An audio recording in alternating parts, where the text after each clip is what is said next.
All right, friends, we want to welcome you to the 2021 Fall Symposium, sponsored by the Mormon Environmental Stewardship Alliance. We're so glad that you have joined us today on this Saturday in November. We're grateful for the technology that allows us to meet with people who are across the country and across the world. It's a real great thing that we can do that and come together and talk about our faith and how that inspires us to be stewards of the land and this beautiful earth. We're going to start this fall symposium with a poetry reading by Scott Fisher. Let me just mention a few things about Scott, who is also on our board, the MESA board. Scott's experience includes teaching in the church education system at the University of Utah Institute of Religion, and he was a regional coordinator of 110 early morning seminaries and 7 university institutes of religion in the Great Lakes area. Scott spent the latter part of his professional career as a consulting psychologist to management, helping organizations increase effectiveness in the way they work and in how they interface with those they serve. He has served on the board of MESA since the start of the pandemic. Scott's going to read a poem that he wrote for us now, after which Heidi Wilding will give the opening prayer for our symposium. By introduction, one of the astronauts described the view of Earth from space as a blue-white jewel on a field of black. At one point, many years ago, I was distraught beyond my ability to sleep or rest or think of anything because of a major environmental disaster that had occurred. And after hours of prayer and agony, I finally had an image that allowed me to return to a rest state. The image was this: Earth, no more a blue-white jewel on a field of black, groans and hides her face, her oceans, her creator's tears. My name is Mark Coles-Ritchie. I'm the board chair of MESA, and I'm pleased to again welcome everyone to this 2021 Fall Symposium. This is our second symposium. Last year was our first, and it was a great success, and we're excited to follow it up with this second annual symposium. I want to give some introductory remarks and acknowledge Soren Simonson, who helped develop these. I also want to recognize Soren for the work he did in preparing and organizing this event, along with Sylvia Wilcox, who does work for MESA, and the entire board of MESA. So in the Come Follow Me gospel curriculum that we're currently using in the Church of Jesus Christ of Latter-day Saints, we recently studied Doctrine and Covenants, section 88, also known as the olive leaf, the Lord's message of peace to us. This section laid the foundation for temple building. It established the school of the prophets and gave explicit guidance for instruction of not only gospel doctrine, but also the careful study of earth sciences, social sciences, history, and culture. Let me read from D&C 88, starting in verse 78. Teach ye diligently, and my grace shall attend you, that you may be instructed more perfectly in theory, in principle, in doctrine, in the law of the gospel, in all things that pertain unto the kingdom of God, that are expedient for you to understand, of things both in heaven and in the earth and under the earth, things which have been, things which are, things which must shortly come to pass, things which are at home, things which are abroad, the wars and the perplexities of the nations, and the judgments which are on the land, and a knowledge also of countries and of kingdoms, that ye may be prepared in all things when I shall send you again to magnify the calling whereunto I have called you, and the mission with which I have commissioned you. That's from D&C 88. Powerful verses talking about how we need to continue to learn about this earth. The science of climate change that affects this earth is so clear. The evidence is unfolding in every part of the world, and it gives us a dire warning of things which must shortly come to pass. The recent COP26 United Nations Climate Conference in Glasgow has shown stronger global interest in addressing the climate crisis, but there remains uncertainty about the commitments of nations, communities, political leaders, faith communities, and individuals to do the urgent work necessary to address the causes of climate change. While the United States Congress is preparing for unprecedented climate action and investments, Latter-day Saint legislators in Congress remain generally opposed to these specific concrete actions. The Church of Jesus Christ of Latter-day Saints leads enormous efforts to mobilize volunteers and provide financial resources to address natural disasters and offer humanitarian aid. As these catastrophic events are intensifying due to the predicted and unrelenting impacts of climate change, the Mormon Environmental Stewardship Alliance feels called to elevate Latter-day Saint voices, foster political action and accountability, and advocate for the systemic changes necessary to address the climate crisis and replenish the earth, because faith is action. Well said. So I want you to know that this meeting is being recorded, and it will be provided and posted on our YouTube page. MESA has a YouTube channel where you can see this.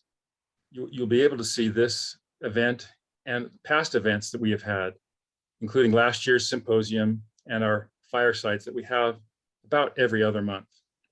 I just wanted to mention a few things that we've accomplished in the past year as a MESA board and as a faith community. We've been seeking to educate and encourage legislators to act on climate through meaningful legislation. We've had enormous success with bipartisan Jobs and Infrastructure Act signed into law this year. Recently, the House passed the Build Back Better Act, which MESA has been supporting and through outreach in Utah, Nevada, and Arizona. And we've been speaking to legislators, particularly those with a connection to the Church of Jesus Christ of Latter-day Saints, about this legislation and other legislation that we think is so important to protect our environment. That includes in the Senate, Senator Romney, Senator Cortez Masto of Nevada, Kirsten Sinema, and Mark Kelly of Arizona. We've met either with them or their staff, I should say. Similarly, we've met with US House of Representatives, members of Congress or their staff, including John Curtis, Blake Moore, Burgess Owens of Utah, Susie Lee of Nevada, and Tom O'Halloran of Arizona. We've submitted letters and email communications to these members of Congress and others, especially those who have connections or membership in the Church of Jesus Christ of Latter-day Saints. We've met with staff of Governor Cox. We've had ongoing communications with all of these legislative people, and we're so appreciative of their interest and their positive response to our communications with them. We've written numerous op-eds and letters to the editor about things we care about, such as reducing methane emissions, and are pleased that the methane rule has passed the Congress. We've written in support of Bears Ears National Monument's restoration and our support for the tribes and protecting that beautiful landscape. And more than anything, we've been working on climate change legislation to protect our environment, our air, in particular to reduce the tragedy of health impacts from air pollution and so many other impacts from climate change. We encourage you to join MESA if you haven't already. You can go to our webpage, mormonstewards.org, to sign up for MESA. You can follow us on Facebook, Instagram, and Twitter at Mormon Stewards. And as I mentioned, we have a YouTube channel where you can see this and other presentations. So we're excited now to begin our symposium. First of all, I want to do a land acknowledgement. I know we're scattered in different places, but I want to acknowledge that where I am personally in Salt Lake City is the traditional and ancestral homelands of the Shoshone, Paiute, Goshute, and Ute tribes. And Utah is home to 8 distinct tribal nations. These indigenous communities continue to live in this region. We honor and respect them and their ability to appreciate and care for this beautiful land. A final note, if you want to ask questions during this symposium, you can use the Q&A.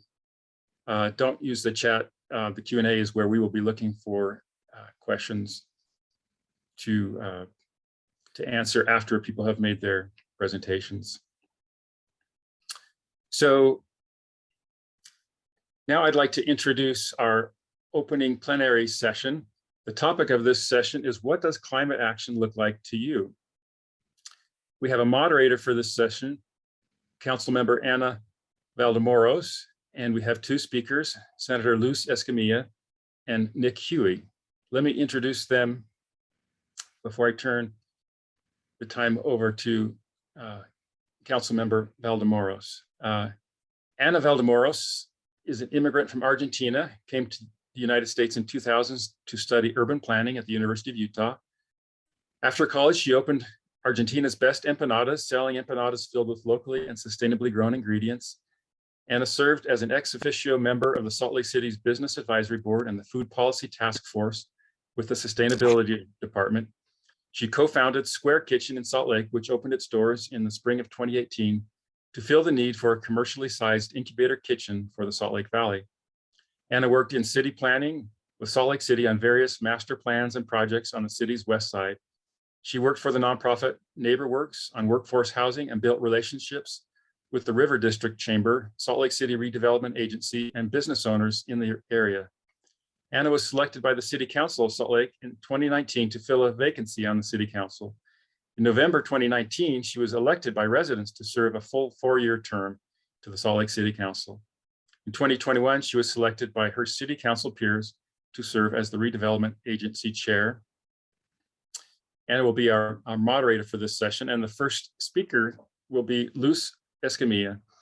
Luz was born and raised in Mexico, the daughter of 2 college professors. She immigrated to the US as a teenager and graduated from a Catholic high school in San Diego, California. She came to Utah to study at the University of Utah, where she earned a Bachelor of Science in Business Marketing, followed by a Master's in Public Administration. She works for Zions Bank as the director of the Zions Bank Resource Center for Business Development. Governor John Huntsman appointed Luz to lead the State Office of Ethnic Affairs in 2005.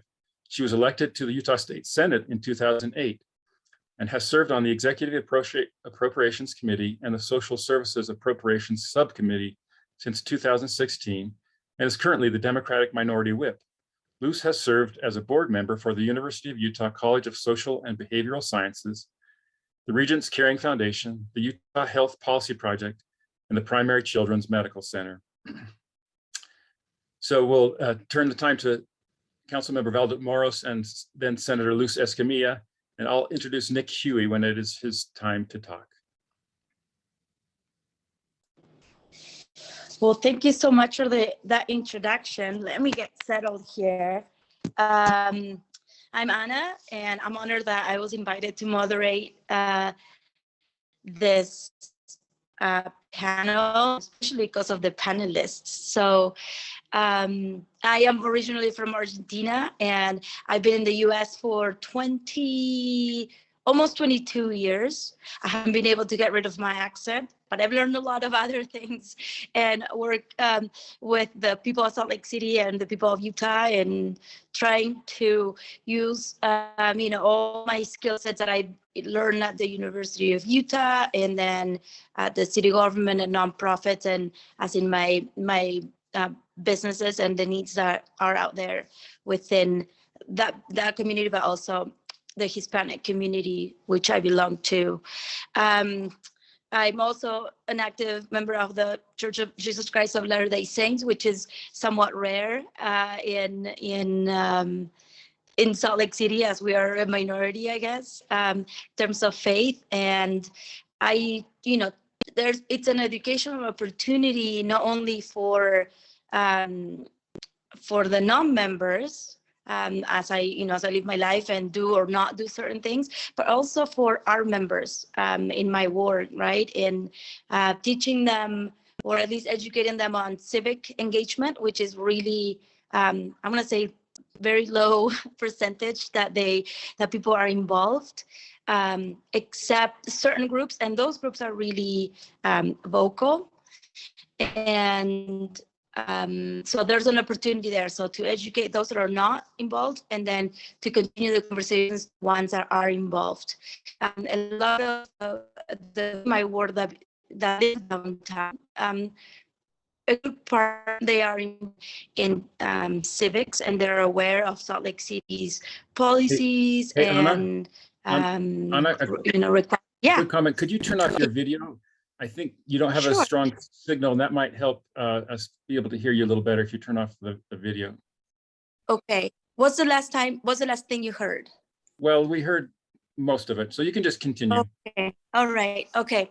And then so people from my ward live in Salt Lake City downtown. And then the folks that I interact with, community council members, especially in the east side of Fort, which is closer to the, there's also a group of active church members that lead the community councils. And so it's the, I usually say like all of this overlapping or conflicting priorities in terms of urban development from our neighbors. So you wanted me to talk a little bit about that I've learned out of the things that I think when we talk about environmental issues. And well, one thing as RDA chair, and one thing that the city is leaning towards, since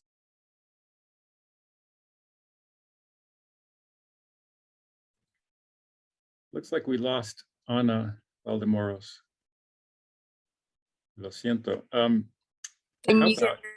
Oh, go ahead, Ana. Moment. I was can you hear me now? Yes. Hello? Yes. Okay. And so as as RDA and the city, we've had many administrations that have been I want to say green administrations, and so little by little changes and discussions and policy making that has leaned toward progressive practices in terms of emissions, in terms of recycling, in terms of goals about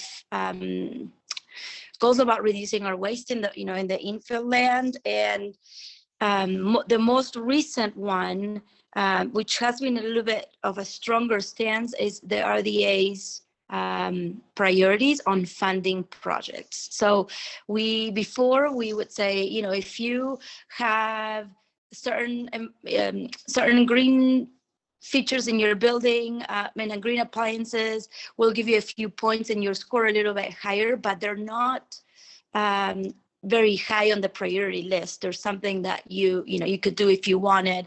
And now we just switched that policy, which is one of our stronger policies, or even it's a standard. If you don't have certain building materials or certain ways of designing your building that are not environmentally friendly, that are already, I'm going to say, standard in the industry, then don't even come with that project. Like, we won't even look at it. So that's a big switch for me, in my opinion, from do a little bit and make, and we'll give you some points, to if you don't have this bare minimum, we're not going to look at this project. So that's it has been received well. We haven't gotten a lot of complaints about it, and I'm excited to keep pushing for it.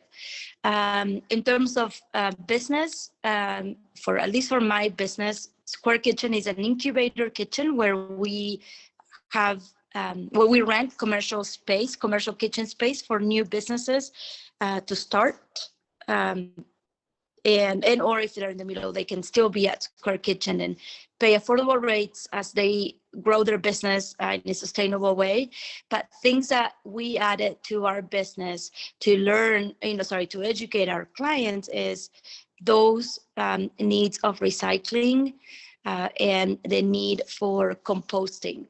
So it's a learning curve for a lot of people. It's like an everyday a reminder of how to recycle, what's recyclable, not to mix things, and hopefully also they compost.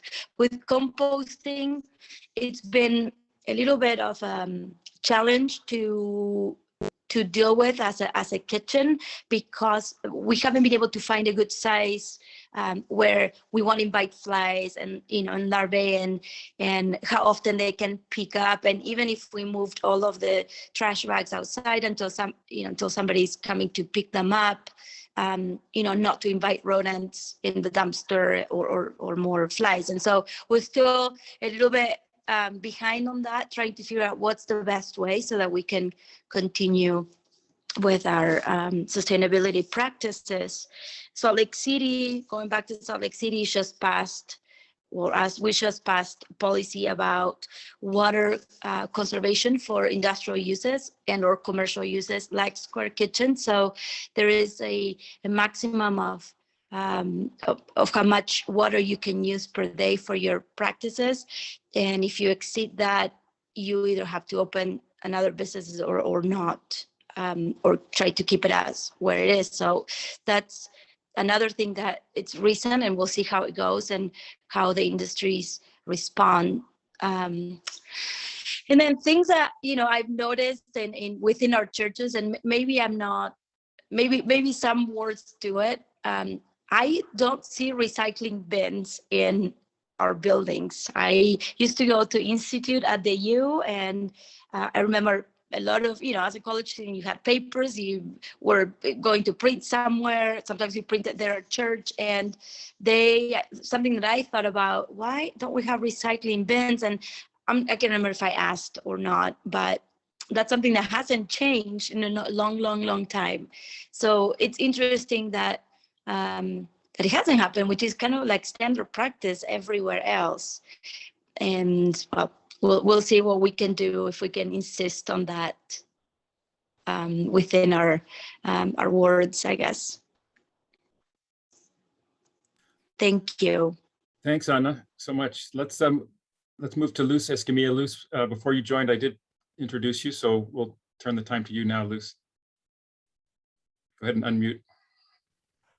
Good morning, everyone, and thank you for this opportunity. I apologize. I have little girls that are recording at church right now, so they're recording for their Christmas program. And thank you for giving me the opportunity to chat, and it's always a pleasure to be in the same panel with Councilwoman Valdemoros and all the work that Salt Lake City is doing. And as a Salt Lake City resident, it's always refreshing to hear that I live in a city that's certainly moving the needle towards a more sustainable community.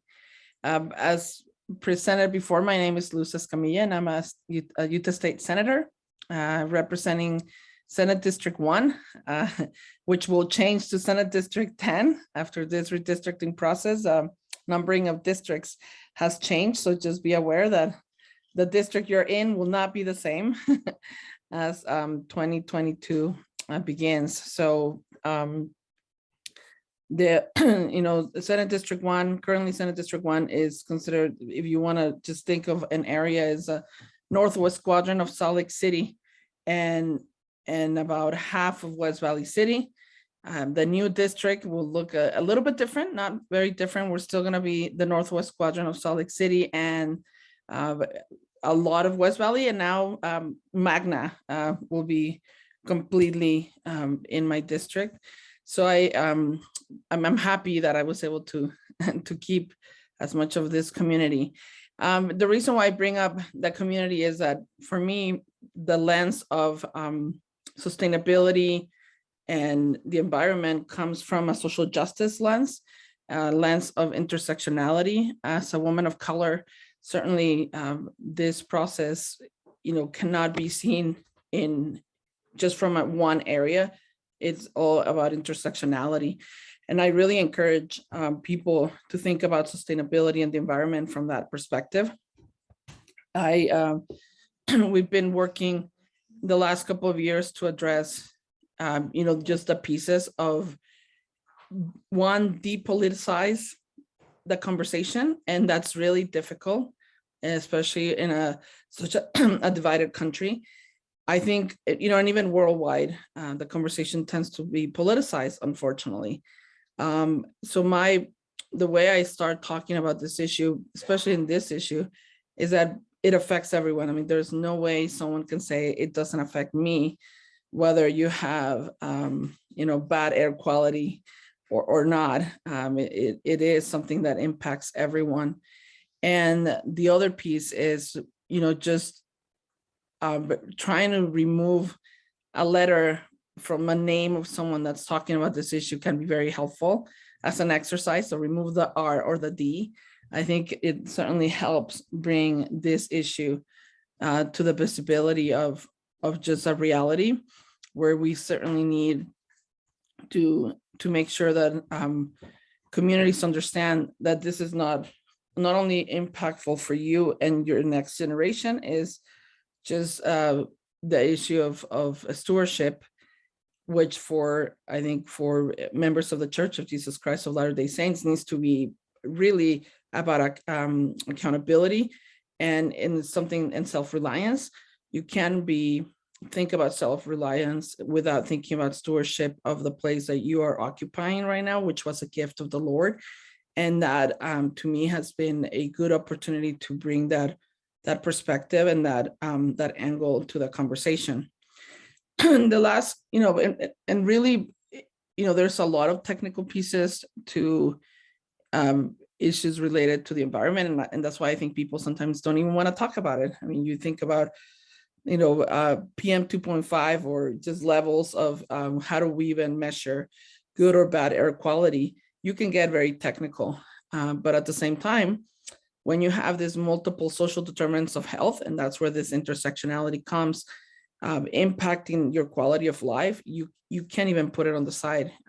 It is hard sometimes from a social justice perspective to address, air quality when you don't have food at the table or you don't have a place to live.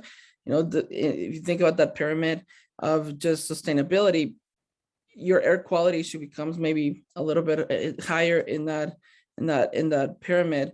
You're trying to first survive. So for many of the communities that get disproportionately impacted by the environmental issues, and by that disproportionately meaning it's in their face, it's still maybe the last issue to address when they're still addressing issues of, like I said, hunger, poverty, violence, or access to very basic things. And that's sometimes the challenge in many of our communities, and at least in my district, where we have the worst air quality in the entire state. But it's for them, it's like, I can't even afford to pay my rent. So, how do you then connect them and make sure that they understand that because you can't afford to pay your rent, you're probably going to have more impactful and negatively impacted by the air quality that you're breathing and your kids are breathing. So I, personally, I started, obviously the air quality is an issue that's been in our faces as a resident of Rose Park forever. But in the last, I would say 10 years, it's been just more obvious that it's part of our community. And it's been really an issue that made me develop asthma, for example, and have the youngest of our children have asthma as a baby. And for me, it was a clear correlation of the location where I live. And it's very sad to think that a medical condition now is part of our lives because of the place where we choose to live and where we consider our community. I really also just want to emphasize that for many lawmakers, again, because of the technical components, they may feel a little bit shy to engage on very technical conversations. So one of the things I encourage people is to really focus on just things that everyone can understand as they engage in some of these conversations. Legislators by nature are generalists, so they're not going to be experts on everything. You may have some legislators that become, subject matter experts just based on their professional background, or they picked up on issues that impact their districts that may have have taught them to develop some new levels of expertise. In my case, the inland port is obviously one of them, where maybe, air quality has always been an issue, but when the inland port came and was, the beginning of what we have now as the inland port, and what will be impacting the rest of not only this area, but the whole state of Utah, I had to learn more about just what we're talking about and how even thinking not only 2 or 3 years ahead, but 5, 10, 15, 20 years from now, those long-term, 50 years from now, long-term impacts are critical as part of the conversation. I've been working, so my first interaction with air quality, as an example, was a group of mothers that came to the Capitol. And I didn't have many years as a legislator. I was probably I believe it was my first term. And they were in the next, kind of like next to my district, so the following district, which is Senate District 23. And it was North Salt Lake, that Foxborough area. And many of these mothers, and I say mothers because they came as moms, addressing a pretty unique issue related to waste, and the fact that they by themselves have gathered this data of the number of miscarriages and children's with their children being born with some medical conditions that were very unique, and just statistically didn't make sense that there was that many of them in that specific area. And to them, there was a correlation to some of the issues that they were seeing with some air quality issues and waste related issues within their community. And the very basic thought for me as a mother was, well, of course they have to come in and fight for changes, and what a no-brainer, let's fix it.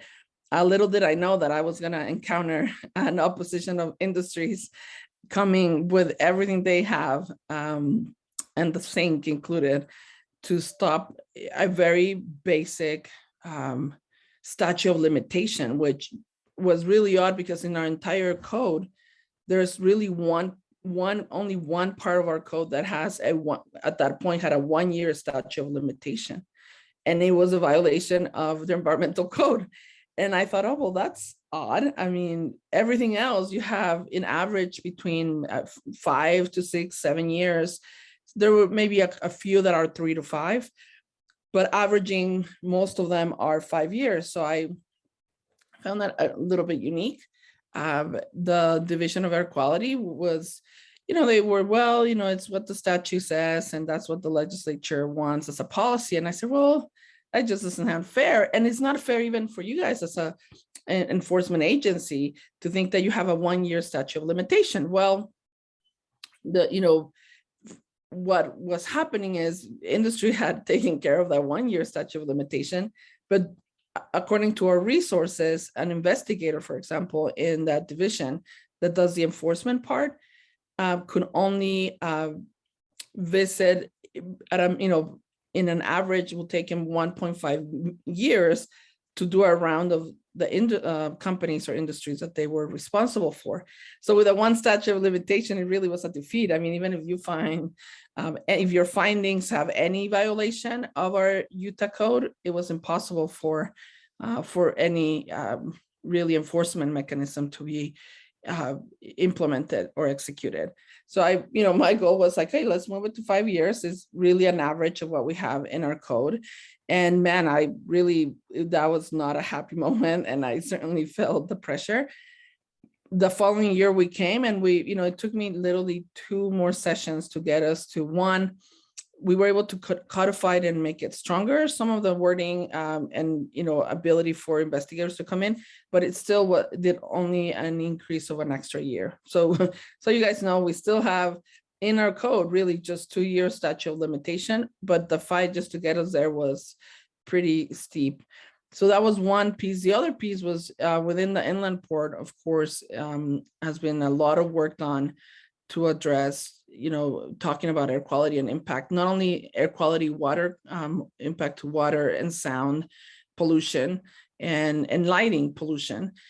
the challenge was, how do we even measure? We don't have a way to measure threshold of impact. So the first bill I passed related to the inland port it was specifically to data collection, and starting the data collection now, so we have a way to compare, right? Because if I start collecting data by the time you have 80,000 more vehicles on the road, or whatever the case, semis driving through I-80 and 215 in that intersection part, then why even bother? I don't have nowhere to compare to what we had before. So we were able to fund a more robust infrastructure of data collection on air quality, PM 2.5 specifically, and then also water quality. And by the way, add EPA standard level data collection. And it was now former Representative Gibson, my House sponsor. And if you've been following the inland port legislation, he actually was the sponsor of the main inland port bill, which I opposed, of course. And I came back to him saying, look, I mean, you succeeded in, putting the inland port in what I think is the worst place to put an inland port. And it's in my district. So I'm reaching to you asking for help as the impact is coming, and it's not going to stop. And we're seeing it already, in our communities. And there's a lot of anger and frustration on our community, but we want to work with the inland port as much as we can. I mean, it is here to stay, and I won't be able to control that. But can we at least do this measurement piece and data collection? And he agreed, and he was my House sponsor. He did put one thing as a caveat, and I learned, this was a learning lesson. And one of the things that he said is like, fine, Luz, we'll do this, and I have no problem. And said, and I'll do it more for you out of respect. But it's like, what bothers me about, the environmental tree hugger people is that, here they are having a massive fit about the inland port when no one has complained about the airport, the Salt Lake International Airport. And I paused for a moment because he is 100% right. And he's like, you guys are just about to open the second stage of the airport, massively more planes coming in. You live literally 3 minutes away from there. And I don't see you having a massive fit about the airport. And really, I have to admit, I'm like, you're right. Convenience for somehow has been, forgetting that component that's here in my district, in my area. So his request, and it happened, was he wanted to put one of those, EPA standard monitoring equipment at the Salt Lake International Airport, which is in there. And he said, and I wanted to be there to prove to all of you that most of and this is his theory, and I don't know that is, I can't say evidence shows that is true or not, but his point was, I can guarantee you tons of your air pollution and air quality issue are coming from the international airport. And it was interesting just to even, for me, was a learning piece to say, one, maybe we don't have all the answers, right? But what a great opportunity to come together and listen to his perspective, because everybody maybe had a very different idea of who this man is and what his, why he was doing all of this that he was doing, and interfering clearly in a different community that was not his community, which is a problem. But he also made a great point, and I said, I take your feedback and made me pause and think, as someone that lives literally 3 minutes to 4 minutes away from the airport, that you may be right. And I'm glad that we're putting a monitor in that area, and we get to also see that information, right, as the international airport continues to grow. So I just want to leave that as a piece of of our just process of how do we address this in a compassionate way, right? In a way that allows for all of us to listen more, at the same time removing maybe all we can of a political process. It will require a political process to make the changes. So I always tell people, look, I mean, we are responsible, all of us. I think everyone, if you happen to live in a place where maybe your air quality is better, your water quality is better, I mean, good for you. Like, what a fortunate, blessed person you are. But at the end of the day, we'll come back to you. We'll come back to where your children are interacting with kids that maybe their quality of life is not as good and they're ill and they may, connect at some point. And is that what you want of a community? And so asking those questions, I usually get from my colleagues. Oh, here comes Salt Lake City complaining again. And by that Salt Lake City, I mean like the city government, meaning just Salt Lake City residents, right? Capital City residents complaining about something. And I usually say, look, Salt Lake City residents are families. Their moms, their dads, they go to work, they wake up like you do, and all they want is a better place for their families. And I'm sure if you happen to disproportionately be impacted by homelessness or air quality, you will probably be doing the same and hoping for a better situation. So I just, those are some of the remarks. There's more to do. So you guys are aware, some of the pieces that are exciting is we are collecting data on the UTA tracks line. And that's another legislation that I worked on and funding to put monitors to collect data as it's happening. And we work with Dr. Daniel Mendoza at the University of Utah. And some of the work that Dr. Mendoza is doing, which is really exciting, is like just connecting health, like literally your health, your pulmonary, status to air quality, and connecting it with communities such as, UTA tracks line and schools. So he did a great study with schools in the Salt Lake School District in Granite, and I believe in Jordan School District, because it carries the whole tracks line in the Salt Lake County area. And there's some interesting findings of the correlation between missing school days and air quality. So, just that's one piece. And then the other one, I've been, I'm a co-chair of the Clean Air Caucus at the Utah State Legislature. Is the only bipartisan caucus, and it's been in existence for now, I think it's close to 10 years. It's been pretty exciting. I've been the co-chair for at least 6 or 7 of those 10 years. In the Senate side, so Senator Todd Weiler and myself as co-chairs, and then the House has its own bipartisan co-chair component.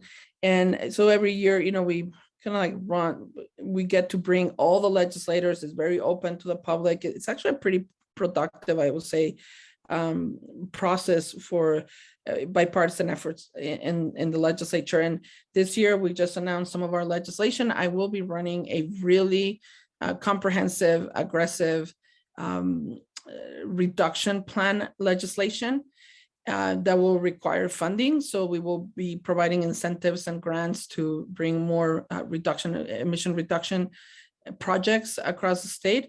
So I know it's a really big throw out there and a big dream for me, but I wouldn't be the first time that I take on a difficult issue, and sometimes it takes more than one session or a couple of sessions, but I'm excited. And we are, just so you guys know, we're following the Texas model. So if you are familiar with the the reduction on emissions in Texas, which happens to be very successful. Don't ask me, because I will never follow anything that Texas does.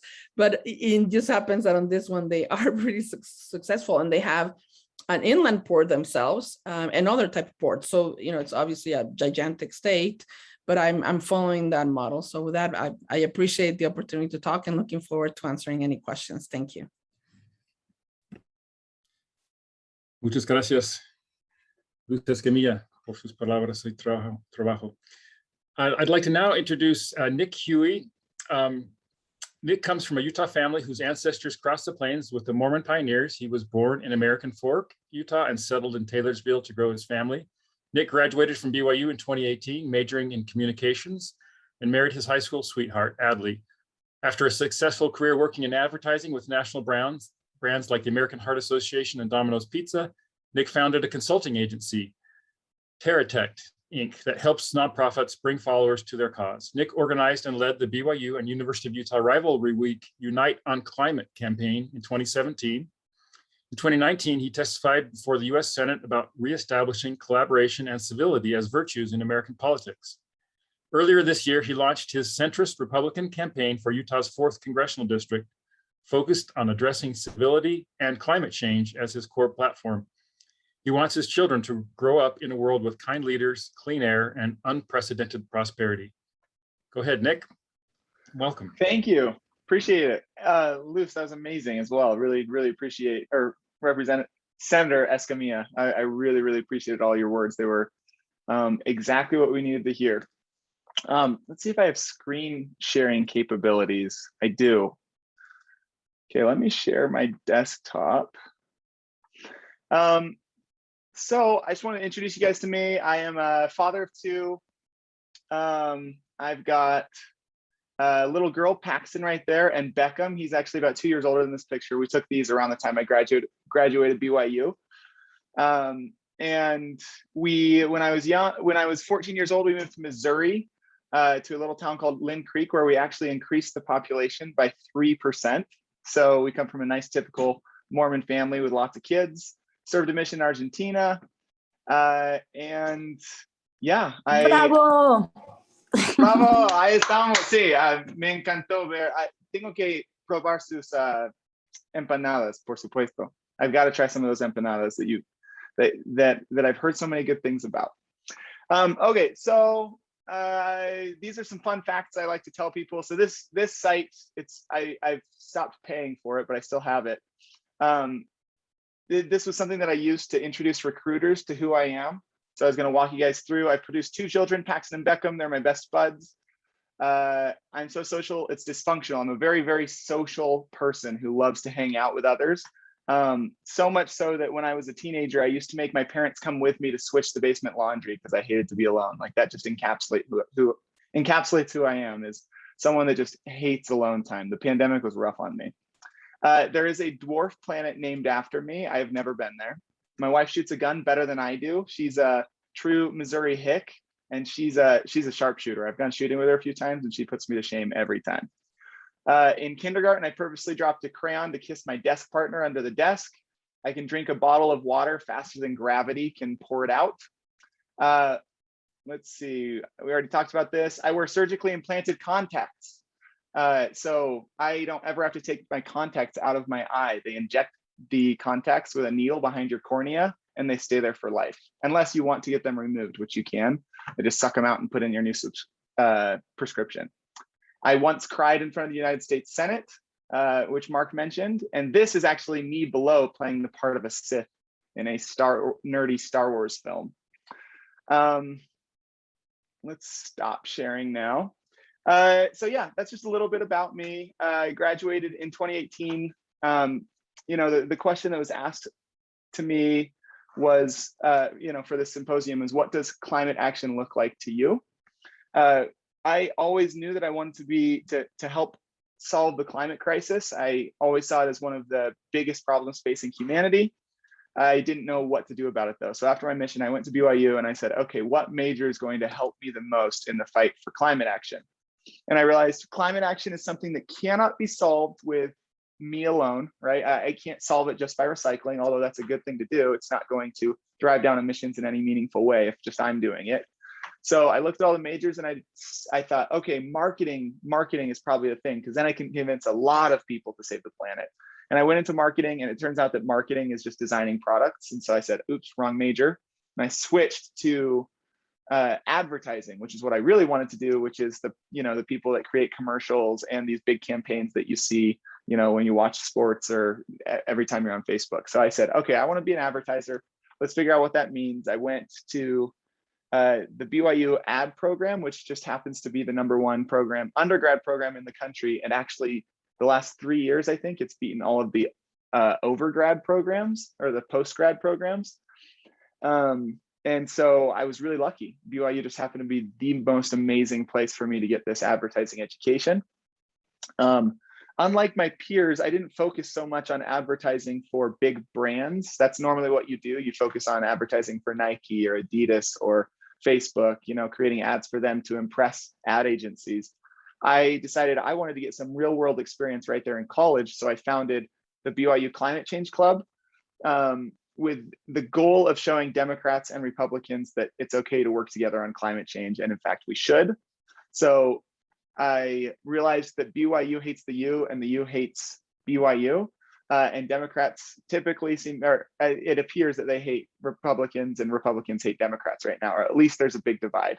And so I said, okay, why don't we use a little analogy, right? A type of rivalry to show Democrats and Republicans you can team up, and had, you know what, I need to start a timer or else I'm totally going to go over. Really quick, Mark, how much time do I have? Another 10 minutes would be great. 10 minutes, cool. So yeah, I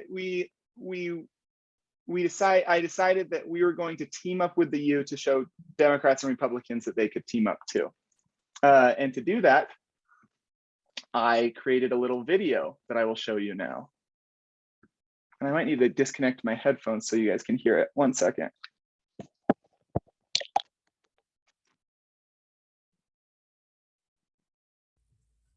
Okay, can you guys hear me?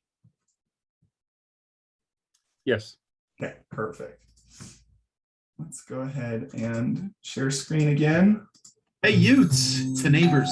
So we went up to the U with a whole bunch of purple flowers because that was our colors combined, made purple. And we left a note that linked to this video for them to see. And tell me if you can't hear it, Mark, stop me. Hey, Utes, it's the neighbors. Those guys down south with an affinity for large cats and blue anything. We realize that we have a bit of a rivalry going on. It's the kind of dysfunctional Thor-Loki bromance that we honestly treasure. But even Thor and Loki realize teaming up is worth saving your home planet. You of you. If we had a choice between planetary death or getting along, honestly, we choose the latter. No, don't choke up. We just really like the word ladder. So here's the deal. We'll save the planet if you will too. Combine colors with us and we'll use purple as our neutral color for a climate campaign. Because if we can team up, so can Utahns. And when we fix our climate, we can go on being bitter rivals until Earth needs us again. Probably in 4 years. If you want to team up, reply below and we'll plan our next move together. We'd so hate to be better at saving the world than you. I mean, that would be awkward. So yeah, we did that. And we didn't expect too much from it, but surprisingly, this message of unity resonated really, really well. And these are the results of what happened. The BYU-Utah rivalry will be renewed when they face off September 9th in Provo, but BYU students are already reaching out to Utah fans on their turf for a bigger cause, saving the planet. The Cougars and Utes are coming together to fight climate change. It's not every day that you see Utes and Cougars teaming up. Actually, it's a brainchild, an idea of a BYU advertising student. Nicholas Huey is with the Climate Campaign, a nonprofit group made up of BYU students. He's trying to bring both sides together to curb climate change. About 50 people held up a total of 100 lights. You can see them here behind me, twinkling and shining during the halftime show.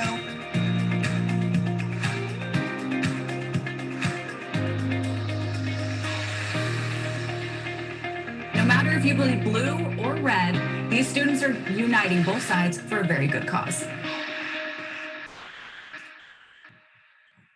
So, hold on. There you have it. The message of unity actually penetrated a lot better than than it would have if we'd been angry and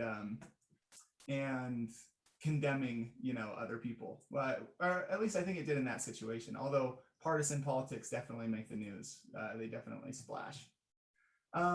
So that's that. For very early on, I realized that my calling in fighting the climate crisis was bridging the divide between Democrats and Republicans.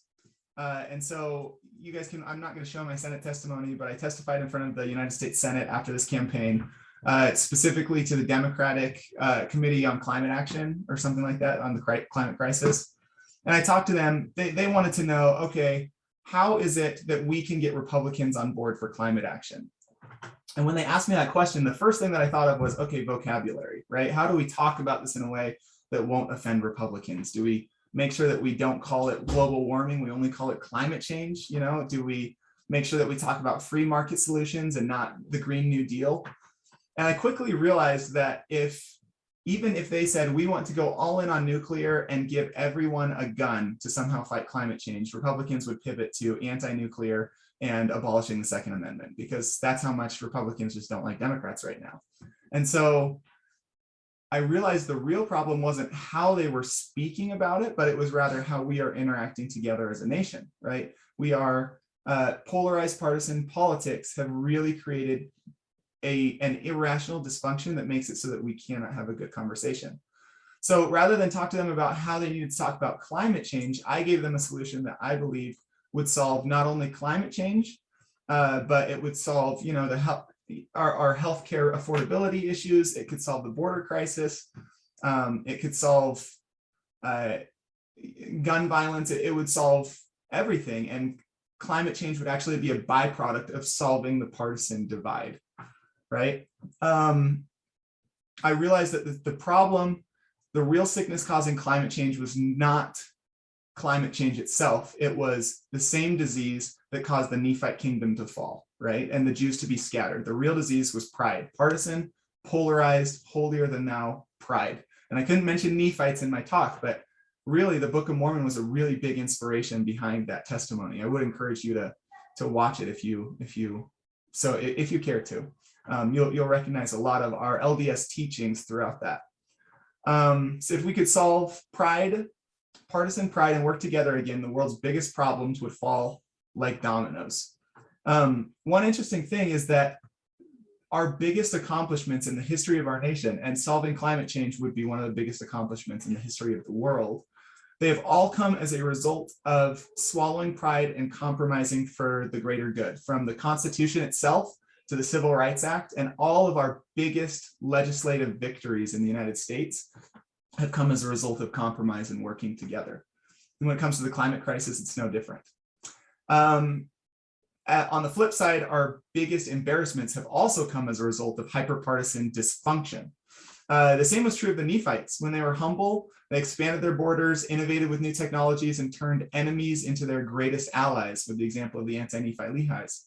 When they were prideful, they elected cruel despots, I don't even know how you say it, fought with their neighbors, and eventually brought about their own ruin, right? This analogy would seem a little too on the nose if it hadn't been translated written hundreds of years ago. We seem to, let's see, in our most recent October General Conference, prophets and apostles seem to be warning of the spirit of contention and inviting us to reestablish a spirit of love or unity in our country as well. Elder Dale G. Renlund spoke of the strains that the pandemic has placed on society and the importance of unity in addressing them. And I just want to read you a few of his words. This is from Elder Renlund, just barely last conference. The COVID-19 pandemic has certainly been a global stress test. The test has shown mixed results. Safe and effective vaccines have been developed. Medical professionals, teachers, caregivers, and others have sacrificed heroically and continue to do so. Many people have displayed generosity and kindness and continue to do so. Yet underlying disadvantages have been manifest. Vulnerable individuals have suffered and continue to do so. Those who work to address these underlying inequalities are to be encouraged and thanked. In some instances, the spiritual stress test has shown tendencies toward contention and divisiveness. This suggests that we have work to do to change our hearts and to become unified as the Savior's true disciples. This is not a new challenge, but it is a critical one. When the Savior visited the Nephites, he taught, "There shall be no disputations among you. He that hath the spirit of contention is not of me, but is of the devil, who is the father of contention, and he stirreth up the hearts of men to contend with anger one with another." Hard to argue that that doesn't reflect our present day politics. When we contend with each other in anger, Satan laughs and the God of heaven weeps. End quote. Let's see, 3 Nephi 11 verse 30 is when Christ visited the Americas, and he himself said, "Behold, this is my doctrine, to stir up the hearts of men with anger."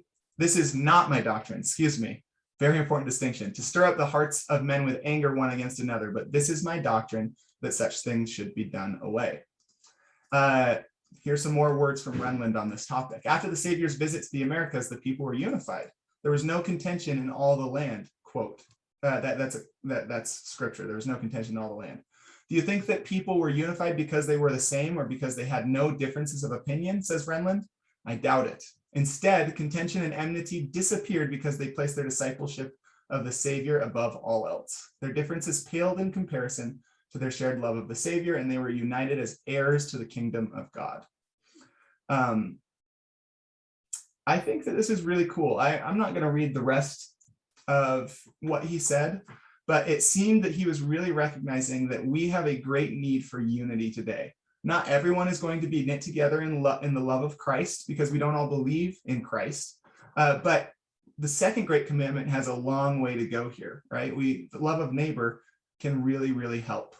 I believe that the Sermon on the Mount contains the keys to the solution to the climate crisis.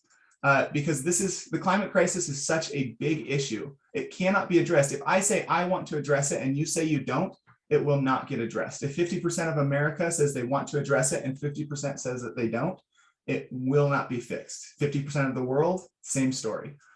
So if we want to solve this, we cannot force it to be solved in spite of our enemy. We have to solve it with our enemy, which can be very, very difficult. But Jesus Christ gives us an example of how we might get there, in my opinion. He was one of the most radical individuals who have ever lived. And a lot of the people that we look up to most tended towards his type of radicalism, from Gandhi to Martin Luther King. He gave us a really cool analogy about removing the beam from your own eye before giving anyone else an eye exam. He also talked about loving your enemies as you love yourself. He even gave an allegory about a human helping another human who was beat half to death in spite of the fact that they were from two warring political factions. Does that sound familiar? He talked about turning the other cheek when slapped, or walking 2 miles with a Roman soldier, even though the government mandate only compelled one. If we want to solve this issue, we have to be we have to practice radical love, I believe. Love in spite of the fact that the actions of others might be hurting us. We have to reach out despite pain, and invite the other side, right, to work with us on these issues. I recently reached out online to Reddit with a very interesting proposition, trying to put this into action. I hopped onto Reddit and went onto the liberal subreddits as a Republican, and I said, "Dear Redditors, I'm creating an apology resolution from Republicans to Democrats. What should I include? I'm a Republican millennial running for United States Congress. I believe our country's greatest achievements have come when both parties work together, but lately we can't seem to do that. In any relationship, a first step to repairing is apologizing when you mess up. Us Republicans have messed up on plenty, so I'm writing an apology resolution to give to Democrats." This wasn't me saying that Democrats had done nothing wrong, but this was me recognizing that Republicans haven't come to the table on things like climate change. I continued, "I realize this will not heal the country, but it's a good first step in reestablishing good faith in our broken nation. I'm going to get as many Republican signers on board as I can. I have my list, but I'm sure you all can add to it. What should I include in this resolution? Sincerely, Nick." This was a very vulnerable moment, right? I'm alienating myself from the partisan fringes, right? The far right and the far left are not going to like this. But I was hoping that there were still people in America who believe in working together and loving your neighbor, right? And like I said, the reason I'm running for office, first and foremost, is for climate action. That I want to solve the climate crisis, and I believe that unifying America is the way to do that. Sorry, Mark, do I need to hop off? If you can start wrapping up, that'd be great. All right. The reactions that I got were really interesting. So there were some that you can predict, right? You're just another far-right extremist trying to pretend to be a moderate. Another person said, "What is this accomplishing? Starting off with an apology instantly makes you seem meek." And I said, "Well, my church says that's a good thing, but fine. Bipartisanship is dead. You live in a fantasy. We are past apologies and healing. The divisions are permanent. No, Trump supporters are not by and large good people. They hate and destroy lives, and you are part of the problem. I'm going to have fun watching you fizzle," right? So a lot of anger. But after the initial anger, there was a sub-movement of kindness and gratitude. This came from a Democrat. "Well, what do we need to do to apologize for so we can come to a mutual understanding?" Another person said, I'd honestly appreciate a good faith gesture like this from any Republican. I thought this was a troll post until I saw your website. Bless your heart. I believe in you, man. I'd just like to say I appreciate your effort to bring about reconciliation in this country. Despite being a bleeding heart liberal, you'd have my vote. This is my favorite. You have my sincere and heartfelt best wishes. Good luck, and may your God go with you. It was really cool to see some changes come about, despite me being a Republican and reaching across the aisle to one of the most polarized subreddits on Reddit, which already leans very far left. It was really cool to see people come around and say, hey, this is cool. You have my best wishes. We should work together. There were a lot more responses that I can't read right now, but you're welcome to go check them out if you want to. If you do with a little searching, you can find them. But my end message is this: no matter your political affiliation, you cannot save the environment from the other half of America. You can only save it with them. The best way to save the environment is to do exactly what the Savior said: reestablish love of neighbor, and the right results will follow. That is the balm of Gilead that the world really needs. That is what will fix the climate crisis. So thank you. And by the way, Senator Escamilla, you were a really good example of that. I loved listening to your talk about speaking with that other man who was talking about the airport. You were so humble and approachable. And I mean, it just made me instantly respect you. It was amazing. So thank you, guys. So Anna, we have about 8 minutes left. If you want to lead a discussion among the three of you. Yes, absolutely. Yeah, unfortunately, I'm not going to start my video because every time I tried it, I couldn't hear you guys. So there must be something with my connection. So thank you, Nick. Thank you, Luz. You guys have inspired me. One of the things that I always keep in my mind when I have to debate and talk to other council members is this confrontation, right? That it's every time I start to feel my body change in temperature and I start being contentious, I know where that's coming from. So sometimes I have to stop myself and really reframe and remember what I'm trying to accomplish and try to do it in a way that, it's not, doesn't come out as strong or as hateful in a way. That word is very strong, but that's something that, being in politics is something that has been a challenge for me. And then, loving your neighbors as myself, absolutely. We have to move above, right? Raise above some of the things that we hear that we know are wrong or we know that are unfair, that are unjust, and really love our neighbors and enemies and move on, because that's what we are required to do. So being in politics, whoever is not in politics right now, great test of this commandments, if you will. Anyways, I'm going to ask you a question, if whoever would like to answer, either Luz or Nick. But to preface it, I was at a young adult ward one time, and we had somebody come talk about environmental issues, and I can't remember if it was a state president or not, but this idea of, we were talking about, people were asking questions about all the things, sustainability issues, environmental issues. And ultimately he said, well, maybe we don't have to worry about this so much because the Lord will provide. And that kind of didn't sit well with a lot of people. Some people got really angry afterwards, and didn't completely think about what's going on, the context, who was speaking, and kind of stop there. And then in my head, I'm thinking, okay, but how do we reconcile this? The Lord will provide versus being good stewards of our earth, versus being a good steward in general of our families, of the places that we live, when plenty of scripture alludes to being prepared. right? We have a lot of scriptures that say, be prepared. If you're prepared, you want fear.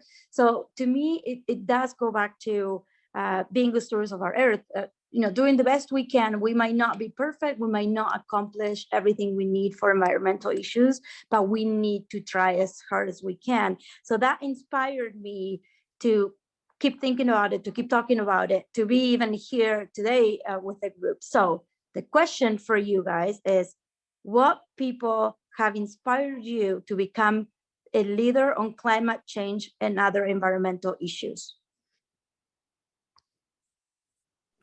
I mean, I'll start if that's okay, Nick. I think the question, Councilwoman, it's a great question. And I like your premise on, the Lord will provide, because I think what we're blessed with is a loving Heavenly Father and a Savior that clearly shown how much love he has for all his children. And that's all of us. So when we hear this term of the Lord will provide, I think the Lord provides every day. I mean, we live in this amazing, beautiful place. If you live in Utah, there's nothing you can say about just the hands and the influence of the Lord in our nature and where we are, our outdoor recreational ability to recreate within a 10-minute drive from downtown Salt Lake City, right? Or even less than that. I think what's key is it's expected for us to do our parts, but the Lord will provide based on the situations. I always think of how we live in the United States of America, and we're going through a lot, and we're in the middle of a global pandemic, but we're still an amazing nation. I mean, think of just how we've been able to sustain an economy in the middle of a pandemic, how in the midst of a lot of negative things, and believe me, I see them every day in the Utah State Capitol, there's still this hope, and all of that is the Lord providing, but there's still people working behind. So I think, to me, what's clear is you have to continue to do your part. If not, even if the Lord provides, if you don't do your part, that's our accountability and our stewardship, to me. So I'll give you an example. In something that people can relate maybe more right now as we continue in this pandemic. We, as you guys know, the church issues a statement related to a policy for their ward houses related to masks, and chaos explodes, right? Especially if you're in Utah. I mean, there were regions where things exploded and other places where things didn't happen. They just went to church with a mask. And I, as mentioned before, live in Rose Park, and I'm not sure what people, how much they know. But you're in Utah, you'll probably know, or at least in this area, know what the Rose Park area is. And I have to tell you, I don't move out of Rose Park because of my ward. I mean, they're just the most amazing family for me. And part of when they showcase how good they are, with all the issues that they're facing, with all the poverty that they're facing within my ward house and our community, no one complained, and everyone, including babies, were wearing masks. If you look at demographics and you do a profile, you'll be like, it doesn't fit. I'm telling you, you probably have on the east side more fighting and bickering about wearing a mask than what we had in Rose Park. This pandemic has shown this, issues related to essential workers beyond the medical piece. I mean, essential workers, who are your essential workers? It's your working class, and their ability to sustain and move the economy of our nation in the middle of a pandemic when we were all probably, uncomfortable to be locked in a place. But you were fine. There were people that had to go out and be able to provide the food that we were eating and be able to do all this stuff. This has been a humbling experience to me. And I say that in the context of environmental social justice issues and environmental justice, because it's exactly the same. And and that's why I made the comment about the pyramid and the basics. When people can get the basics, then they can focus on the next thing. When we talk and bring issues of environmental justice and climate change, or whatever we want to call it, the wording is the least of our issues, guys. I might call it whatever.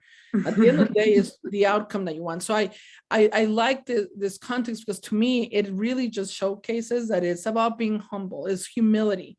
When you are humble, you realize that the Lord has to have his hands all over this so we can succeed. We do our part.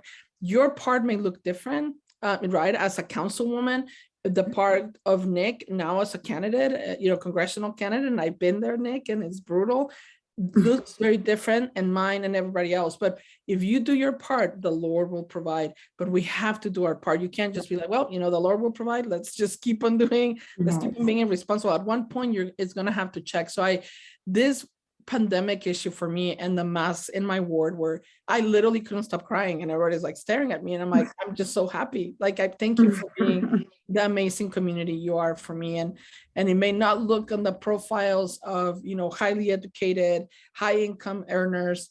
I was just happy to be a Rose Park resident and feel that they were really protecting my family, as well as, so when I know that they will be speaking out on issues about their environment and their air quality in their community, like the Inland Port, for example, I'm just proud of being part of that community, and I want to continue to be proud, part of them. Thank you. Thank you, Luz. That is very, very touching, really. It really does show the compassion of people towards other people, because essentially, just by wearing a mask, you're trying to not make other people sick. So it's not for you, it's for your neighbor.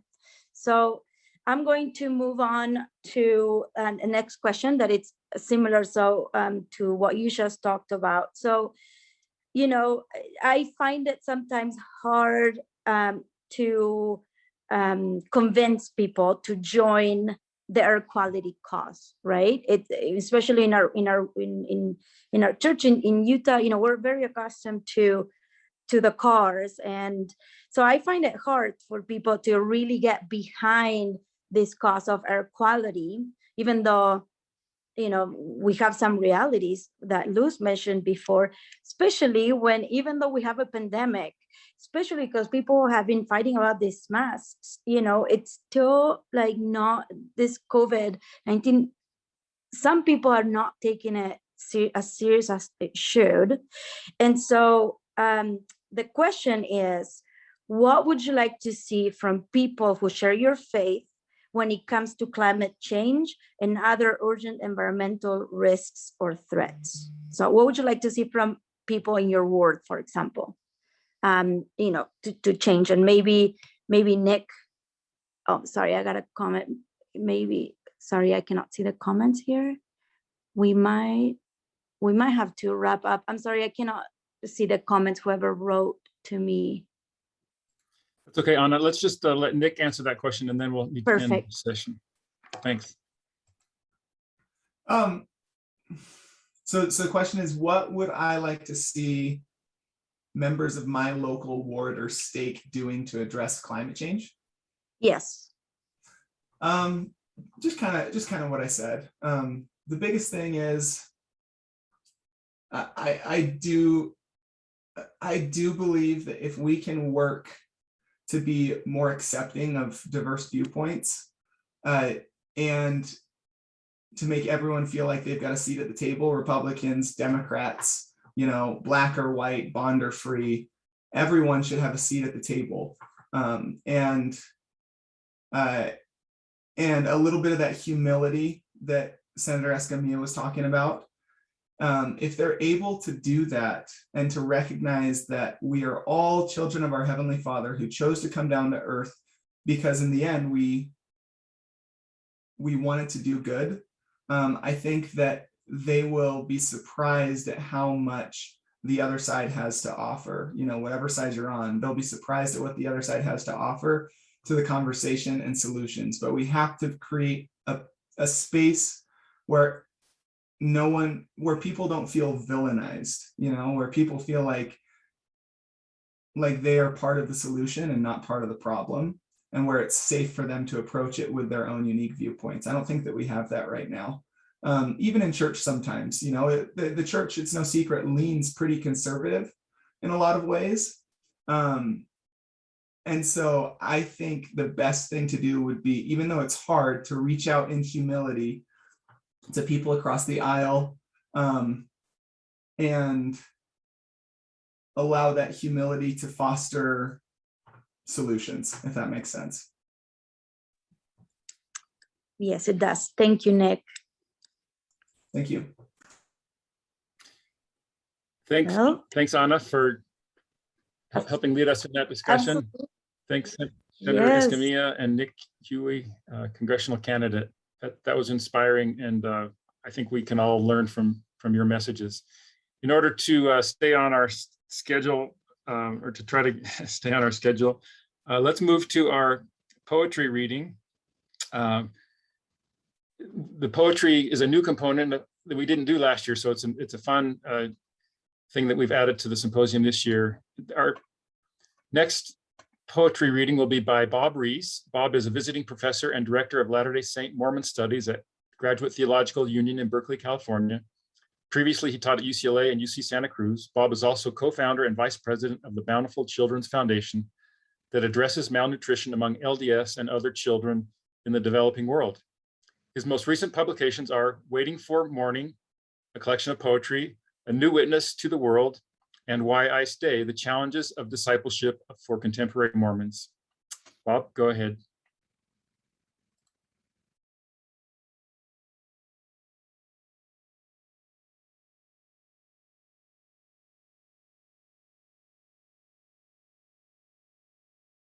Bob, are you able to unmute and show your video? There, okay. Is that better? Yep, okay. Go ahead.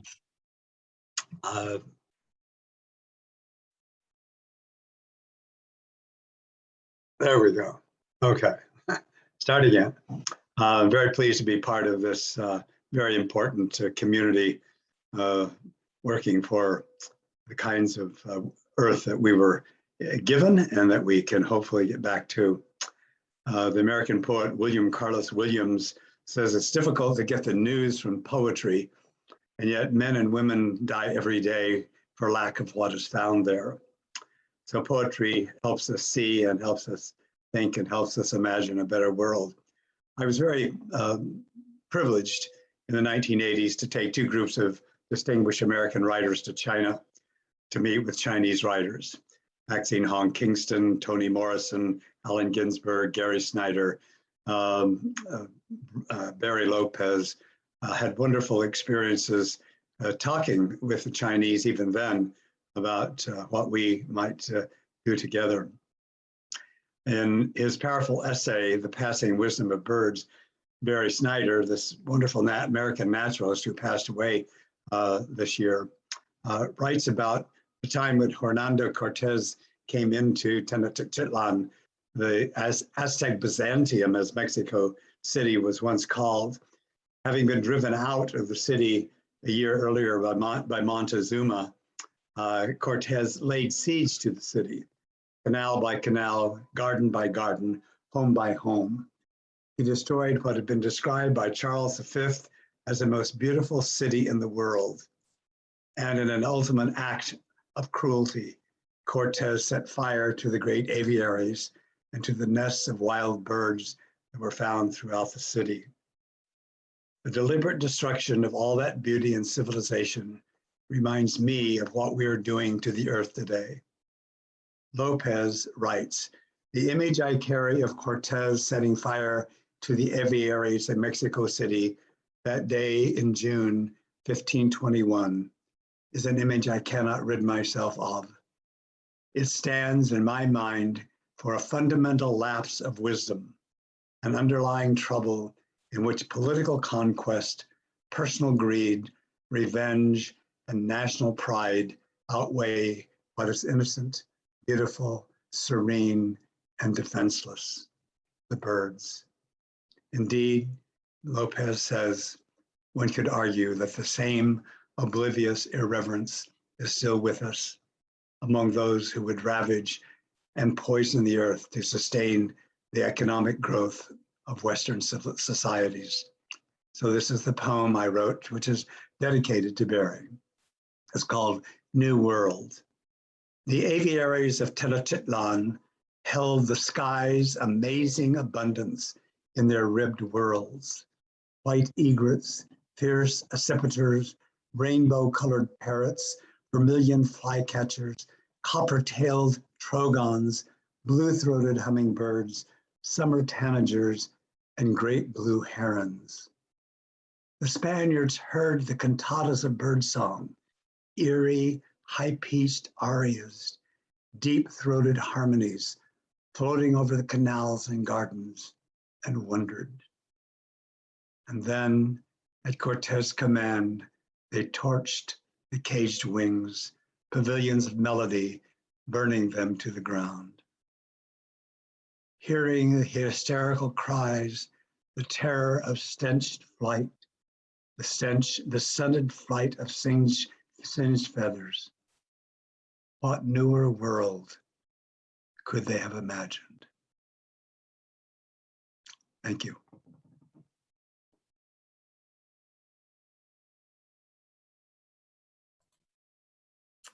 Thank you so much, Bob. That's powerful. We'll now move to our next session of our symposium with David Reiser as our moderator. Let me introduce David. David is a father of three, currently living in Sandy, Utah. He served a mission in Germany and worked or trained in Texas, New York, Seattle, California, Minnesota, and Pittsburgh. After retiring from a career in medicine 4 years ago, he re-emphasized his love for the outdoors and our life-sustaining environment. As a volunteer with Citizens Climate Lobby, CCL, he is doing his best to create the political will to address climate change. This has included dozens of meetings with congressional delegations, their staff, or local political and civic leaders. Another dimension of this effort has been helping to organize virtual meetings with Latter-day Saints around the country with the LDS action team of CCL. David, did you want me to introduce the speakers? If you would, please. Great. So David will be the moderator for this session, and our first speaker will be Sam Sinclair, who is a professor of ecology at Brigham Young University in Provo. His research interests include plant and ecosystem responses to climate change. He received a PhD from Penn State University and completed further postdoctoral training at Stanford and the University of California, Berkeley in ecology of forest, grassland, and desert ecosystems. He has completed 87 peer-reviewed publications and $4 million in federally funded grant research. He is the associate editor for Forest Ecology and Management, Rangeland Ecology and Management, and Plus One. Sam has been invited to present at more than 50 seminars at universities, government agencies, and institutions around the US and internationally, the majority of which have focused on fire ecology and post-fire rehabilitation. He has advised 21 graduate students. Sam, welcome. Thanks, Mark. Appreciate it. Thank you for this opportunity to share some thoughts on this important topic. And I'd like to thank the organizers for bringing the language of the gospel, which is a gospel of change and transformation, into a conversation on the earth, right? And it's transformational changes that are needed as we try to align our actions with the need of the earth to fulfill the measure of its creation. So my research explores the Earth's environments and the relationships among its creatures, specifically plants and animals, that allow an abundance of life to thrive on this Earth. And as part of that, I examine how human activities can disrupt that delicate balance that supports life on Earth. And through my career, I've been a witness of both the remarkable capacity of our earthly home to support and sustain and give life, and also our capacity as humans to diminish its life-sustaining functions. I was thrilled to just see some of the questions that the organizers posed, and I want to address those specifically as I talk. The first question I want to address specifically is, how does faith inform our action on climate change? And I want to define faith in the spiritual context and its dual nature. Faith is both a trust in Jesus Christ, but it is also a principle of action. So exercising faith is a process of developing trust in a Savior that moves us to act consistent with his will. To say it differently, it is to trust him so completely that we do things his way. And then the second question is, in the commotion and fear and in the face of catastrophes, both prophesied and predicted, where do you find hope? Right? As I pondered on both of those important gospel principles, faith and hope, the concept of charity also came into play. And while I'm deeply aware of the challenges that are before us as it relates to the climate crisis, I do find hope and motivation in the Savior's love and compassion to heal that which is broken. What makes all of that operational is our agency and exercising faith. And I believe that the Savior, his love and his compassion,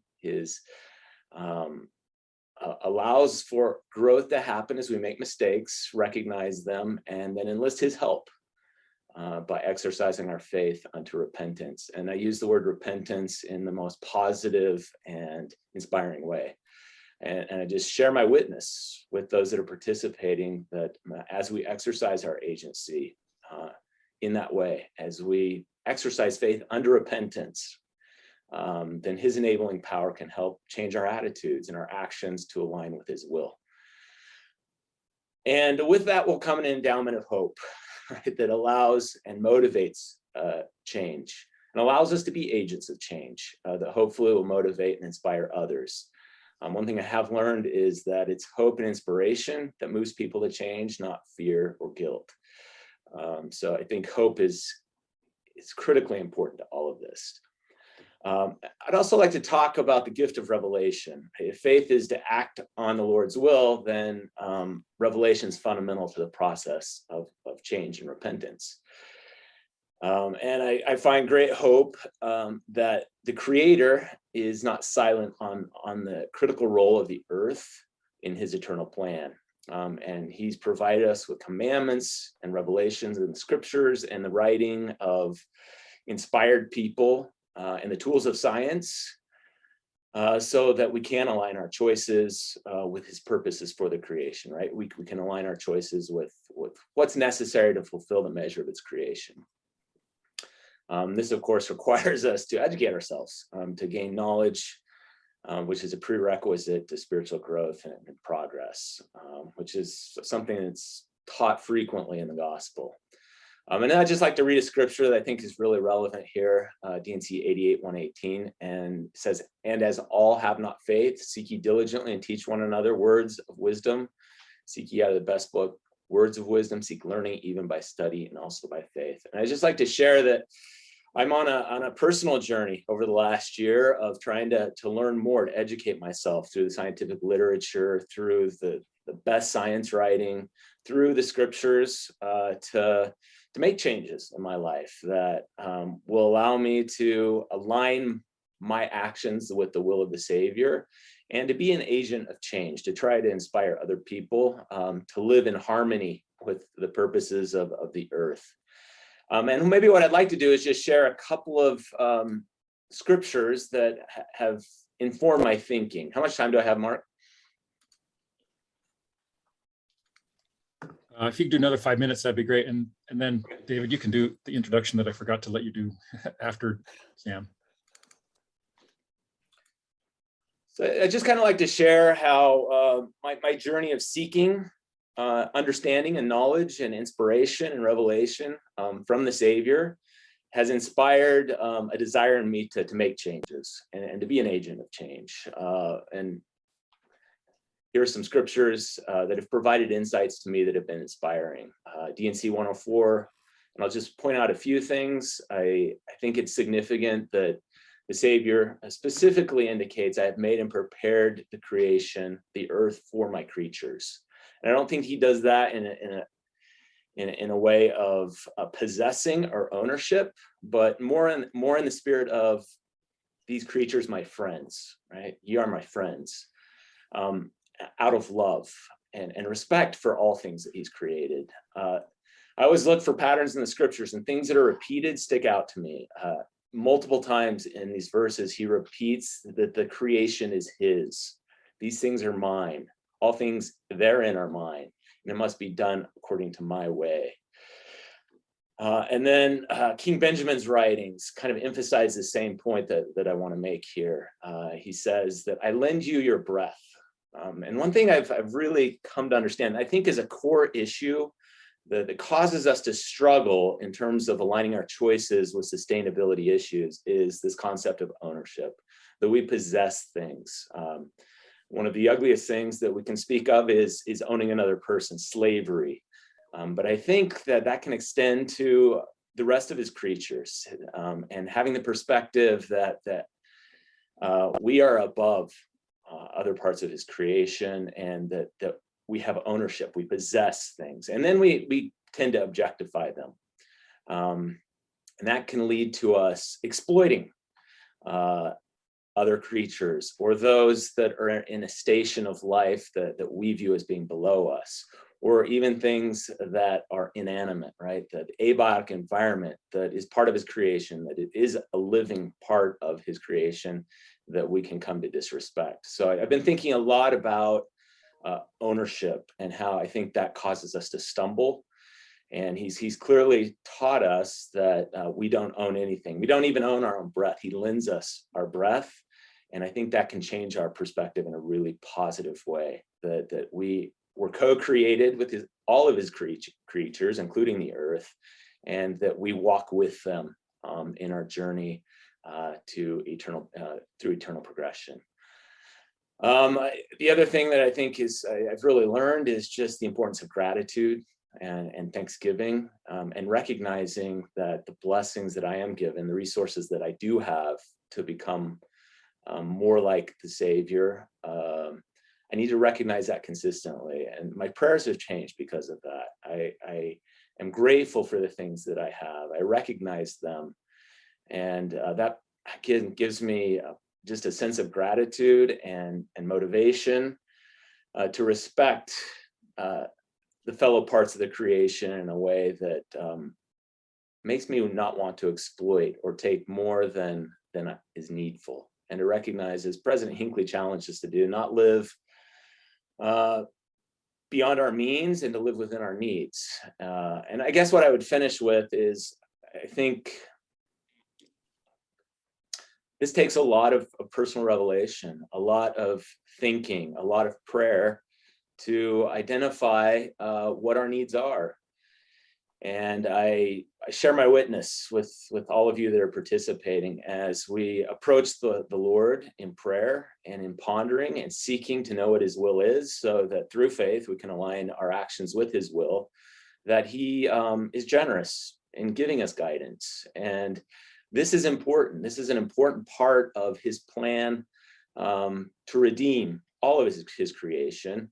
And if we approach him and ask him how we can exercise our agency to be consistent with his will as it pertains to the creation and the earth and our fellow creatures, that he'll reveal to us the specific things that we can do, the choices we can make, so that we don't take more than is needful, so that we don't exploit, and more than that, so that we can also be agents of change, right? So that what we're inspired to do, we can do in a way that's hopeful, that's inspiring, so that others will want to follow with us in that journey. And I'll end by saying, I love the Savior's 3 invitations, right? He invites us to learn of him, to come unto him when we realize that what we're doing is not aligned with his will, and that when he changes us, when we're converted, when we have been healed through his loving influence, then the 3rd invitation is to follow him and do the things that he does. And I think his life is so inspiring in terms of the choices he made, in terms of where to be born, the circumstances in which he was born, and the way that he chose to live his life. It was simple. He lived a humble life. And I always find inspiration in simply asking the question, how did the Savior do things? And as it pertains to the creation and living in harmony with the earth, I think there's a lot of inspiration to draw from how he lived his life and the things that he did with the time that he was granted here on this earth.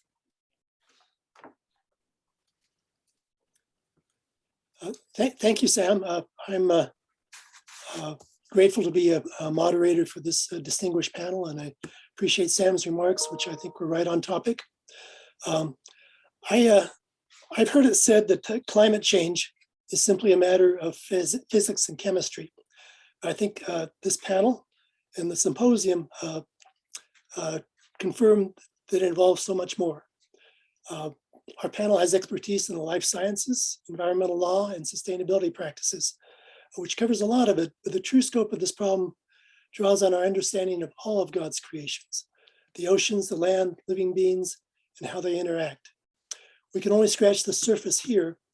I hope that we come away with an enlarged view of our opportunity to serve, opportunity as Latter-day Saints to do our part in preserving an optimal climate for future generations. I think in broad terms of two ways to address climate change. The first is understanding and acting on our personal responsibility.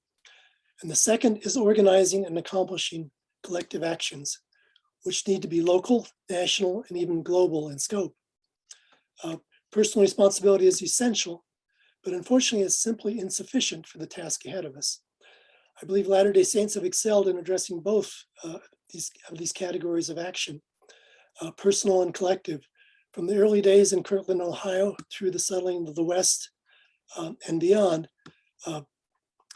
Historians have described our collective and future-oriented action as a distinguishing characteristic of the Latter-day Saint pioneers.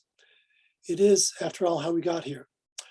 I hope we can retain that sense of unity and concern for future generations. So I am confident that our panel will address both types of action, as Sam has already launched into. Along the way, integrate the motivating and guiding force the gospel principles provide us. Mark, I wonder if you would next introduce Merikay, whose especially is focused particularly on personal responsibility, and then Craig. Thanks, David. Yeah, Merikay Smith is president of the Seneca Creek Watershed Partners in Maryland and serves on the board of Muddy Branch Alliance. She became Master Gardener in 2007 and frequently speaks to groups on sustainable gardening. She launched an affiliate of LDS Earth Stewardship in 2016 and serves on the LDS Earth Stewardship Board.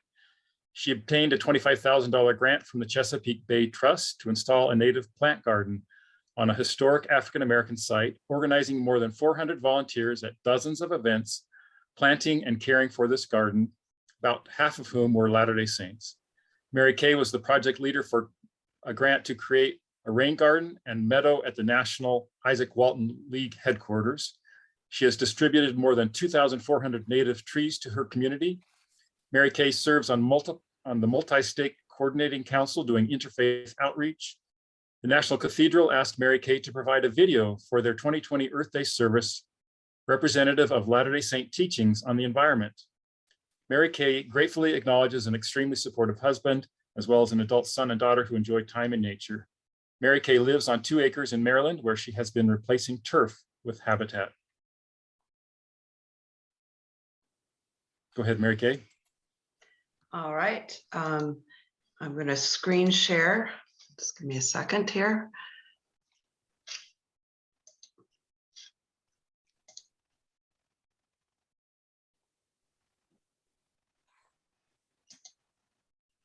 All right, thank you so much. I kind of felt like I represent the sort of average member of the church. I don't have professional credentials to speak of, but I do feel pretty strongly about caring for creation and being motivated specifically by my faith to do so.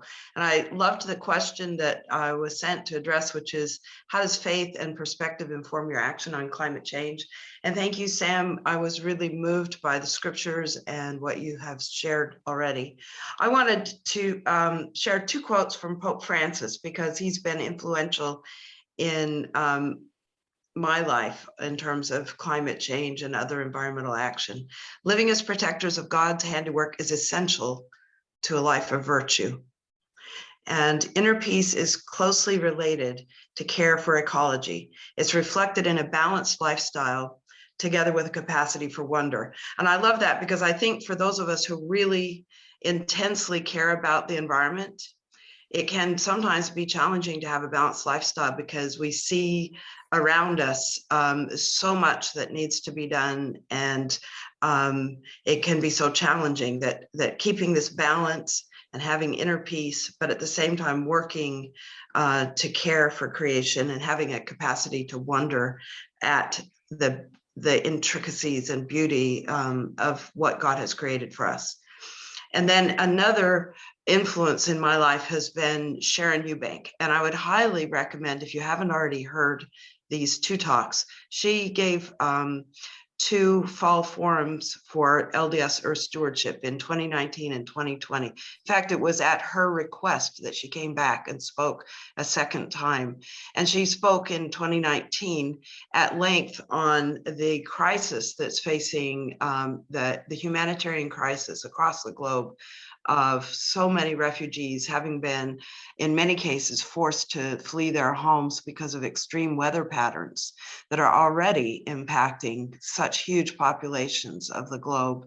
And I was moved when she said, people are forced to move, and in transit, they're suffering violence and death in ways that make it hard for me to sleep at night. Okay. And she goes into quite a bit of detail about various parts of the world and the way they're being impacted by salt incursion, for example, forcing people off of farms and many other things. But she closes or includes this comment: the opportunity is right for us to take a cause we care about and do something helpful we haven't done before. So I would encourage those of us who are listening, even if we're already engaged, to think, is there one more thing that I can do? In 2015, the Pope wrote this letter to the world, every person on the planet.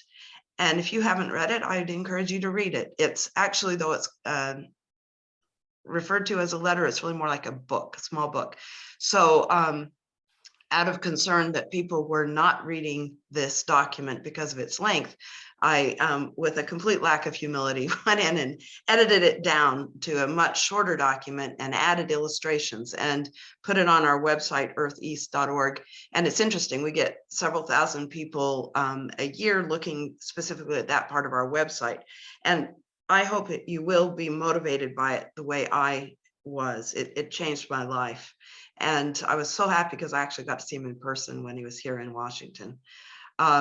So he asks us to become painfully aware of what's happening around us in the world and discover what each of us can do. And the more you learn about climate change and its impacts, they're so pervasive at every level of life.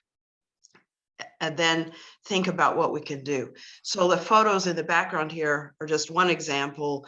Our streams are under continual pressure by development and other things. And this is an example of 3 acres of woods where I spent a good part of my summer trying to fight to preserve these woods. A beautiful, ecologically complex area with trees, many of them between 125. The oldest that I did a count on was 220 years old. And the people who were pushing this project were saying in 2 or 3 years, you'll have no idea that these were cut down. It'll just grow back and be green and no animals will be harmed. I mean, it was very disheartening to experience. Even if we brought in, this is the gentleman and woman there are part of the WGALA TV crew that came in. We got TV coverage. And we still lost the vote. We got 2 to vote in favor of blocking it, 3 voted for the project, and so the city council approved it. Weekend, this is what it starts to look like. Breaks my heart, actually. Okay, so it's painful, but because of the gospel perspective, we know God is in control. We have to do just what we can do, right?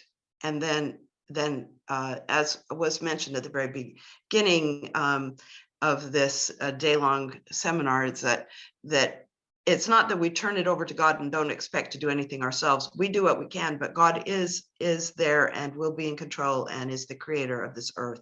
But we do what we can. So for example, here we brought in volunteers and we couldn't do anything about the big plants that were going to be destroyed, but we dug up what we could and spent weeks moving plants into other parts of the watershed so that at least the smaller plants could survive. One thing I've done that I would suggest you might try doing in your own community, trees are great for creating habitat, holding and cleaning stormwater, and also, as you know, carbon sequestration, really important. So I've been able to give away 2,650 trees over the past 7 years since hearing that talk or the reading the letter from the Pope. And it's enough to start making an impact in our community, a little community. So you may be able to do something similar where you live. on our 2 acres that I've transitioned into, most of it into native plants, it's really making a big difference. But that alone is relatively small, a thimbleful in an ocean. But by teaching others about the process and in giving them encouragement and information, it can make a difference. So I've given about 150 talks to community groups, including I did one last night to a community group of 500. And it can make a difference. So I would estimate that at least 3,000 people have now learned more about native plants, their benefits, and are changing the way they approach the care of their own properties. I contacted, after being motivated by the Pope, as well as, I shouldn't say that my Latter-day Saint roots didn't have a place, they did. I was already an active master gardener and things, but just encountering that document from the Pope really did sort of change the level of time and energy that I put into environmental work. So I contacted LDS Earth Stewardship, of which I was already a member, and said, the Earth's a bigger place than Utah, because I only saw events happening in Utah at that point. And we worked together, and I was able to launch the first local group for LDS Earth Stewardship. We cover Maryland, DC, and Virginia. We have about 100 members and have held about 100 events. We've been able to do really good things to benefit creation in our little neck of the woods, including invasive plant removal, trash pickups, getting the church video to be part of the National Cathedral Earth Day. Those are just a few examples. But what has pleased me the most, I think may have been the most impactful thing, is we were able to get a grant to on this historic African-American site purchased by freed slaves right after the Civil War, an area that now is just sort of weedy, when we started, weedy grass. And it faces a very busy highway. We now have planted 35 native trees around the perimeter, which over time will completely change the appearance of this property, as well as provide habitat, hold water in place, and sequester carbon, reducing the temperature in the area. But we also have 4 large native plant beds that model for people what they could do in their own home properties. And I wanted to encourage people to get more involved in whatever nonprofits are working in your area to do earth stewardship, to actually, get dirty, making a difference. And then if you don't already have an LDS Earth Stewardship group where you live, we've streamlined the process to create new groups. It only takes 5 interested people willing to start a group. And I'm happy to talk with anyone after this meeting, because as was mentioned, I'm on the board of LDS Earth Stewardship and specifically work with our growing of local groups. We now have a group in Southern California, Georgia. Funny thing, the groups in Salt Lake and Provo are having a hard time getting going. So if you live in those areas, please contact LDS Earth Stewardship and become involved. New York, Ghana is trying to get a group started. We have a little group in Uganda, a group in Germany, and Rolf, I think, is one of the participants who's the leader of that German group. Okay, so for our little group in the East, our website is Earth East. Please visit and see what we've done, and I hope it might inspire you to do a group where you live. One of the benefits is, as was mentioned, I've had a calling for many years of doing interfaith outreach at a multi-stake level for our area. And people of faith, regardless of their faith, are motivated, sincerely motivated to make a difference on climate change. So I'm part of the Montgomery County Interfaith Climate Change Group, and I learned so much from what they're doing. We are doing nothing really in comparison to what they're doing. And then I was invited at to participate at a synagogue service in honor of trees, because of the work I've done with trees in our area. And they asked me, could your congregation's green team please join with our green team in doing some community work and getting trees planted and so on. I said, well, I'd love to do that if we had a green team. Most of our congregations don't have green teams, I was sorry to report. But I went to my bishop and asked, could we have one? And he said, sure, no problem. And so we now have a green team. We've been able to do a joint project with this local synagogue and look forward to doing. In fact, I got an email this week from them saying, okay, what's our next thing that we could do together? Martin Luther King, let's do a project together. So joining with others of faith. And then I wanted to share specifically one of the members of our group, Joe Richardson. He's using the book Drawdown, which if you're not familiar with, I'd recommend it as reading, because it provides about 100 very specific ways that we can make a difference in climate change. And he's using this book to basically guide a lot of what he does. And he has, for example, solar panels, a wind turbine, composting toilets. He's done a major stream restoration project on 50 acres, planted about 1,000 native trees, put 19 acres into native perennials. That's the photo in the upper left. Has a very large vegetable garden to feed the community, composting. And when I say large, I mean very large. And should I say, a bishop for our church worked when our temple was open, was a temple worker, so active, having this, as the Pope mentioned in our early quote, was to have this well-balanced life. He has a well-balanced life, but he's really making a difference in terms of climate change. And most recently, he was appalled a few years ago when he saw the volume of trash coming out of the schools at the end of the lunch hour. Tons and tons going to incinerators or landfill. So in 14 Frederick County schools, he has created programs where the students are taught how to measure the waste at the end of every lunch day. Most of it does not go to the waste stream. It's sorted out, recycled. Food that is good, like unopened milk jugs, apples, and so on, are given to the local food shelters or food banks. And the mass of the food, the excess food, is composted. So it's really only like meat and items like that that end up going into the trash. So literally thousands of tons of trash are no longer going into the waste stream. They're being, and that is enough to start having an impact on climate change, because it's gone now from 14 schools. He's got programs starting this year in 8 Montgomery County schools. He's presented to the state legislature about having this program go statewide. Think about the impact that could have if statewide every school sorted through, recycled, and composted the majority of its waste. So I'd say if you live in an area where the schools are not doing something like this, you might learn about what Joe is doing and consider trying to get it started where you live, because it's a very practical, hands-on way to impact in your community something that has an influence on climate change.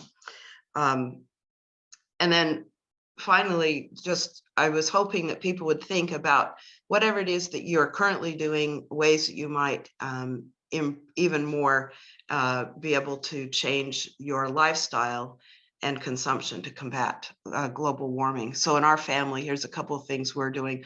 A couple of years ago, we gave up our second car. So now we have just one hybrid, we share it. Occasionally I have to set up an Uber, but most of the time we're able to negotiate that. So we buy only what's needed. Almost all the furniture in our home, maybe a couple of items, were purchased firsthand, but otherwise it's all recycled secondhand items or things people have given us. We can wear our clothes sometimes for decades. Craig knows me from back in the 1980s. Craig, I probably still have some of the clothes you might have seen me wearing to church. We grow a lot of our food in a vegetable garden. We try to reduce the meat we eat. I'd say we have a great talk at LDS Earth Stewardship on the word of wisdom and climate change and the relationship of the two and our personal choices in what we choose to consume as we eat. It was a talk given by Ellen White and is available on YouTube on our website.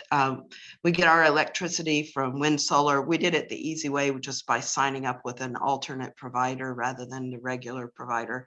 We compost. We donate a fair amount of time and money to our creation care. So I find one of the things I love with being a member of LDS Earth Stewardship and connecting with other people of my faith is sharing ideas about ways to live more sustainably on the earth. And This is a quote from the Pope. A person who can afford to consume more but regularly uses less protects the environment. There's nobility in such actions. And in our church callings, whatever they are, and in our families, we can try to model and teach gratitude for creation, respect for life, and care for local ecosystems.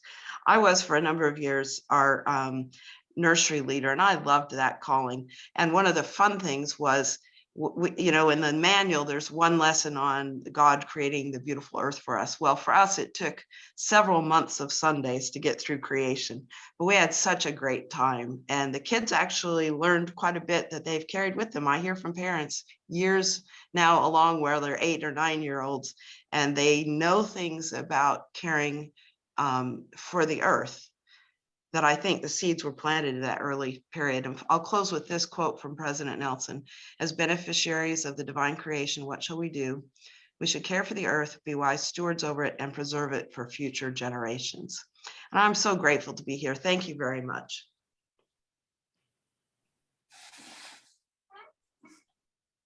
Wow. Powerful work, Merikay. Thank you so much. I'll introduce our final speaker for this session, and then David can lead the discussion among the panelists. Craig Golly is a partner in the Salt Lake City office of Holland and Hart LLP, where he practices environmental and natural resources litigation and advises a wide range of business and industrial clients in the oil and gas, mining, manufacturing, transportation, construction, real estate development, and other sectors on matters involving environmental and natural resources, permitting compliance, carbon sequestration, contaminated property due diligence, environmental audits, and management systems, environmental, social, and governance reporting, and international environmental law matters. He has also defended individuals and corporations in prosecutions for environmental crimes under a variety of federal statutes. Prior to private practice, Craig was senior trial attorney with Environmental and Natural Resources Division of the U.S. Department of Justice in DC. He has been an adjunct law professor at both the University of Utah and BYU. Craig is currently on the board of Audubon Rockies. He received his JD from Columbia and MA and BA from BYU. Craig and his wife have 4 daughters and 8 grandchildren and returned in July from presiding over the Spain-Barcelona mission. Craig. Thank you very much. It's truly an honor to be here, and I'm feeling a little humbled listening to Merikay, our good friend from Kensington, Maryland days. What an amazing work you've done, Merikay. Not just back in the East, but your influence is really felt in the church worldwide. And that's a good segue for what I wanted to first talk about, and that is what inspires me to be a good earth steward and to consider my role in addressing climate change. The first thing I would say is people like Merikay, who walk the walk. They don't just read the scriptures, do their ministry and teaching, enjoy encyclicals from Pope Francis and other religious and civic leaders on the environment, but they actually get out and do something. And that's where the effects are really felt. The second thing that has inspired me greatly is the scholarship on environmental stewardship by people like Professor George Hanley, who's written extensively. We have a very, very rich eco-theology, I like to call it, that is one of the best kept secrets in the church. And as we study the teachings on caring for the earth, it can be very, very inspirational.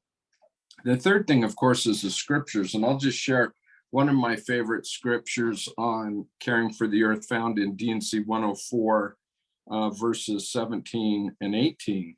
For the earth is full, and there is enough and to spare. Yea, I prepared all things and have given unto the children of men to be agents unto themselves. So we learn 2 important lessons there. We do have an abundance, and there is enough to spare and to spare. There's not just enough to slide by, but the Lord has given us collectively and individually the responsibility to be agents and use our natural resources in a wise manner, especially thinking about the impacts for future generations. And I love the next verse because it's a little counterintuitive.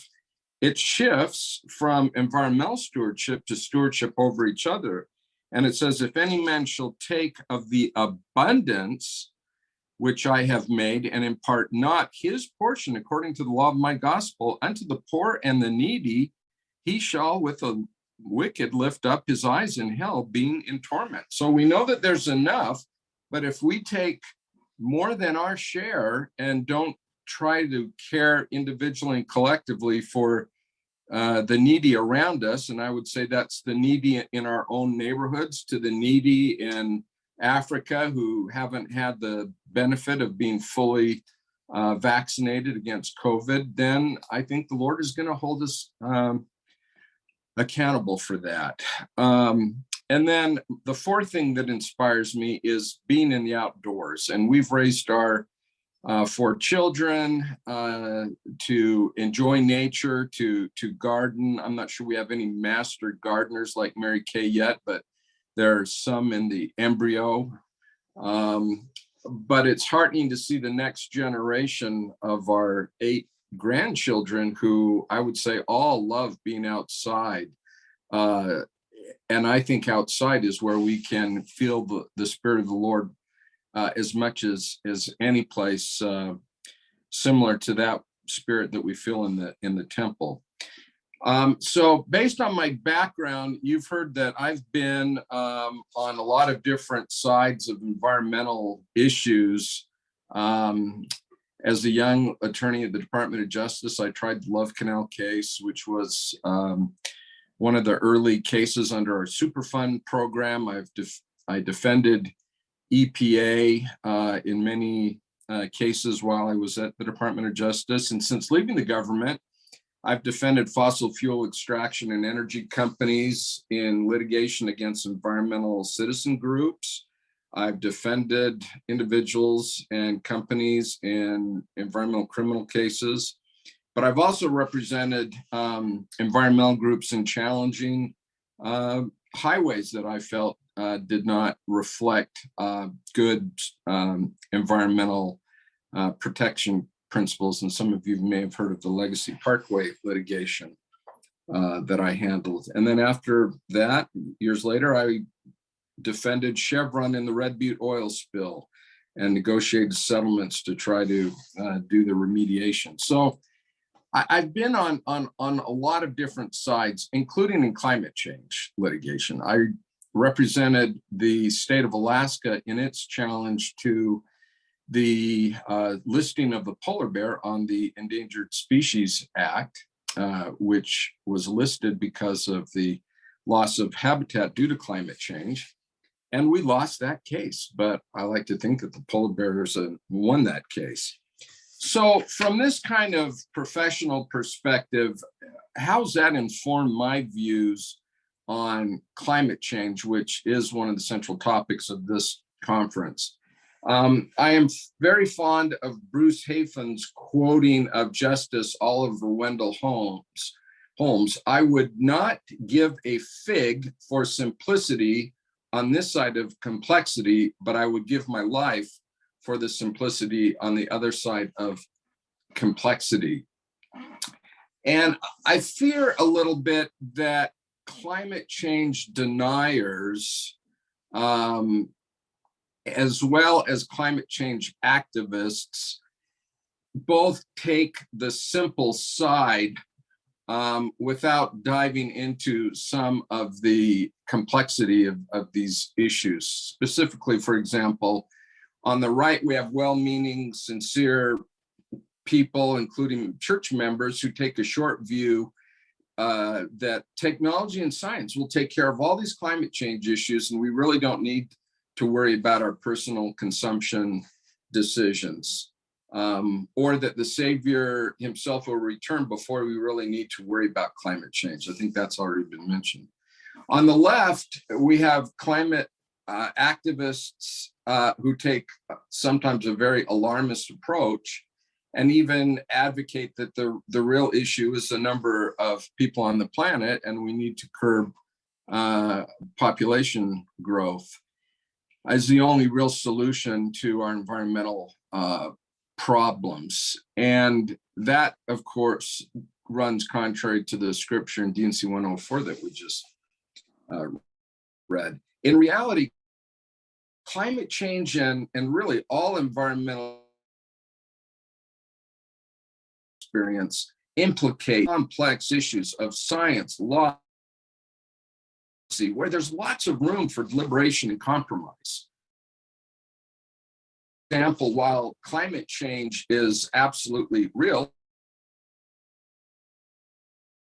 the rate of climate change, we are still going to be in a transition hydrocarbon economy that will take years to transition to a post-carbon economy where we can address climate change. There's always a temptation to impose control regulatory regimes to force changes. But on the other hand, we know that behavioral changes, individually and collectively, can occur better through nudges, and that federal and state governments can do much more to stimulate the transition and innovation needed to address climate change. But on the other hand, there is simplicity. So that's the complexity side of climate change.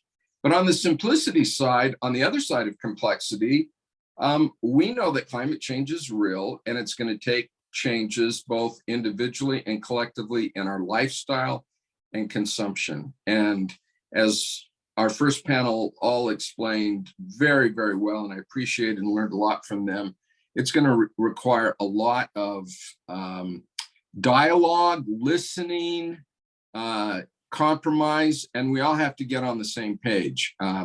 If just half of us care about climate change and want to see changes, both individually as well as public policy and legal changes, we're all going to have to gain consensus. And it's very difficult to gain consensus.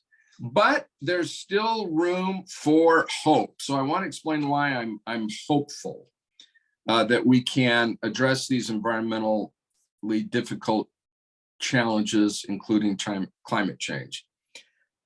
First, I'm inspired at some of the legal and public policy changes that are occurring, specifically the movement towards mandatory ESG reporting. ESG reporting stands for environmental, social, and governance reporting. The SEC is currently in the process of promulgating regulations that will make publicly held companies required to include in their SEC filings information about their impacts on these ESG issues, including climate change.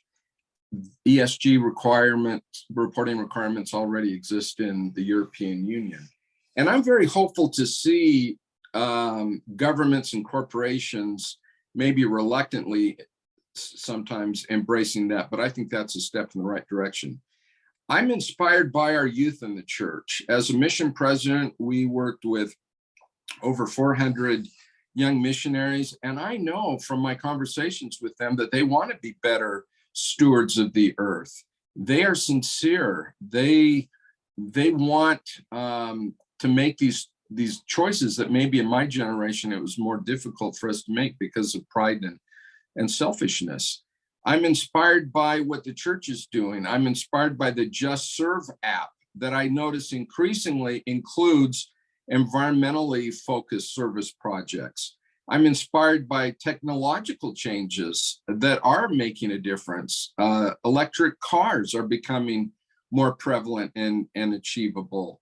We have battery storage technology around the corner that's going to be huge. So carbon sequestration technology that Merikay's already mentioned. And we've made progress in tackling difficult issues, including those up in the climate. Specifically, we reduced our chlorofluorocarbon emissions that have now slowly been repairing the ozone layer. I'm impressed, having lived in Barcelona for 3 years, to see the extraordinary urban planning and use of multimodal transportation and using electric cars and scooters. It is absolutely extraordinary. So I'm hopeful. My study of the gospel gives me great hope. I see great progress in our church leaders guiding us in ways to be better stewards and disciples.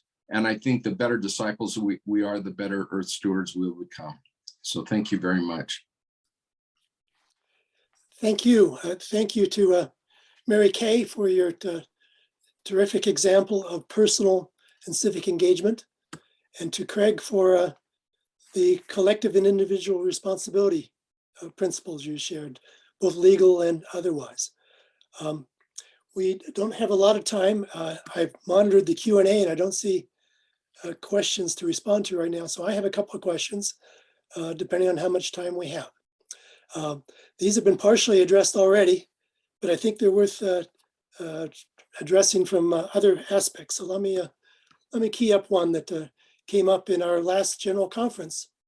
We heard Elder Ballard quote a warning given by President Dallin Oaks in 2017 that seemed particularly pertinent to our present day when he said, quote, "These are challenging times filled with big worries, wars and rumors of wars, possible epidemics of infectious diseases, droughts, floods, and global warming." I don't know about the rest of you, but I think these things were on full display this last summer, pretty much throughout the world. Some of you have already touched on the topic of hope. I wonder if there's some other comments you'd like to make about these things we're seeing in our world real time that worry us.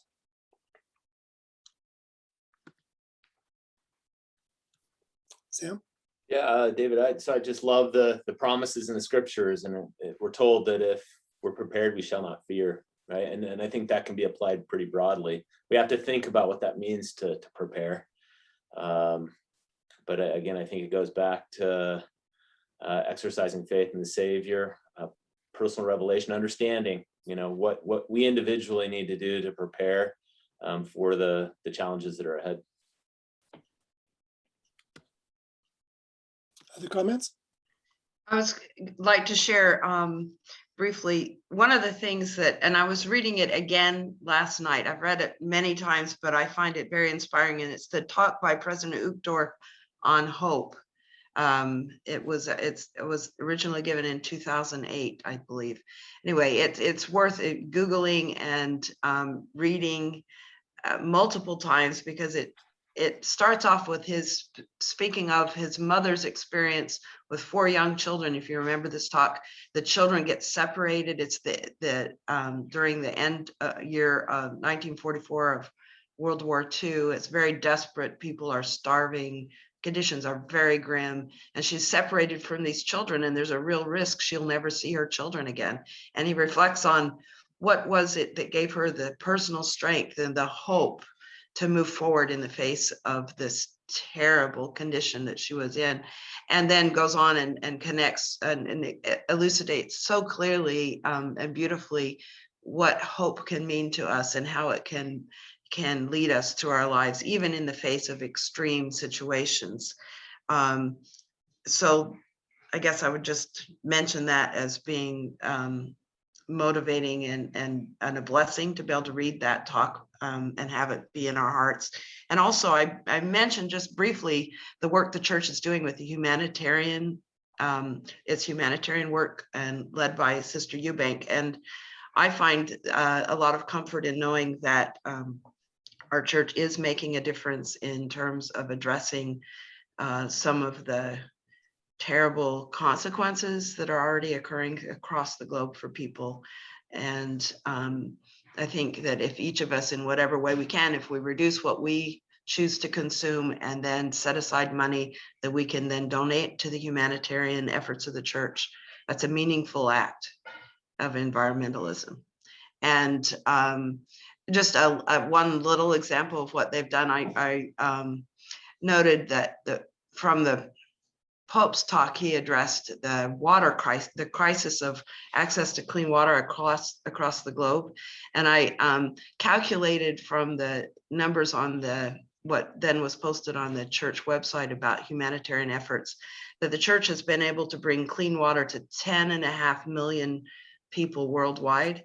And that even if the Catholic Church did proportionally what we as a church have done, the two of us together would be able to completely meet the needs of providing clean water across the globe. So I think it's useful to reflect on the great potential that's there as we as church members unitedly consume less and share what our extra resources are through the humanitarian efforts of the church. Thank you, Mary Kay. I do remember that talk by Elder Uchtdorf. It was powerful. I think one place to look for hope is in action. If we're engaged and we see others engaged in addressing the issue, we feel more hopeful. And that's certainly an outlet that we should consider. Let me move on to something else that Mary Kay actually brought up, and that is the words of Sister Eubank. As the director of Latter-day Saints Charities, Sister Eubank has been particularly insightful about the intersection of humanitarian work and environmental stewardship. In 2019, she said, quote, "The poor feel the effects first and perhaps most keenly, but these are pressures that affect us all. Some people will say, isn't there something more important to do? Shouldn't we be caring for the poor versus caring for the earth? And my question is, are they not linked so inextricably that we can't do one without caring for the other?" I think this is such a powerful concept, and it speaks to our mission as Christians. It appears to me that we have a serious moral obligation to act on climate. So the question I'd ask, and many of you have already discussed this to some extent, how can we assist others who share our faith to apply these concepts?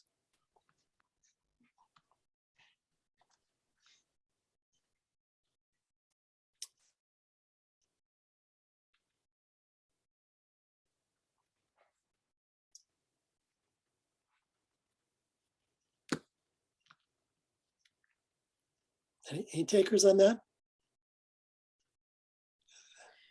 I'm sorry, David, but my computer went out just at the end of what you said. Could you just repeat the very end of that?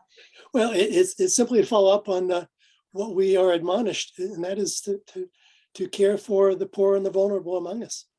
Scriptures tell us that, and Sister Eubank has amplified that. What else? How can we assist others who share our faith to consider that when we consider the environment?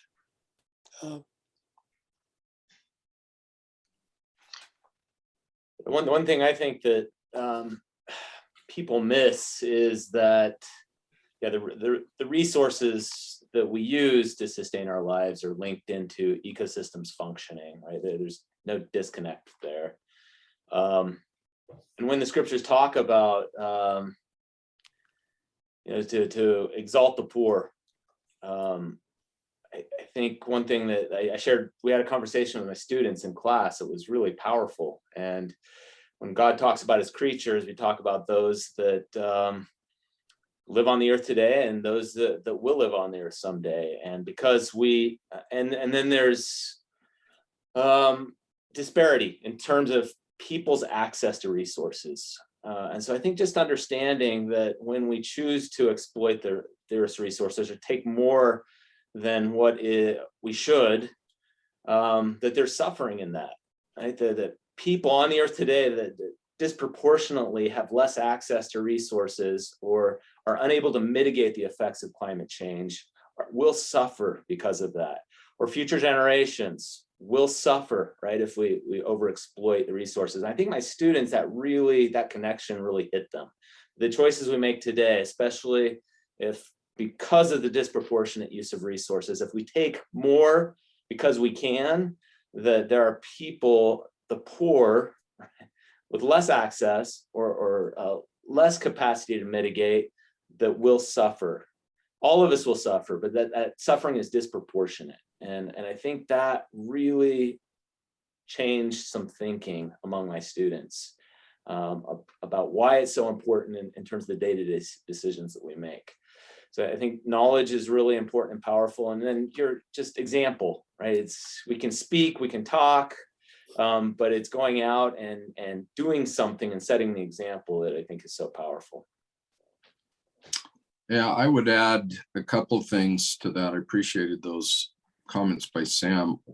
One is that our concern for the poor has to be the poor in our own neighborhoods and states, as well as the poor in other countries. We have an ethical, moral obligation to both. The second thing I would say, to answer the David's question directly, is we do need changes politically, legislatively, public policy.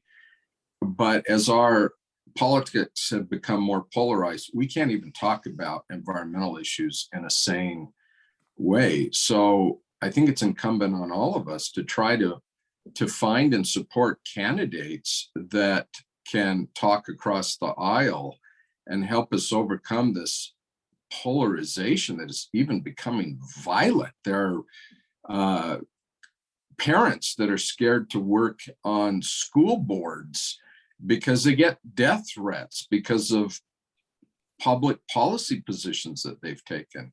So this polarization, in order for us to be better stewards of the earth and better disciples to help the poor and address the disparities that Sam is talking about, we do need to find political leaders that will help find room for compromise and overcome this terrible polarization that we've found ourselves in. It's worse now than probably in any time of history. I think that's well understood now.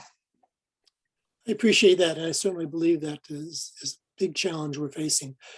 We're just about out of time. We really need to stop at 11. In the last couple of minutes, I wanted to tell a personal story and then hear your summary statements from each of you in the few minutes we have left. Let me introduce it by just saying that I had an experience last month in our gospel doctrine class. The question of when do you feel God's love came up?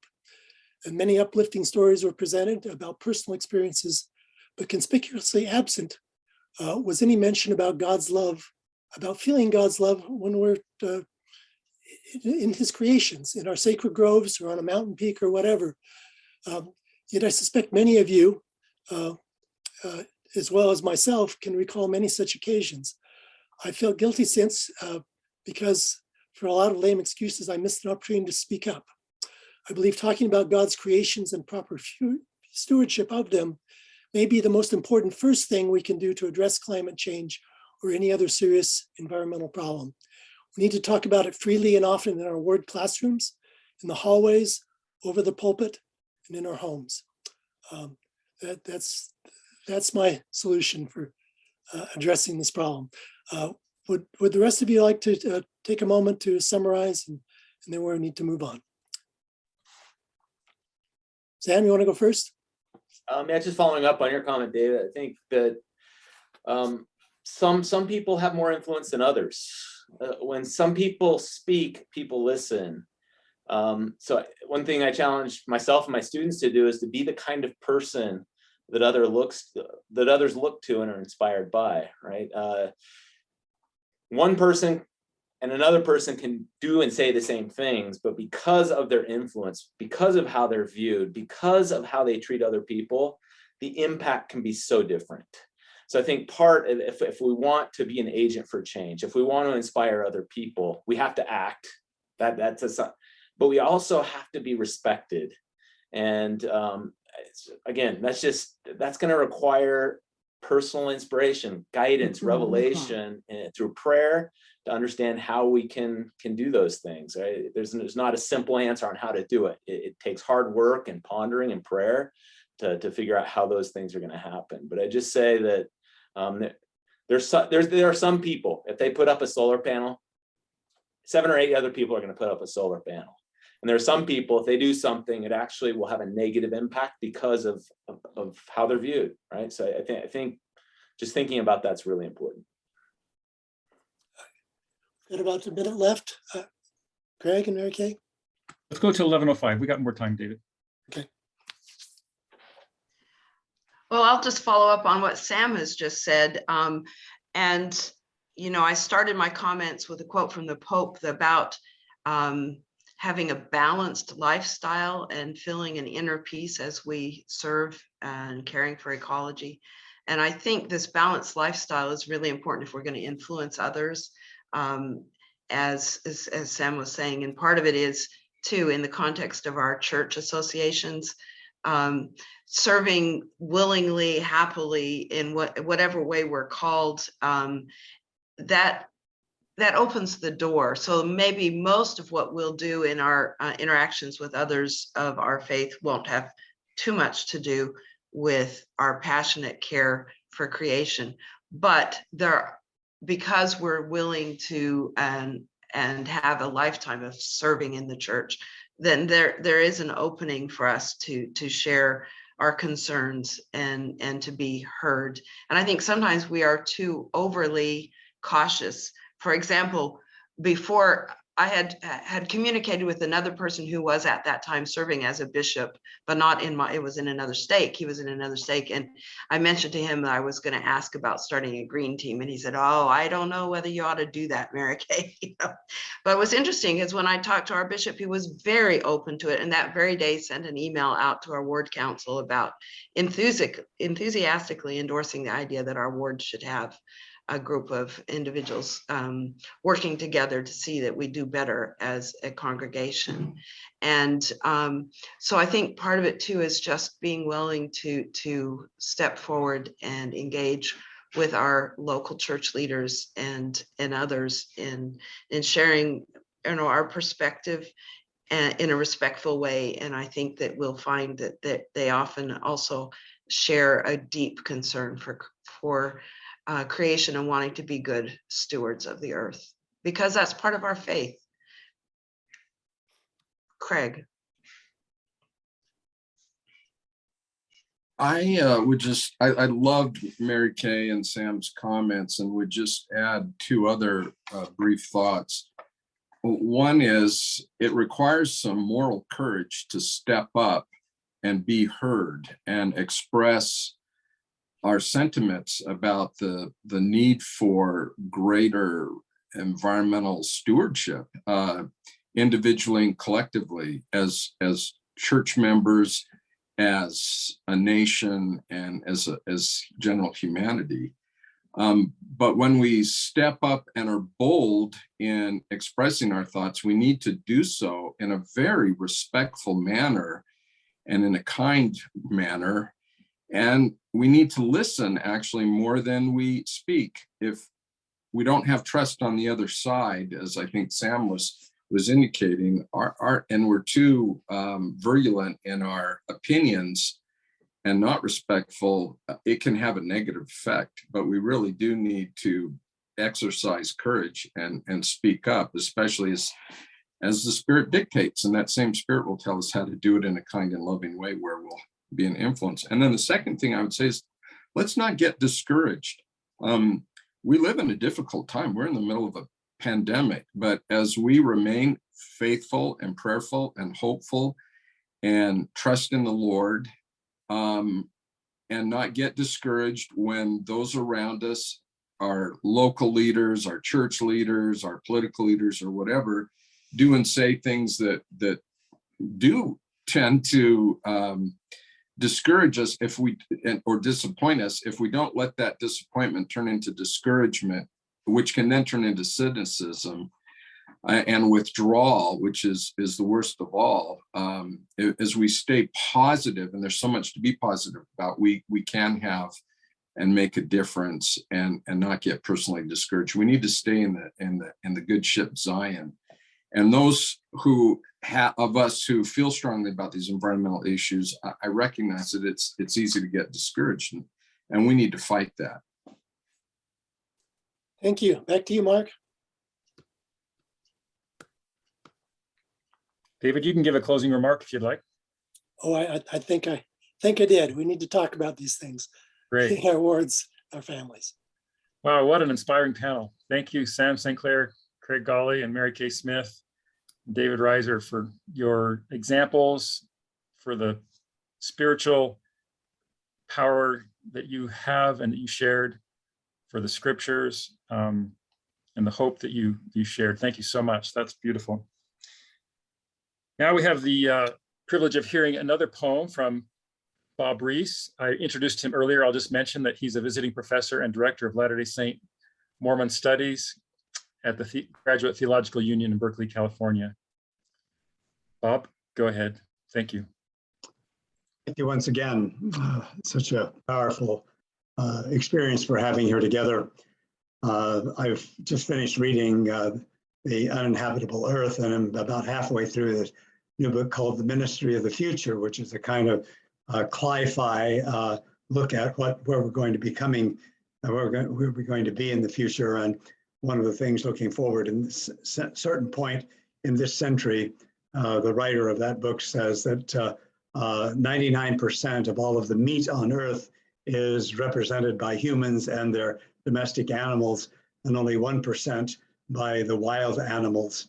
And we are seeing enormous extinction of animals. And so I wanted to share two poems, one called Elegy, which was based on a trip I took a number of years ago, and coming around a corner, a little fawn came in front of my car, and I couldn't stop the car in time.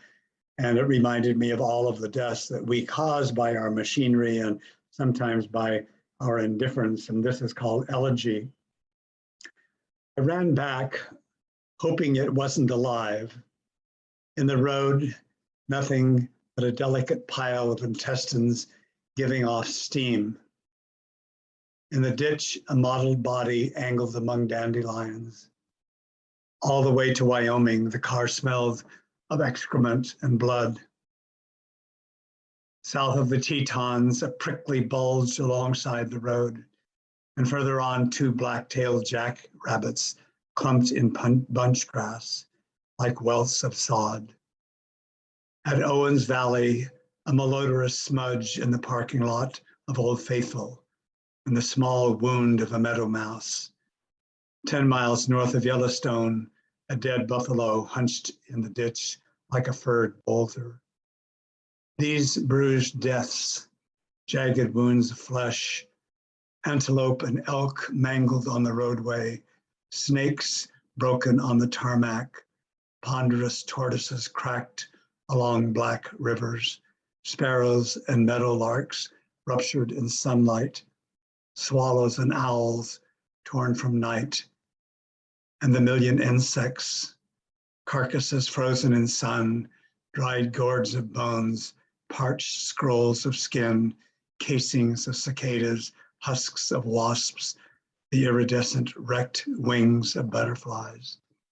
Our chronic feast of flies, our unholy harvest of crows. And then a second poem that kind of acknowledges the beauty and wisdom of women that we've heard some this morning, and we hear every day if we listen. It's called Birdsong, this poem, and it's taken in response to a beautiful poem by Robert Frost called Never Again Would Birdsong Be the Same, about Eve singing and the birds picking up her song and their songs coming back to her. And so this beautiful singing between the birds and the humans. This is called Birdsong.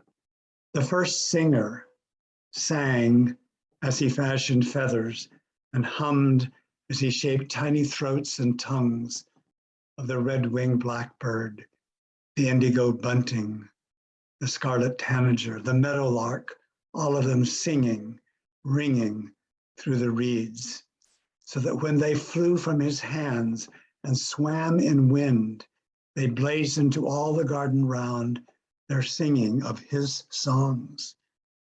And when he made eaves from ruddy clay, shaping the hollow of her throat, sounding her voice apart from the birds and apart from atoms, he breathed into her the music of stars and spheres, of suns and deep darkness, the sounds of all creation, so that they would echo from her and from all of her daughters a rapture of praise ringing throughout the world.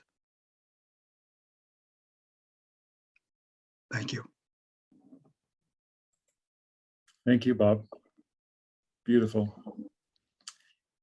Just as a reminder, this meeting is being recorded and it will be posted, not right away, but sometime soon on our YouTube page, and you'll be able to see these and hear these presentations and these beautiful poems, and you can share them with friends and ward members and bishops and stake presidents and missionaries and others.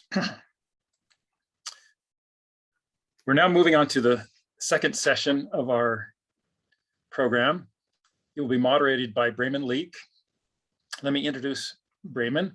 He was recently hired at BYU as the first ever sustainability director. Exciting step for the church in BYU. He has worked previously for Yale, Johns Hopkins, and the Natural Resource Governance Institute, as well as Business Week magazine, where he covered social impact as a young reporter in New York City. His assignments have taken him to British Parliament in London, Capitol Hill in Washington, the UN in New York, WHO in Geneva, the African Union in Addis Ababa, the FIFA World Cup in Johannesburg, and the Bill and Melinda Gates Foundation in Seattle. A Kansas City native, he served a proselyting mission for the Church of Jesus Christ of Latter-day Saints in Moscow, Russia. He holds a journalism degree from BYU and an MBA from Oxford. Brayman will be our moderator. Let me introduce the first speaker, and then Brayman can do the introduction for this session. Sarah Bateman has served for years as a community volunteer and environmental sustainability advocate with the city of Orem, Utah Valley University, and the Utah Valley Clean Air Task Force. She is the founder and chair of the Utah County Sustainability Coalition, a young but dedicated coalition committed to normalizing conversations about environmental sustainability. She is a BYU graduate, currently pursuing a master's degree in international affairs and global enterprise at the University of Utah, with an emphasis in environmental diplomacy. As an added challenge, she decided to take up Arabic language studies. Every day she wonders why. Sarah lives in Orem with her husband and 3 children. She loves to explore the outdoors, travel, and connect with the human family. So Brayman, go ahead for your introduction, and then Sarah. Hi, can everyone hear me okay? Yes. Great. Well, it's wonderful to be here. Thank you, Mark, for that introduction. And thank you, Sarah, and the other panelists for joining us today. Our topic is Faith in Action, Community Champions at Work. And so on this panel, we hope to have more of a lively discussion. I will be monitoring the Q&A panel. I've already have that open, and we hope to be able to take as many questions as we can from the audience around the world. The stars of this panel, obviously, the folks who are watching, and then Sarah and others. So Mark has introduced Sarah, and Mark, if you wouldn't mind, perhaps we bring on the other 2 panelists as well. You could share those introductions, and then we'll begin that discussion. Would that work for you?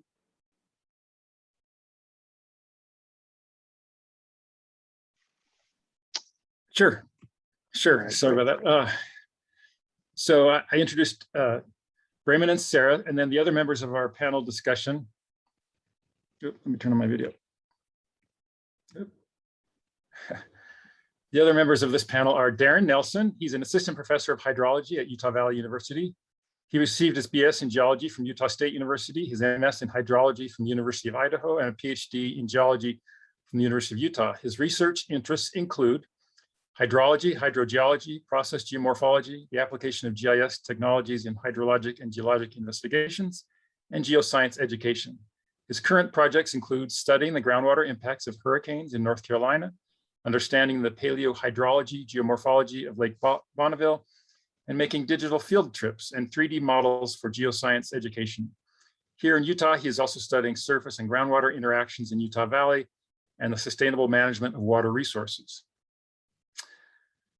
Our other panelist is Rachel Lauritsen. Rachel is a fiber artist, writer, Waldorf handwork teacher and an aspiring urban homesteader with a fondness for hiking, knitting, plant dyes, and craft chocolate. In 2005, she received the Individual Recycler of the Year Award for the Utah Recycling Coalition for organizing a city recycling program. This effort led to her becoming a city planning commissioner for 8 years, where she was able to bring a sustainability mindset to projects in South Salt Lake City. Rachel does outreach and presentations on sustainability within communities, organizations, and households with the goal of encouraging practical and accessible eco-friendly habits. She is the founder of the Utah Fiber Shed affiliate, Lake Bonneville Fiber Shed, which supports local regenerative textile production. And I should mention Rachel is on the board of the Mormon Environmental Stewardship Alliance. That's our panel. Go ahead. Thank you so much, Mark. Sorry to put you on the spot like that. No worries. Well, I've enjoyed this session so far. I hope to focus, as we said at the beginning of this discussion, on community champions at work. And we have among our panelists people in education, people in advocacy, and art. And so we'll be focused on those three powerful arenas and the work that these folks are doing as advocates and educators and as artists. As Mark mentioned, I am new in my role at BYU. I've been here for just less than a year, moved to Utah from New York City in February. And as he also mentioned, this is the first time that we have begun to organize as a university campus-wide around sustainability and stewardship. So I'm privileged, fortunate to have this role as the sustainability director at the university. There's been incredible support. And given our mandate to educate and inspire and engage students, we really hope that in the short time that we have them with us as students, that we can influence their behaviors and attitudes as they go forth into the world as alumni and as community leaders and as family members and members of their wards and stakes, that they can continue to share with the world what they've learned at BYU and exemplify positive behaviors around sustainability and stewardship. In a similar way, we hope that all of you watching this session around the world can take away a few things from this session that will help you influence those around you as you go forward in your day-to-day activities. So, Sarah, I'm going to start with you because you're one of the first people I met when I moved here to Utah in February. You reached out to me in your capacity with the Utah County Sustainability Coalition. Can you tell this group, tell this audience what that coalition does and maybe some of the progress you've seen so far? Sure. So the Utah County Sustainability Coalition is something that was established in March of 2019. It was an offshoot of the Utah Valley Clean Air Task Force, which has been around for several years now. And I was really inspired by the work that they were doing, their ability to collect representatives from governments around the county and as well as the transportation and real estate, the universities. So because this is something that obviously requires some cooperation from a lot of different stakeholders. So I was interested to see if we could perhaps expand the conversation beyond just clean air, because that foundation had been established well. I was hoping that we could further talk about all aspects of environmental sustainability, especially considering the projected population growth here in Utah County and how we can continue to grow well together. But obviously this requires people to actually come together and have those conversations. And as has been mentioned before, kind of some of the politicization, love that word, of the environment is something that we do have to contend with.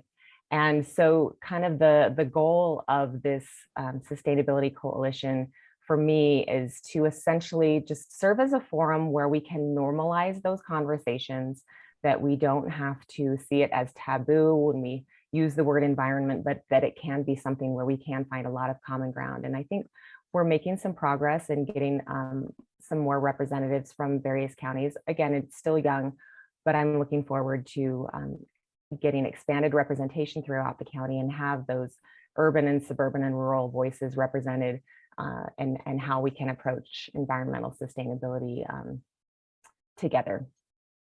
Great. Yeah, Sarah, you've done such a great job with the coalition so far, and you've literally given me and BYU a seat at the table. We've come and been able to meet with representatives from other cities, and to also have representation from our neighbors at Utah Valley University, just up the road there as well at UVU. With that, this might be a good opportunity to bring in Darren to the conversation. Darren is a professor at Utah Valley University, or UVU. This is the second time that he has worked with the university to help build a sustainability program. And Darren, if you're there, I wonder if you could tell us a little bit about your recent experience at UVU and some of the progress that you've witnessed there since taking on that role in building a sustainability program. Yeah, so at UVU, I've only been here for a few years. I actually came from North Carolina and actually helped with their sustainability programs there a lot as a part of their geoenvironmental studies program. I'm currently actually the hydrologist here for our earth science and environmental science program. And so I'm part of their sustainability committee. I'm more interested and I'm more part of their water subcommittee, where I actually try to help with water conservation, since that's one of my main focuses. And to me, it's really important, especially in times of drought like now, to actually really help people understand the importance of conserving and being more sustainable in our water resources. And so we've tried with marginal success to actually try to help our campus community, especially to understand the importance to actually reduce their water resources. I know the committee itself, the whole committee as a whole, the sustainability committee, has been working really hard at lowering our energy output. We've been the university is actually just bought a large solar farm that they're actually getting energy from, and things like that to try to reduce that. But my main aspect of sustainability there at UVU is really trying to get the students involved and try to really activate them in some way. I teach a lot about that and teach a sustainability class there at UVU, and it's always fun to see them, their eyes light up and all get excited about understanding the environment better and doing things that will help them to be a better steward. And so I think that's one of the most important things that I do as an activist, is really to try to help others to see the same light. I mean, I probably am not the best in the world to actually go out and say, hey, go out and battle climate, but I'm trying, and I think the best way that I can do that is through my students. Thank you, Darren. We're going to come back to that topic of student engagement. So, Rachel, are you there? I'm here. I apologize for my camera. It showed up this way this morning. I figured a ghostly image was better than nothing. Okay, well, we can see you through some sort of foggy glass. That's okay. Yes. We're glad you're here with us. Now, Rachel, as Mark introduced you, we understand that you have experience with city planning, but also, as a city planning commissioner, but also with some of the artwork that you've done. And I wonder if you wanted to focus on one of those first as sort of an introduction, and tell us some of the progress you've seen with your efforts. Well, so as a fiber artist, a lot of what I do is practical in nature. I don't have anything that's gone to any shows, as some of my colleagues have done, but I focus mainly on stuff that I can do for myself or for my students. So I teach at a Waldorf school, which has its own background, but there is a high emphasis on practical learning as well as the other learning. And I currently am teaching third grade, where they learn crochet, and they learn as part of their main lesson work with their main teachers, where wool and yarn comes from, which is from a sheep typically, but there are other places. And so one of the things that I have been doing as an art piece is I have been collecting over the years scraps of yarn that children have used in their work that we have ordered. And I've been breaking that down and respinning that into a recycled yarn, mainly for their benefit, so that they can see what you can do, not only with the raw material that comes from the sheep, but also from little leftovers. And I actually have spun all the yarn. I haven't knitted it up. I've got a plan for that, but it's very, they always get very excited about it because they realize, oh, just little things can add up to make a big project. And it will be something that sort of has some symbolism to do with the school, but basically taking that material and turning it into art. And I've been able to create over 7 skeins, which if you're a fiber artist, you know, but it's significant enough that I'm going to be making a shawl with that. And that's just out of scraps. Well, Rachel, that's very fun. I hope that we can talk a little bit more about the power of art and how a hands-on experience like that can really engage young people. So again, the Q&A panel is the Q&A box is open. I'll be checking questions there, but let's start with one for all 3 of you, Sarah, Darren, and Rachel.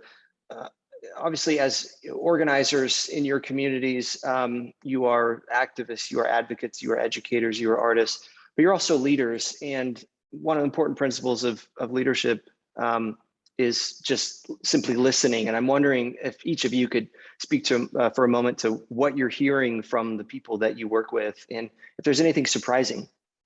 And Sarah, maybe we'll start with you.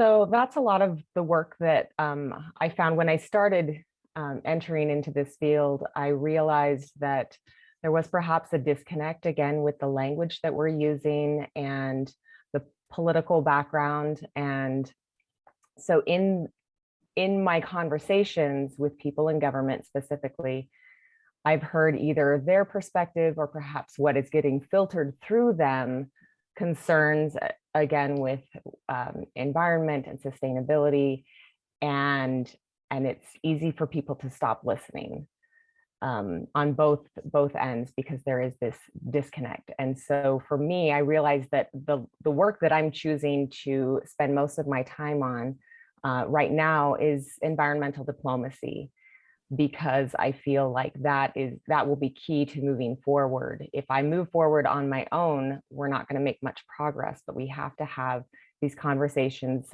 and be willing to check our egos at the door, which can be challenging at times because we always want to be right. But if we can successfully check our egos at the door and come together and serve together, I think, again, the church aspect of it, from this background of the church service, that really faith is not passive, it's active, that we come together and we listen to each other. And so it's been interesting to hear some of the things that have come through that I realize, okay, we still need to make some progress on the conversations. And again, that's why I'm interested in developing this forum for normalizing conversations. But I think that we are making some progress. It might take a lot of patience and persistence, but I think there is progress. I don't have specifics for you because I don't want to take all the time, but I do agree that that willingness to sit down and have that conversation, which I think can be challenging these days with the pandemic, has exacerbated that. Where we've become isolated behind in our digital worlds, and we've got these barriers. So we need to be willing to bring those barriers down and look each other in the eyes and try to understand kind of the root at what they're saying. They might be saying something on the surface, but keep asking questions to find out what is the root value that is causing them to make these certain choices. And finding that root and finding that common ground is crucial to making that holistic progress. Thank you, Sarah. So same question for Darren and Rachel. You're both working with younger people, are you hearing anything surprising? What are you hearing from the people that you interact with at work or in your roles? Brevin, I lost connection for a while. Can you repeat the question? Sure. So we're talking about the role of a leader is to listen. And Darren, you spend all day with other professors or students. What are they talking about when you're discussing stewardship and sustainability? To me, I'll actually respond to this in partially in a way that one of the questions that I saw in the Q&A came up with as well, is that most students specifically don't know where to start. They don't know what to do. They don't know what how to actually make a difference. And to me, it is really, as a leader in that, is to really empower them to know that their small things, every single small thing that they do will actually compound, especially if you get others in part combined with it. And I mean that's really what they don't understand. I get notices from students all the time says, well, why does it matter that I actually do these things? Why does it matter that I actually recycle? Or why does it matter if I do that? If everybody else doesn't, why does it matter that I do? And the whole point is really to get them excited or get them inspired to actually make a difference. And if they just start off with those small steps, they can start building from there. And that's really what to me it is we all have to take knowledge of our those small steps first and then move from there. That's great. Thank you, Dan. So Rachel, same question for you, and then we'll dive into the first question that's come in from the audience. Okay. Well, I would say that as I was thinking about that question, a lot of what I get from not only third graders, but I also teach wood carving to middle schoolers, which is its own challenge. But it seems to be sort of a microcosm of what I hear from adults in a variety of formats, which is they get started on a thing, and a lot of times, especially with the children, they get really discouraged because they don't know how to do it. And so they say, I'm no good. I don't want to do it because I can't. And so the conversation that I have with the students regularly is about, well, this is new. You haven't done it before. It's going to take some time. We just need to practice, but you can do it. And look what you have done. And I find that having that kind of conversation at an age appropriate level, of course, with my adult interactions also is a similar conversation. People sometimes they start to realize the magnitude of the challenges we face environmentally. And they say, well, I can't do it. I can't do all those things. It's too hard. It's too big of a problem. And I find that the conversation comes back to that same thing. What can we do? And what can you do? You don't have to do all the things perfectly all at once, because this is a new thing and we're all learning together actually as we as the science comes in and we start realizing which strategies are effective and actionable, especially to scale. And so I think that's a really important part of it. The other thing that I've noticed as far as the listening component goes is that as I'm having these conversations, again, with the students, we talk as teachers a lot about meeting them where they are. And you can't meet them where they are without getting to know them.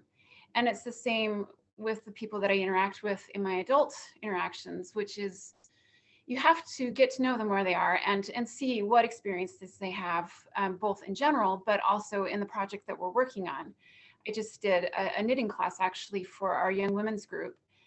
And there were different degrees of experience with the skill as well as the fiber and fiber care and things like that. And so taking the time to see where they're coming from, either on a political issue or on a practical, how do I do this thing? And then adapting and meeting them where they are. And I think that's sort of the message for each of us is we start where we are, and then we pick up another skill or we learn another perspective and we add that to what we already know. Yeah. Rachel, I'm going to put you on speed dial because that's a pretty good pep talk. I say the same things to myself. I've never done this before. This is hard.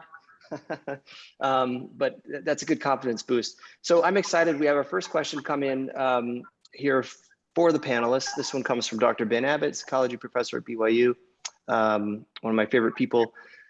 He says, I find that most people want to make a difference environmentally. However, so many don't know what to do to get started. What would you recommend to someone who is just starting, particularly for people who are discouraged by the division and backsliding that can seem prevalent at the national level? Let's go back to Rachel, Sarah, and then Darren, if you have anything you want to add. I know you touched on this just a moment ago. We'll come back to you. So let's go Rachel first. Well, I would say that you have to take bite-sized steps, and you have to get out there. So when I did the recycling effort, that was my baptism into learning how government worked, actually. I didn't really know. I'd had recycling in another place, and I'd come to a city that didn't have it. And I because we're a small town, actually, in the Salt Lake Valley, I ended up talking to the mayor, and he said, oh, no, nobody's going to want to. And after a year of finding other people's recycling bins to use, which wasn't very effective, but I went back and I persisted, and I ended up talking to my city councilor for my area, and he had some suggestions. But one of the things that I ended up doing was going to a city council meeting before I was ready to share my idea, because I had no idea what a city council meeting looked like. It was my recon. And what I learned was that in most cases, especially in mid to small towns, they don't actually get a lot of residential involvement unless there's some issue that somebody's riled them up about, or it's affecting their property. And there are good reasons for that, but usually most people are not involved. And so I would say, get involved in some way. And to be effective, that needs to have some sort of political aspect to it, because what I do is good for me, but to have that greater impact, we have to band together.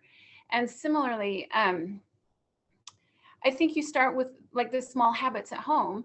You pick one. You pick one that's doable for you, that you feel is going to be meaningful. And once that becomes a habit in your life, then you pick another one.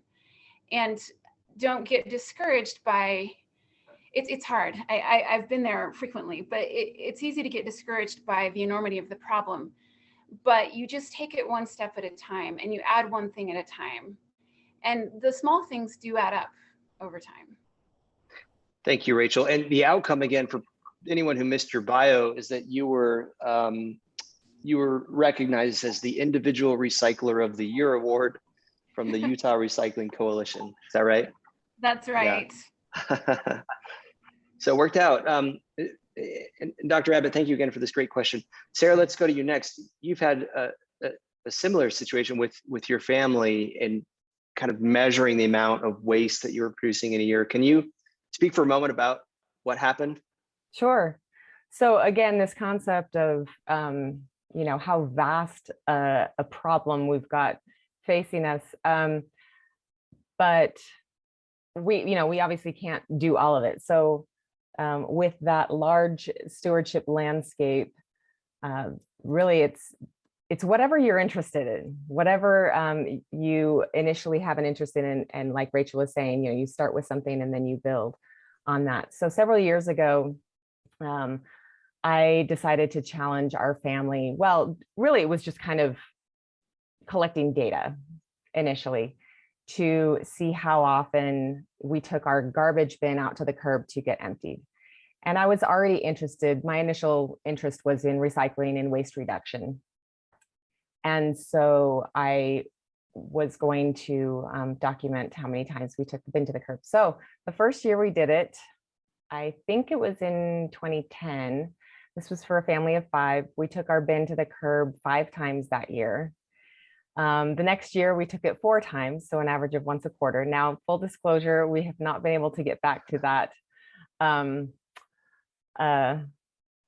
amazing, although compared to some who only create like a quart of garbage in a year, then it's a lot. But we need to recognize the baby steps that we're each taking, and then be encouraged in those baby steps that we're taking, and then we'll be prepared to take those next steps.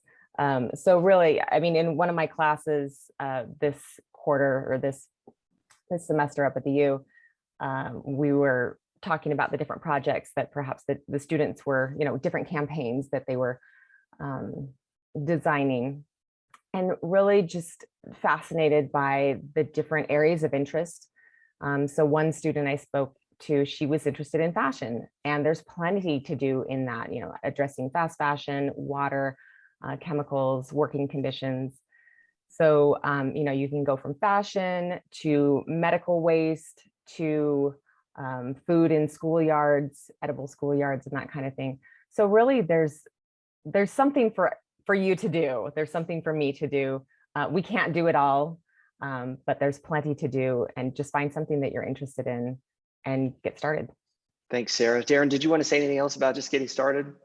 Yeah, I wanted to cover two things, if that's okay. I know in Ben's question, he asked about specifically the political backlash sometimes you can get and things of that nature.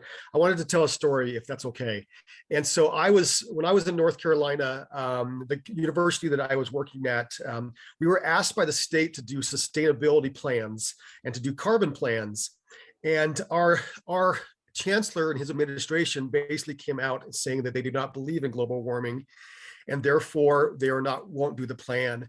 And so we as a faculty decided to, even though we have that pushback, we can still do things. And so we still actually designed our sustainability committee. We still did things. In our classes, we did service learning, where we would have the students prepare a documentary and then have people come together and invite the community and actually have them.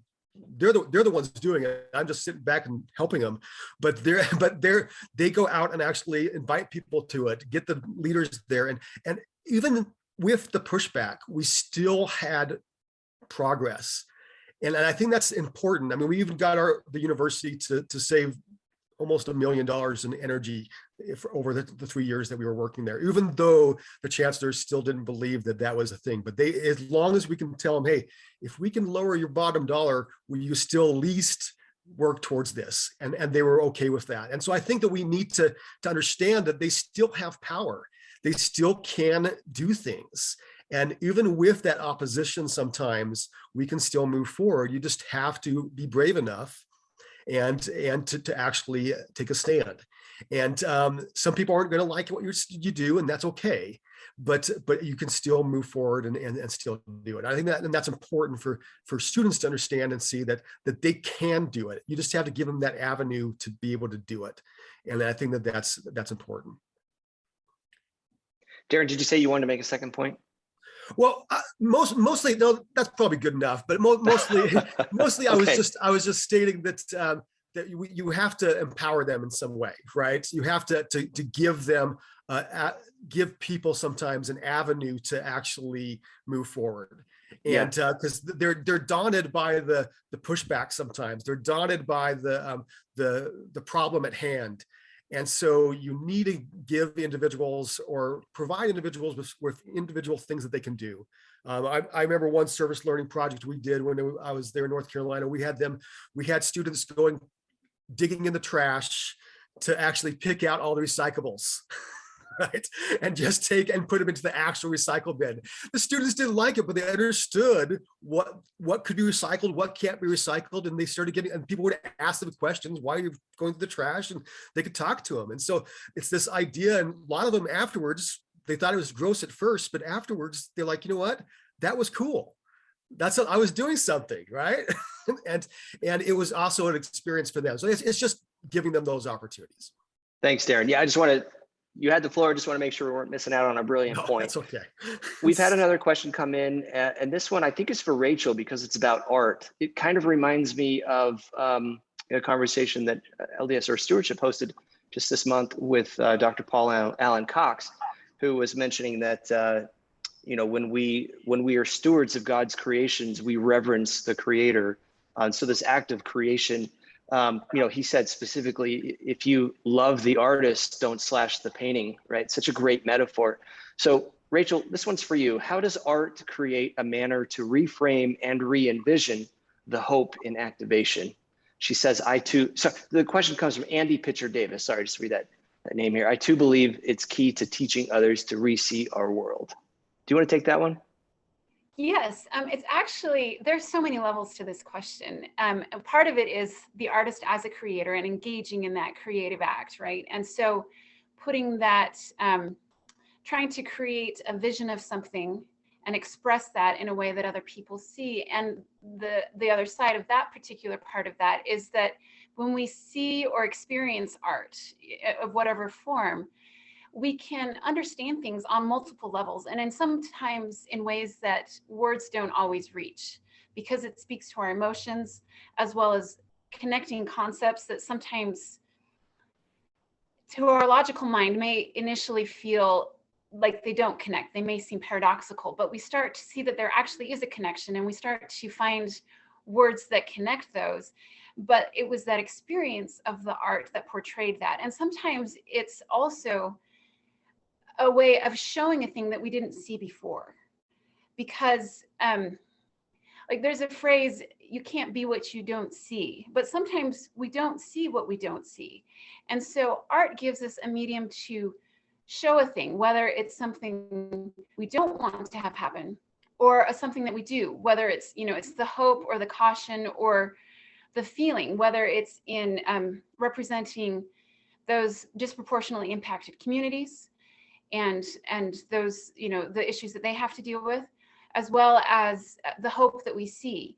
And so all of that can come together within art. And there's even, and I suppose this is slightly debatable, but there's sort of a newish field called craftivism, where you take crafts like knitting and crocheting and woodworking, all of these things, as a way of expressing your activism.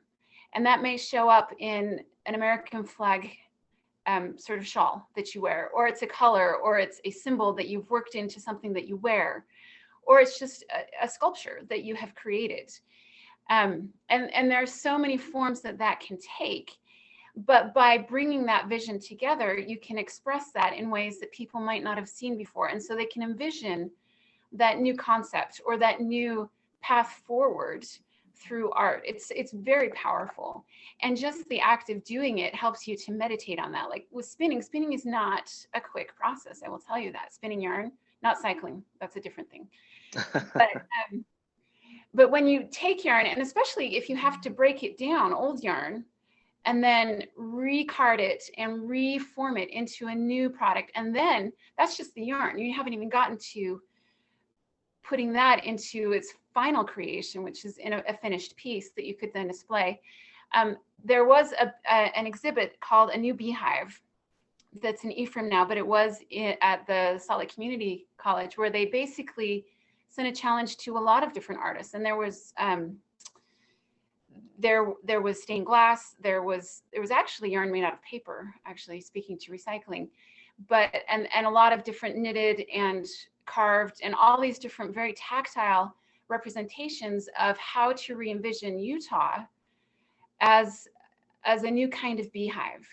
And there were some really beautiful and poignant, thought-provoking pieces that really made points that would be either long-winded and maybe you tune people out if you tried to put that into just a lecture, for example. So I think art has so many applications on so many levels, but mostly because it speaks to the heart. Thank you, Rachel.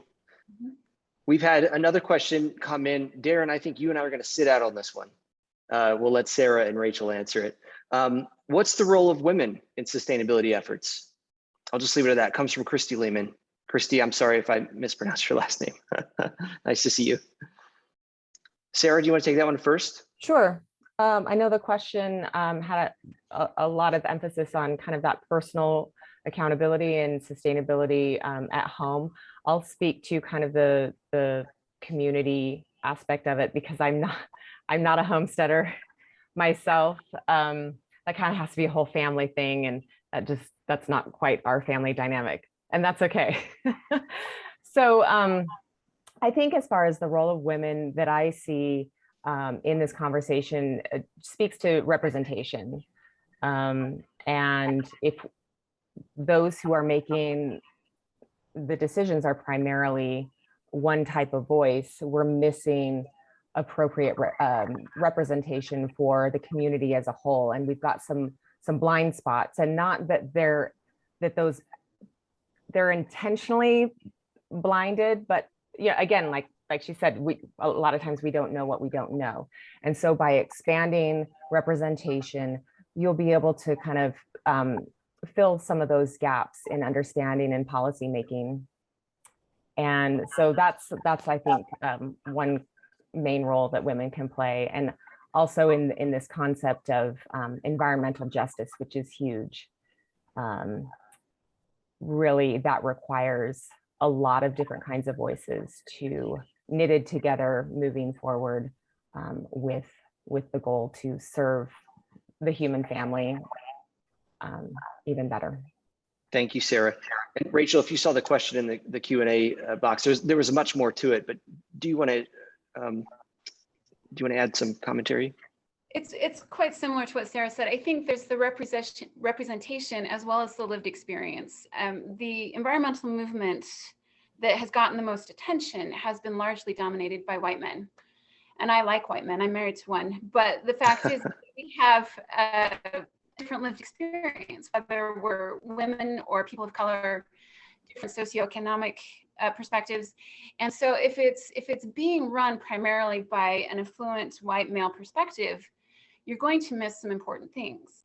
And that is why we need to have diverse representation, diverse lived experiences, so that we can make sure that we are looking at all of the issues, not just the ones that affluent white men are interested in or have noticed. And that's really, I think, the key to it, is getting more of that and giving voice to people whose voices have been marginalized or diminished because of it's always about power, right? And so the powers that be want to keep that power. And until we open that up to all of our perspectives and experiences, we're not going to get a holistic and equitable resolution to these issues. Thank you, Rachel. Darren, I want to come back to you for a moment, because you and I are fortunate to work for large universities in Utah Valley. We spend a lot of time with young people, and that's what the next question centers around. It comes from Teresa Gomez. She says, I've noticed that college students and teenagers are concerned about environmental issues and are willing to take action. However, many of them feel intimidated or discouraged by their age, or feel somehow hopeless by the views on these issues from older generations. What can we do to encourage or empower them?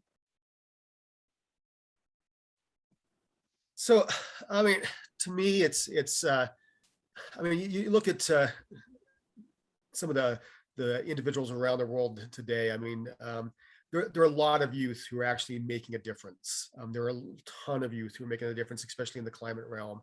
And I think that individuals, to me, they have the most to lose, and they need to really actually step up and understand that it will be scary. It will be hard, and it's sometimes hard to get them to others to take them seriously, but they just need to move forward and have that faith, in a sense, to act that they're doing what they need to do. And part of it, it goes back to what I think I said before, and it's just, we need to empower them to be able to see, or give them opportunities to understand that it's not as hard as it looks, right? And they can actually do something, and then have them start out small, and once they start out small, then they can go grow big from there. And they just have to have the passion, is what it comes down to. And it says, you try to help them instill that passion in them, and then they'll do wonders. Great. Thank you, Darren. Just a reminder to anyone listening, anyone watching, we are taking questions, and deliberately decided as a group to cut down on sort of presentations and visuals and have this discussion. So we welcome those questions from the audience. So Darren, while you have the floor, I wondered, just looking again at your bio, you have several research focuses. One is hydrology, one is hydrogeology. Maybe just for my sake, can you tell me the difference between those two? So the difference is the study of surface water versus the study of groundwater. Hydrogeology is how water and the earth react. and so on, how we can do it. Like one of my big research studies has been in North Carolina. Like I said, I've only lived here in Utah for a couple of years now, but in North Carolina, we actually lived amongst some of the largest CAFOs, confined animal units, like farms or factory farms in the nation. And so there was a lot of groundwater contamination and groundwater use in that area. So we actually, that's part of my research, was monitoring that use in the region, because the communities were really concerned that that using that much water and then putting back their effluent in the area was going to contaminate their water resources. And so we, as a whole, didn't find that happening, but we did find some contamination in some areas of the region. So it's really that monitoring and getting students involved of that to actually to really help them understand that our local economies, our local communities can be impacted by these impacts, and so these influences.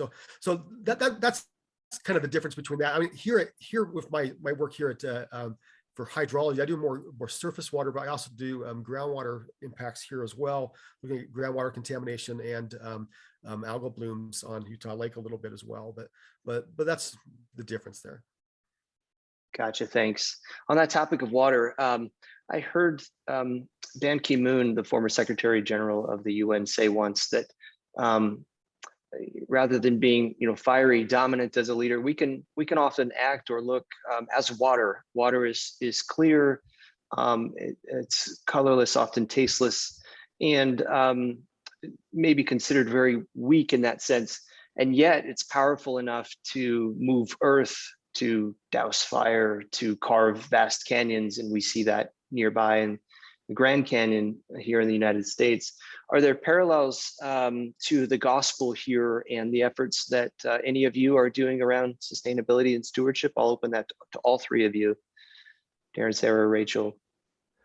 I'll start off today, and that's just partially because I have to speak tomorrow, and I had this topic in my mind a little bit about foundations, and I was listening to President Nelson's talk about the erosion of the Salt Lake Temple's foundation, and that's that slow erosion of that foundation. And I was thinking back to how if we allow that to actually slowly to some of these negative impacts and things in the world to actually eroded our spiritual foundations and things of that nature, that we can sometimes lose our faith, and we need to build up those foundations.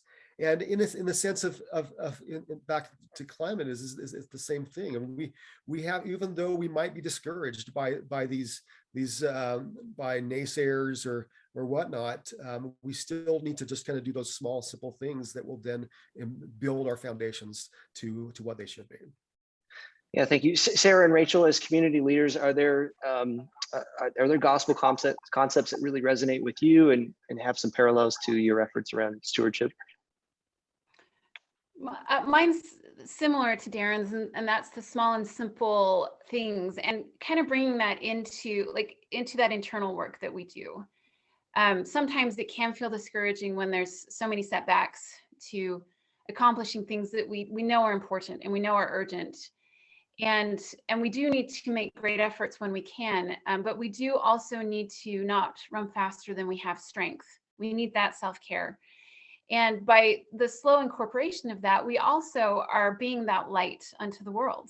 I'm giving all the phrases, but I have had over the years, as I've tried to live the things that I espouse, I've had people come up to me later, sometimes quietly, one-on-one conversations where they say, these things that you've done and you've kept doing, you reminded me, or whatever it is, that's made a difference in my life. I've made changes in my life just through that slow and steady building that up. And I think that comes from making that internal change. It's easier to see the external changes, but if we had enough people making those internal changes, that testimony, if you will, I hesitate, but that's, it's essentially that conviction and the compassion and those attributes that help us to make those changes in the world. As we build those up in ourselves, we naturally give permission to other people to do the same, and also show a way, because sometimes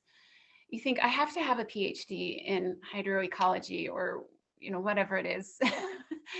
And I don't, but I can do lasagna gardening in my backyard. I can compost. I can learn how to make yarn from local sheep. I can diet with local plants or invasive plants that it's a benefit to harvest, and things like that, and continue to talk about it. I think that's one of the biggest things is it has been so politicized, and the thing is that the issue isn't political.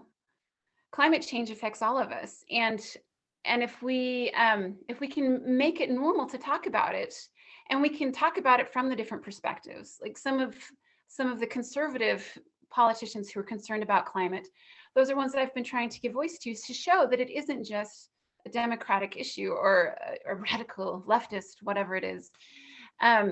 It is something that affects us all. And so we just need to talk about it and make it normal to say, okay, I'm working on a farm to closet initiative, or a farm to table, or I'm going to eat locally, or I'm going to reduce my plastic consumption, whatever it is. All of those things build up, and you talk about it, and you find the most surprising responses from people who you didn't know were interested at all. And you find out actually they want to do something about that too. So talk about it. Thank you, Rachel. Sarah, same question for you. Yeah, so one of my favorite, when I think about this, one of my favorite scriptures is in John 17, when it's the great intercessory prayer.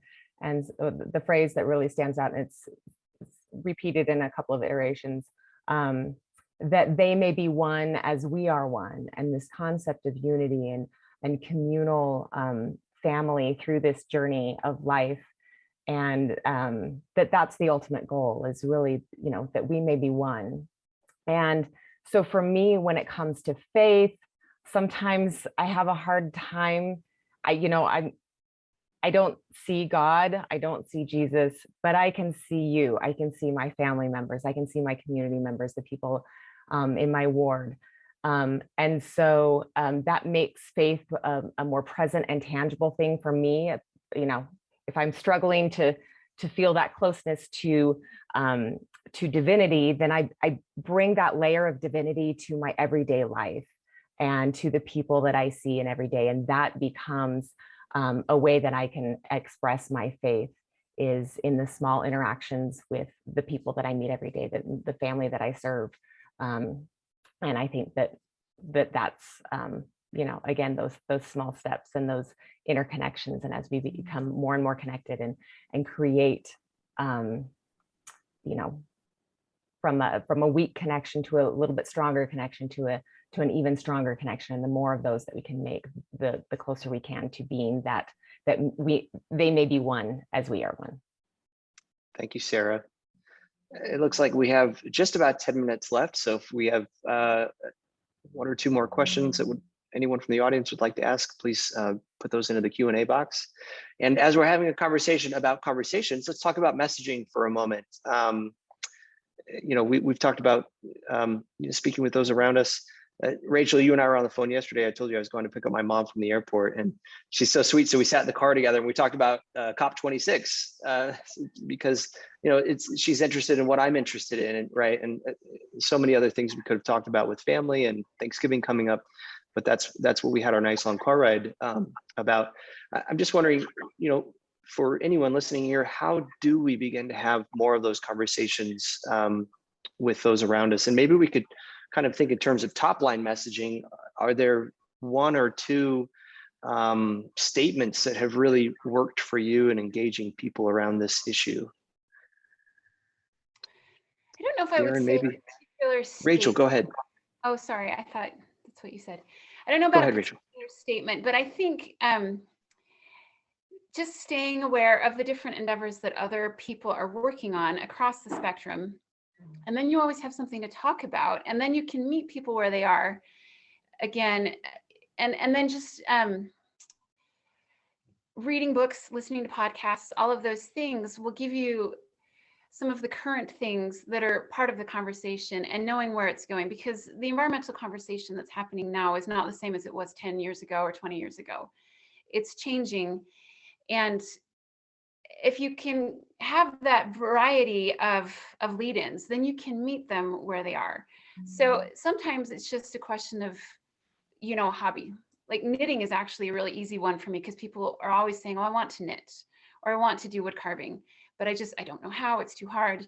And so you can start with that. And then with that area of shared interest, you can then build into these other different things like I'm doing with the fiber shed, or that, you know, finding a local source for your yarn, things like that. And then that leads necessarily to like water management and animal management and land management, all of those things. There's a stepping that you can definitely step to any issue if you can start with that area of commonality. Thank you. Sarah or Darren? I'll say something here. So I think it's really comes down to staying excited about it yourself.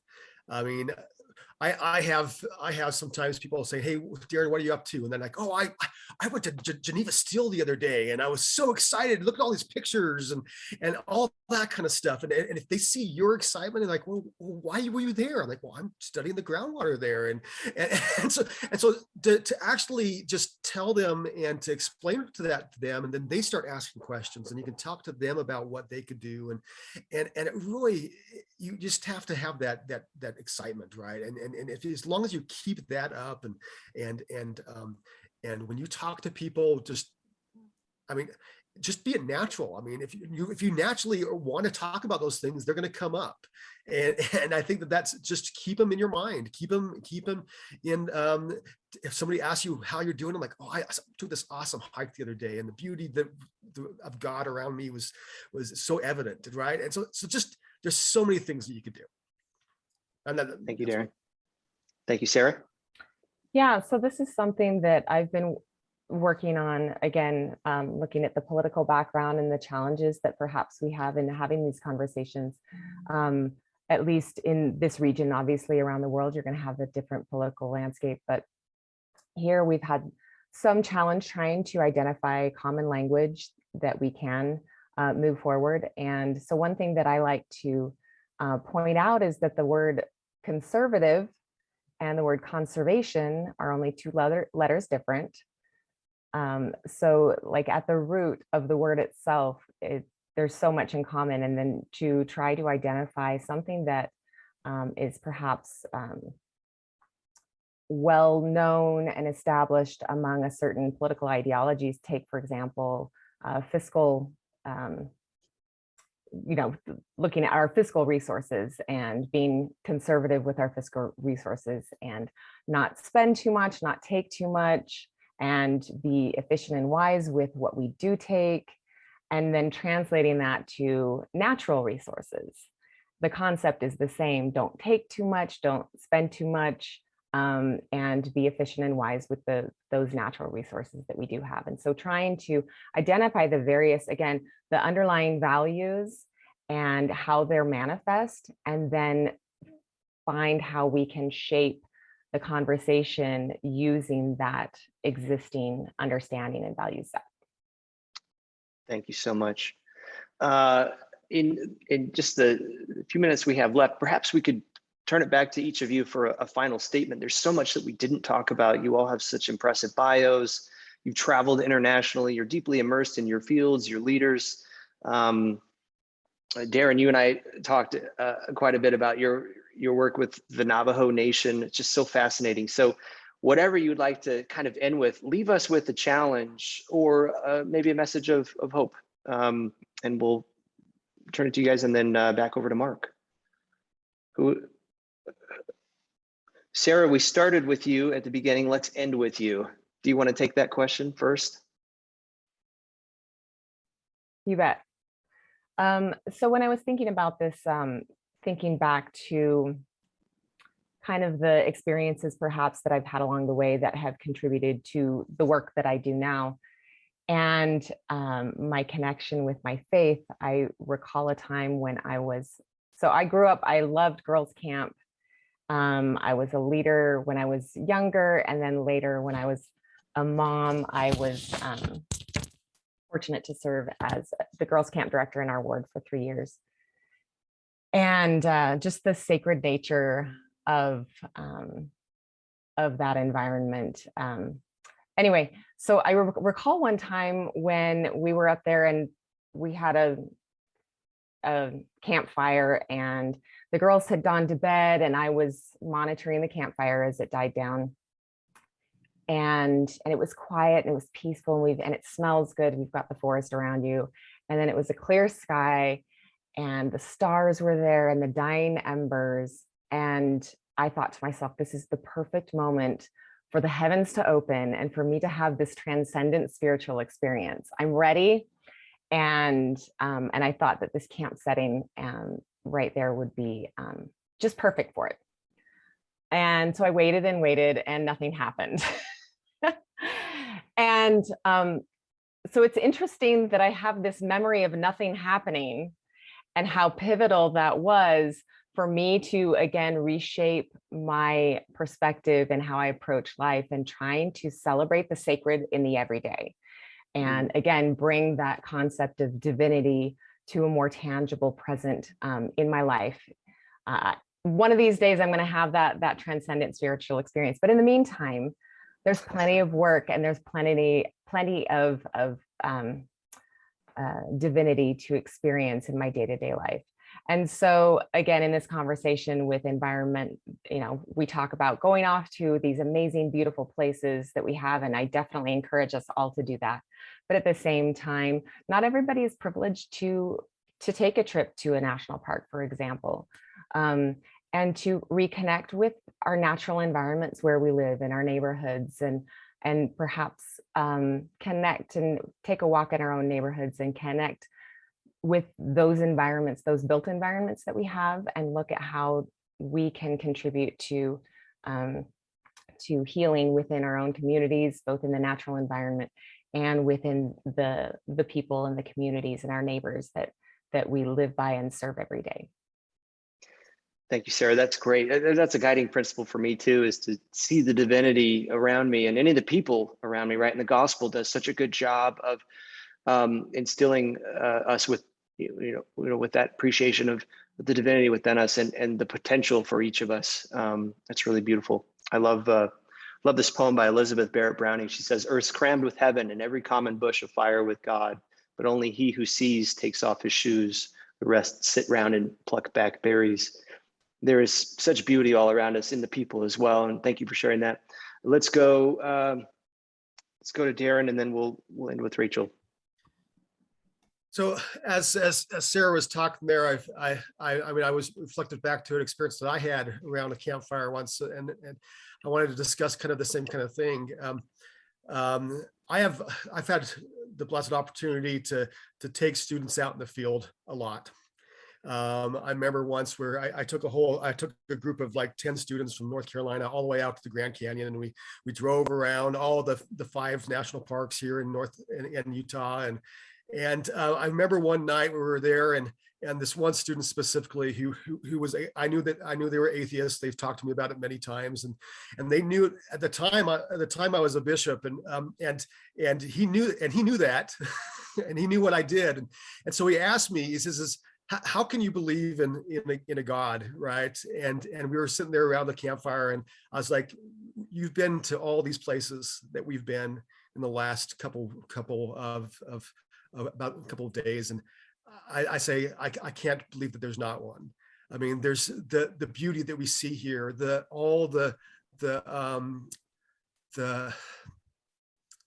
things that he's given us, to me is just amazing, and to me it goes back to the scriptures a little bit. I'm going to read a quick scripture, and this is in Doctrine and Covenants 104. It's one of my favorite scriptures about stewardship, and you probably all have heard of this one before, but I'm going to specifically go to verse 14, and it says, the Lord stretched out the heavens and built the earth, my very handiwork, and all things therein are mine. And we as his stewards need to actually treat his work in the utmost respect. And I think that we need to try to help others to achieve that same respect and understand that same respect. And I just love the world around me, and I've loved it ever since I grew up in the Yellowstone area, and I've loved these things. I love the world, and I think that it's important for us to continually be the stewards that we should be. Thank you, Darren. All right, Rachel, takeaways, a challenge for us. I would say that I would start with the one and move outward. And what I mean with that is to start internally to keep that tenderness and awe of nature and that connection with God, to be still and know that he is God. And then to take it to the next step and to look at your own situation, your own knowledge, or a particular problem that you've noticed that's challenging you, either in talking to a certain group of people or a certain person, or communicating some of these important ideas, and learn about it, and then find new perspectives on addressing it.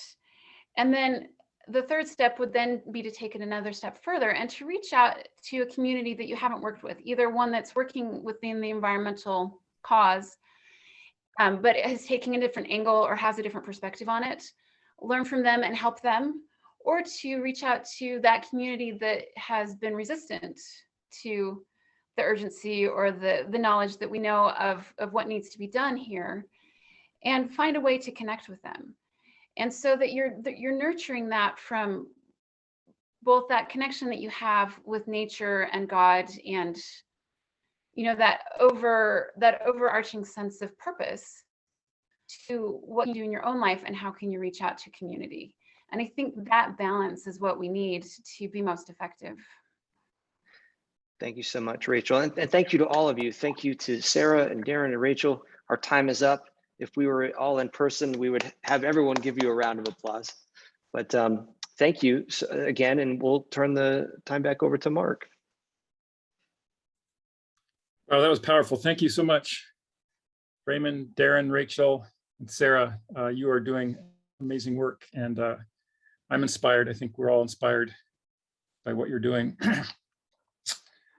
Moving to the next portion of our symposium, we have a poem by Christy Lehman. Let me introduce Christy. Christy Lehman is a musician and writer living in Provo. She earned a Master of Music degree from Arizona State University. She serves as an Environment and Sustainability Specialist with Mormon Women for Ethical Government, also known as MWIG. We're grateful to Christy, and she's going to read a poem now. Thanks for letting me be here today, everybody. I'm grateful for all the work that all of you do, and so happy to be part of it in my small way. So my poem has two introductions. One is that it was inspired by the work of a poet named Kathy Jetno Kitchener, who presented a poem at the 2014 United Nations Climate Leaders Summit. She's a Marshallese poet, and this poem was also a letter to her daughter. It expressed the hopes and fears she held as a parent and a resident of an island nation, which could soon become uninhabitable due to rising heat and sea levels. So while the effects of climate change are felt differently in the Marshall Islands than they are here, I found that I shared many of the hopes and dreams she had for her daughter as for my own daughter and son.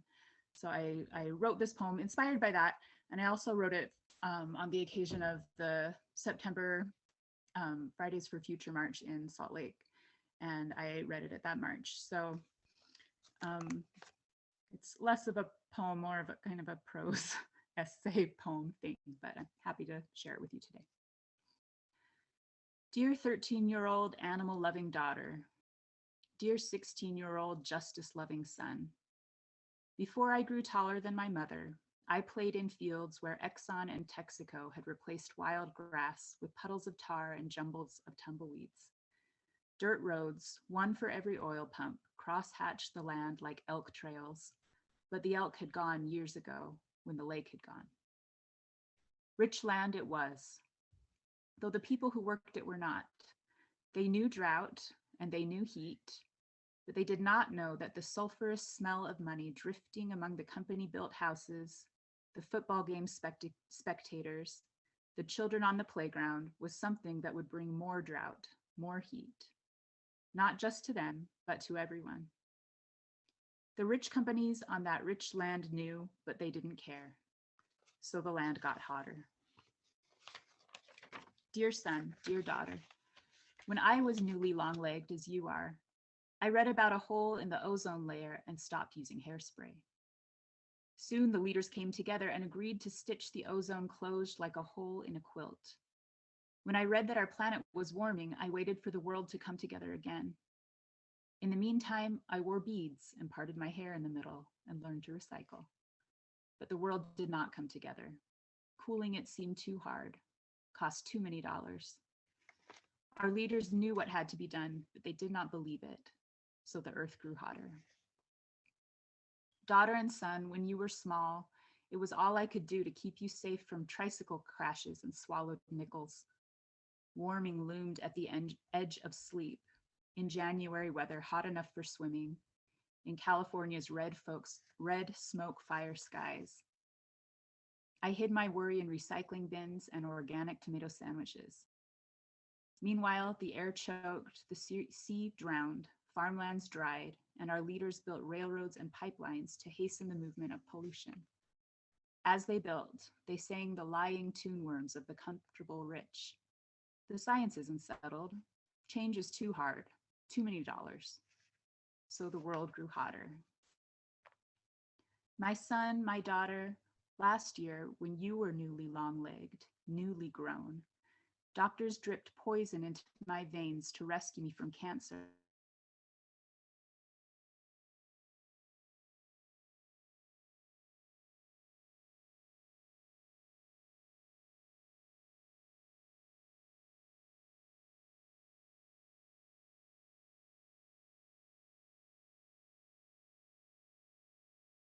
That comes with loving something you stand to lose. You do not deserve to lose the world as it was. Like those already counting the cost, island dwellers, forest dwellers, plains dwellers, family farmers, vanished plants and animals, people drowned in floods or burned by fires. You stand today to pay a piper to whose music you never asked to dance. How much you pay will be a matter of degrees. I pray our students listen to them. I pray our students listen to you. I pray to witness 2050, to see that our leaders have listened to the scientists they pay, that we've slowed the rising tides, the rising mercury, the rising masses yearning to breathe free, the rising masses hot and hungry and afraid. I pray to see a future world with ancestral lands that still grow food, with summer air that nourishes instead of kills, with new medicines from species we've kept, with ancient redwood trees and technicolor coral reefs, and maybe even a glacier or two. But if not, my son, my daughter, listen.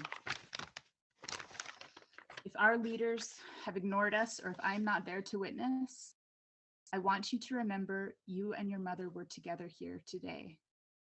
I want you to remember love makes you both rich and powerful. I want you to remember the world needs leaders with that kind of wealth. I want you to remember that this world, no matter its changes, will always be beautiful and worthy like you.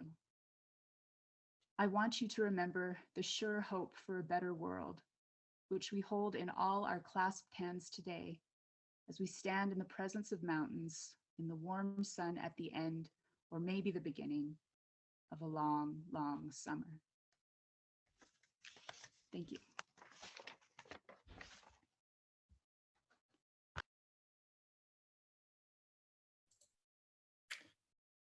Thank you so much, Christy. That was beautiful. Very touching. So we're going to take a 5-minute break now before we hear from our closing speaker, Ralph Grunke. We need a little bathroom break for some of us. So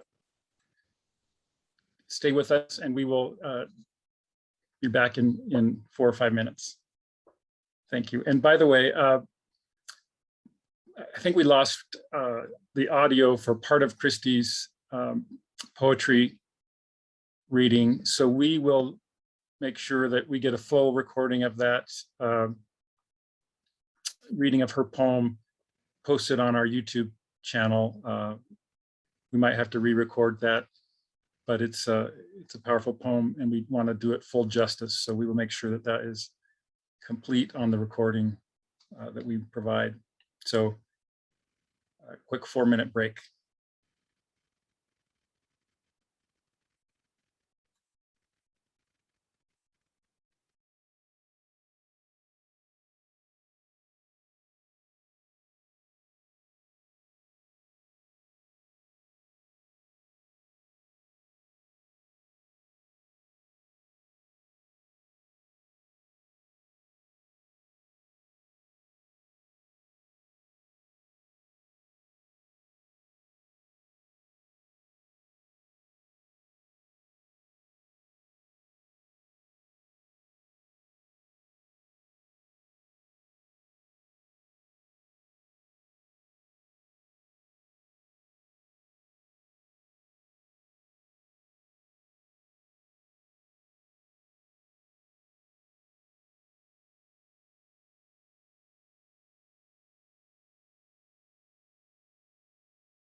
With each affecting and influencing the other,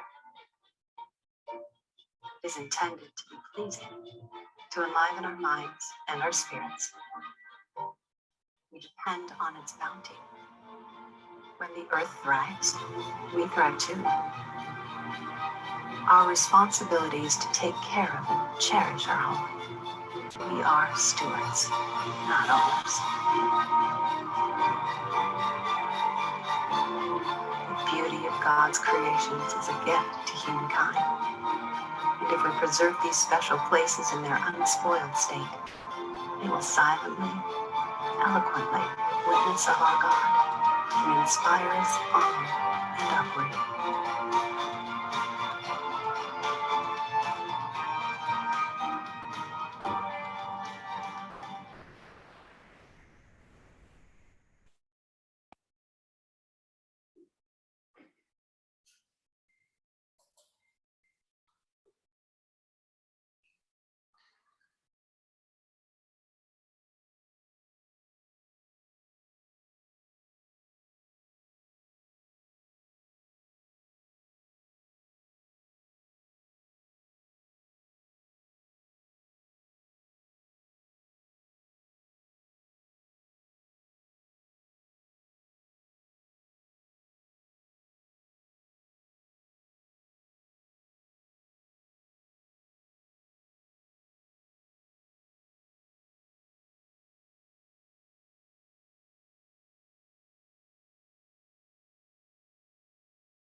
So I hope you were able to see that video that I played.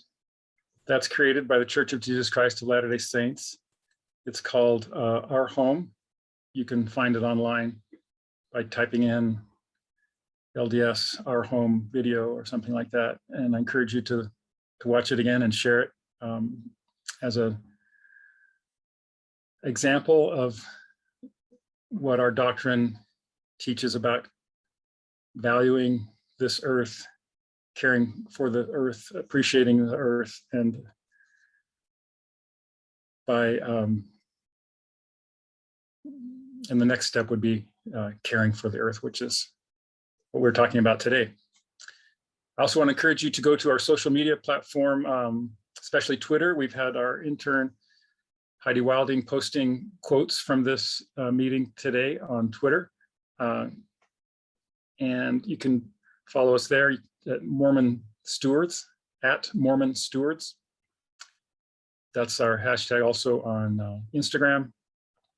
And you can also follow us on Facebook.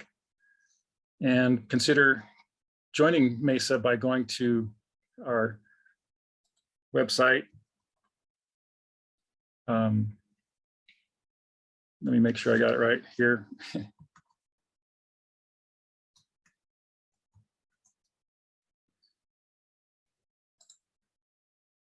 MormonStewardship.org. Wait a second. Yeah, or sorry, MESAStewardship.org.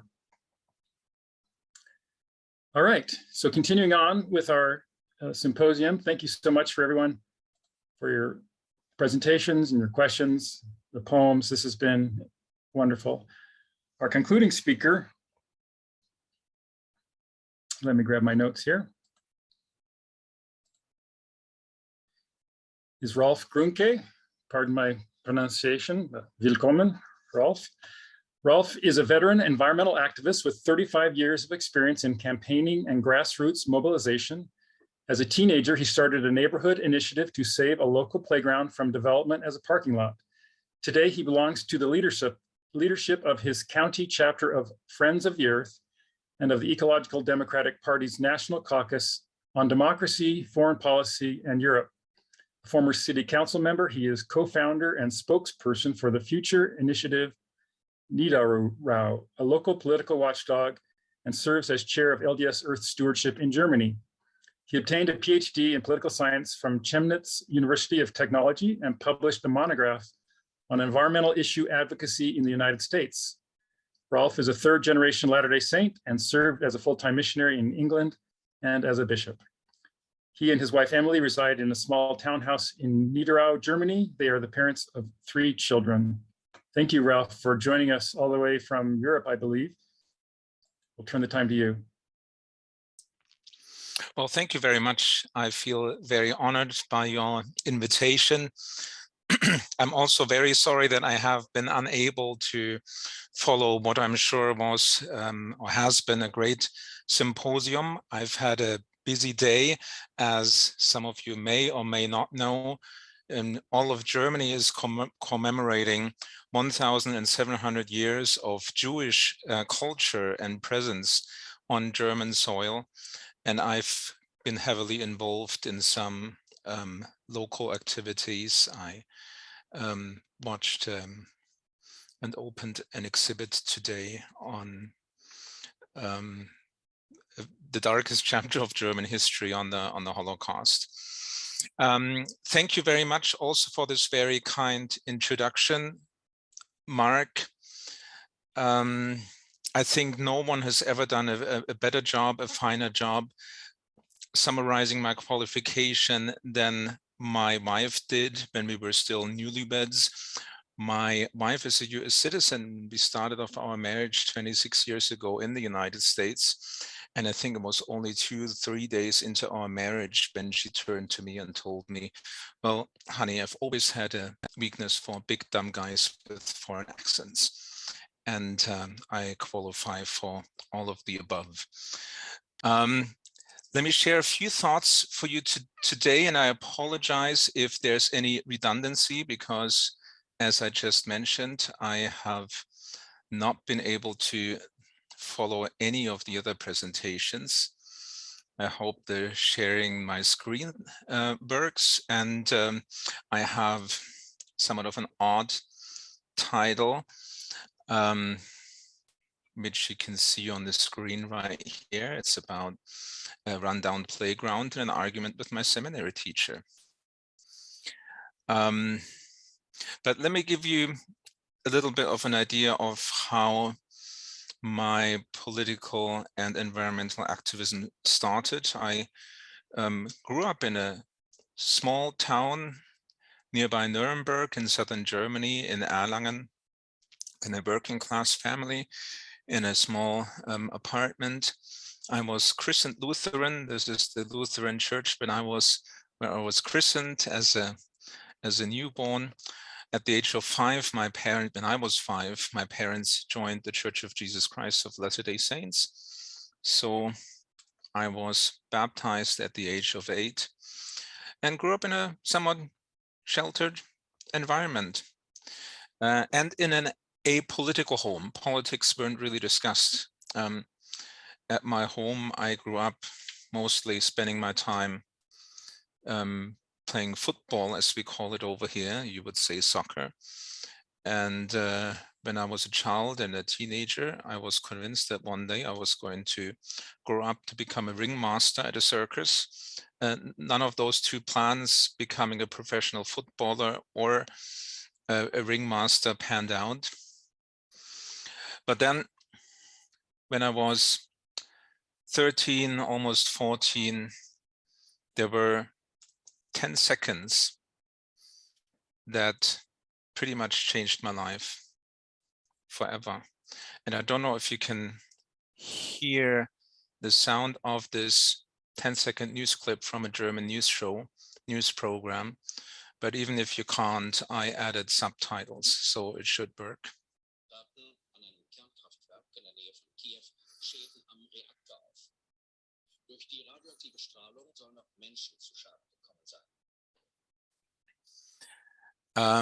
Those of you who are old enough will remember the nuclear disaster in Chernobyl, and having lived in Germany at the time, I was geographically significantly closer.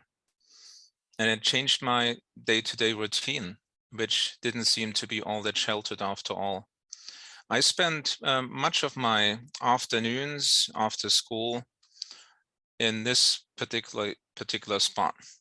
All the neighborhood kids called it the elephant playground because one of the most dominant, prominent features on that somewhat rundown playground, because the city didn't spend much time on maintenance, was a climbing frame in the form of an elephant with a slide in the form of serving as the trunk of the elephant. But we used it to play football there. They had hedges, bushes, trees all around. This is a more recent picture right here. And all of a sudden, after the nuclear disaster, we were told that we couldn't go to that playground anymore. And we were restrained to staying at the apartment, an experience that many of us have become more familiar with in recent years than we ever wanted to. But even after a few months, when things, when we started with our normal routine again, this playground became threatened. And Mark just mentioned it in his introduction. That was pretty much that was my political awakening when I learned that this space, which had become special and sacred to me, was supposed to be developed as a parking lot. So I started contacting the media and the city. Neighbors noticed that. They invited me, and I was barely 15 years old, but they decided to make me their spokesperson. So I gave my first radio interview, and we were actually able to succeed. The playground stayed. It was not developed as a parking lot, and for another 35 years, I've moved away now. Now it's a parking lot, but back then we were successful. I also started being active in several local community groups, environmental groups. I joined a political party out of the environmental movement in Germany of the 70s, 80s. Two parties came out of that movement. I think in US media, if at all, you've heard of the Green Party, which particularly back then was left to far left. And then there was a conservative Green Party, so to speak, the Ecological Democratic Party, ODP, which I've also joined. And at some point in 92, that was the year I graduated from high school, a regional magazine ran what wasn't as much of a ranking as it was a comparison or a feature of all grammar schools, all high schools in the area. And the short article on my particular high school only mentioned 3 individuals: the grumpy custodian, our principal, who had the last name of Unsinn, which translates as nonsense. So Mr. Nonsense was our principal. And then it had this quote about me: the environmental club with the occasionally somewhat annoying ÖDP functionary Ralf Grünke at the helm monitors compliance with ecological criteria.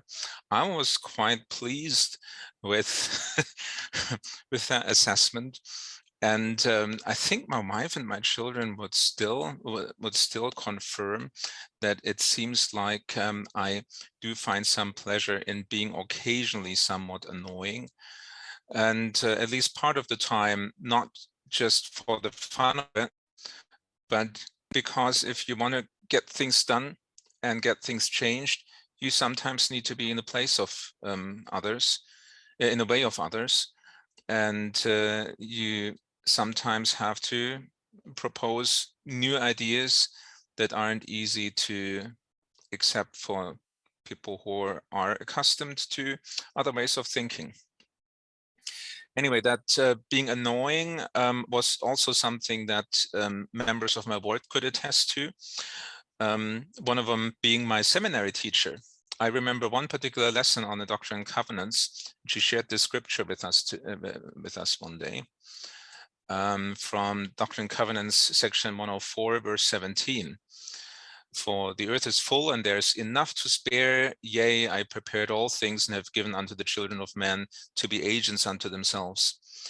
Her conclusion was, and that's what she suggested to us, was that there was no need for us to be careful with using resources, because there's plenty of it. There are plenty of resources. The Lord filled the earth with them. We don't have to be careful, and we can do whatever we want because we are agents. I started arguing with her, quoting the next verse, which reads, therefore, if any man shall take of the abundance which I've made and impart not his portion, according to the law of my gospel, unto the poor and the needy, he shall with the wicked lift up his eyes in hell, being in torment.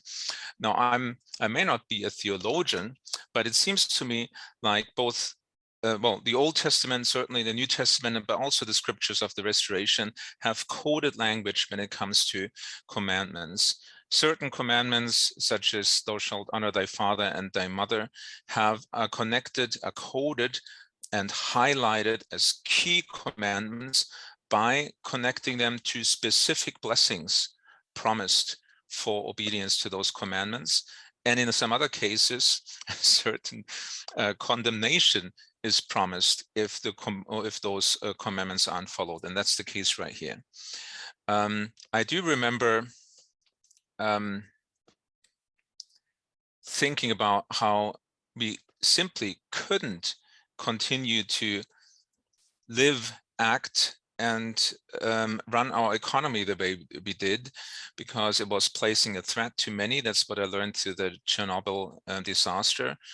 But also, these are somewhat recent statistics, not from my youth, how many Earths we would need if the world's population lived like all Germans, because we are using resources at a much faster pace than the Earth can replenish.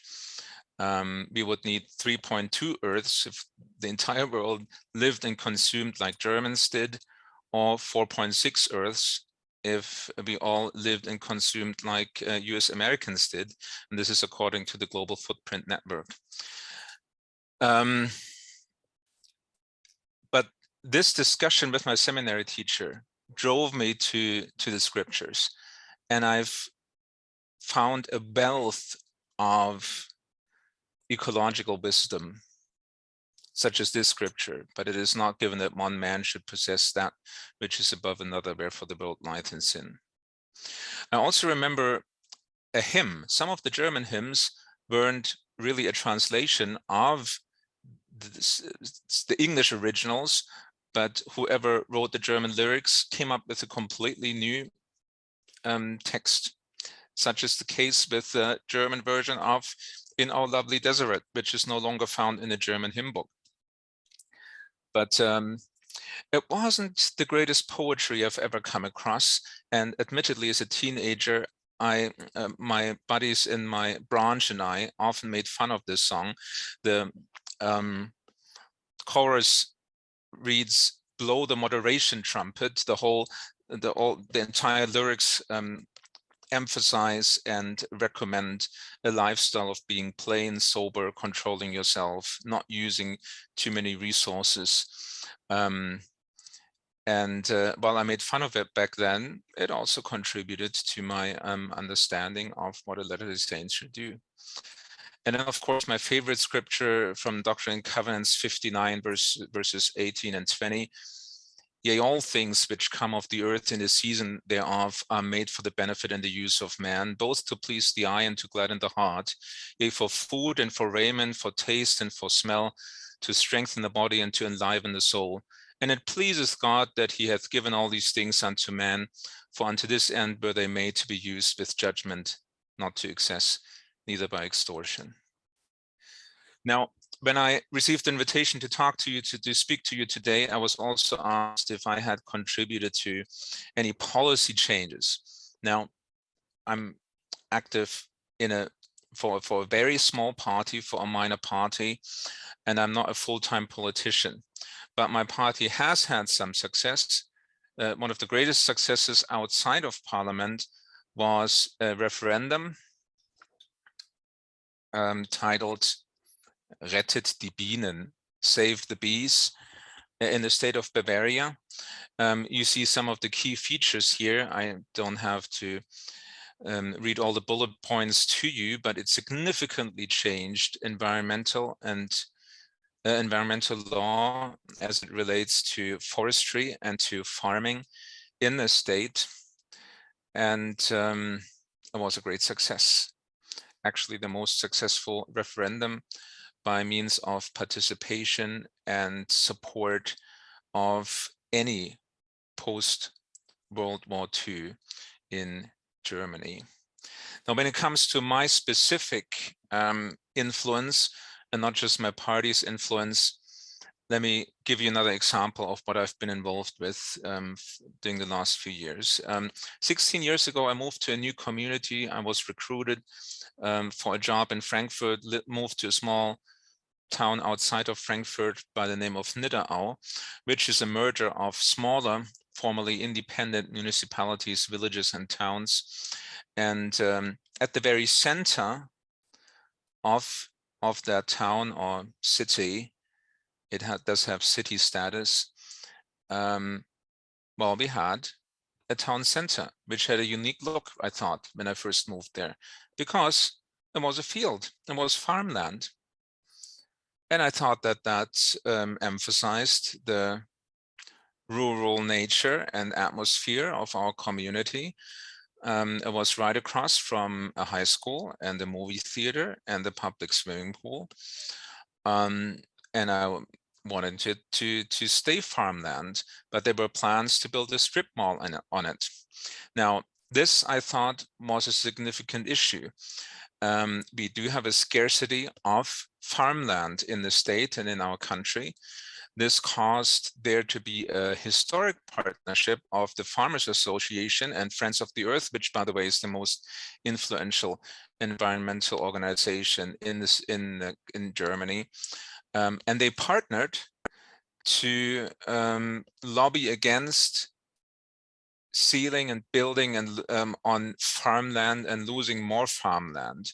Nationwide in Germany, we lose more than 128 acres of agricultural land every day. And the total value of food imports added up to 57 billion. We import more and more food. We export meat from factory farming, but a lot of vegetables, fruits are imported from elsewhere. It is even more serious in Germany, the loss of farmland, than it may be in the United States. If you look at farmland per capita, you have about, well, almost 3 times more than we do. And then Europe is crowded.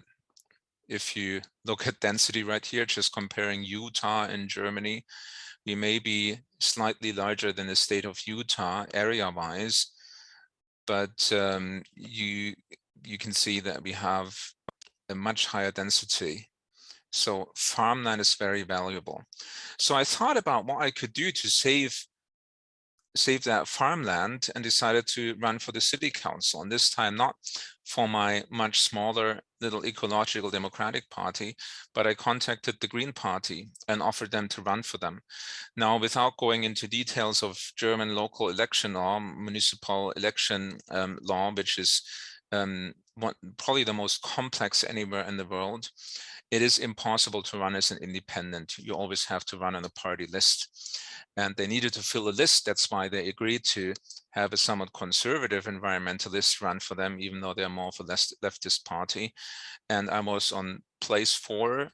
My chances of being elected were slim, but then another nuclear disaster occurred in Fukushima, Japan, and all of a sudden the Green Party received high numbers of votes, doubled and tripled the results from previous compared to previous elections.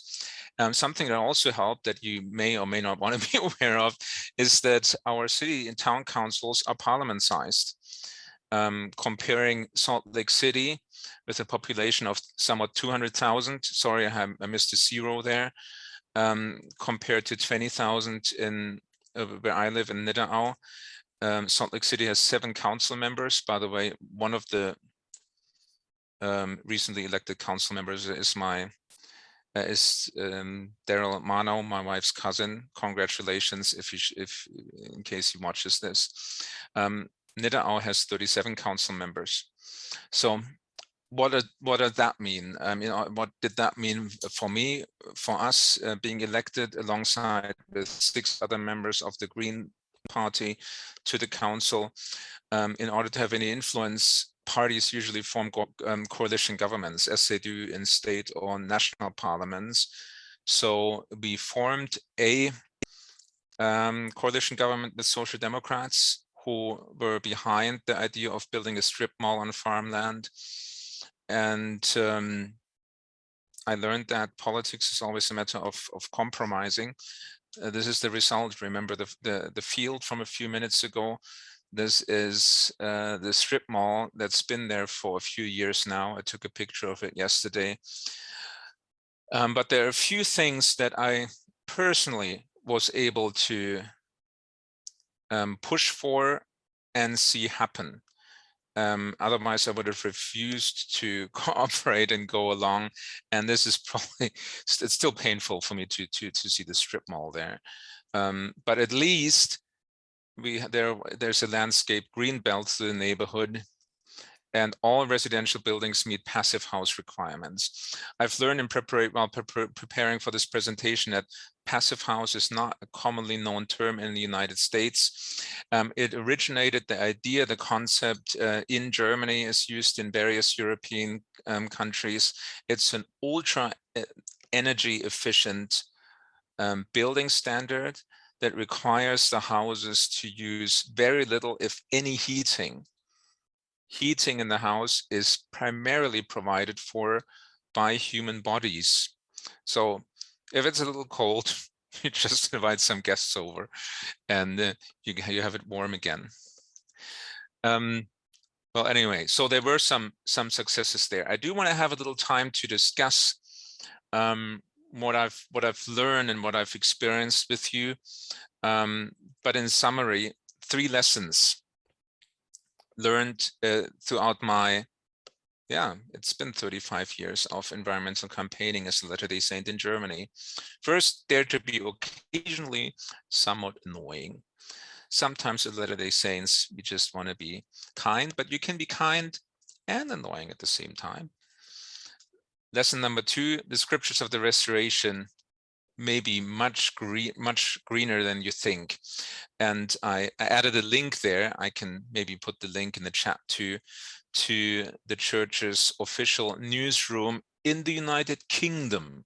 But you can also find it if you Google or search for Latter-day Saint scriptures, maybe greener than you think. Now, newsroom articles on church web pages usually don't have a byline. So we don't know who the author is, but I can tell you that his name is Ralph, and he wakes up next to my wife every morning. And lesson number 3, we do need to adopt a culture of eco-sufficiency. We can't continue to follow the ideology of unlimited growth, not even green growth.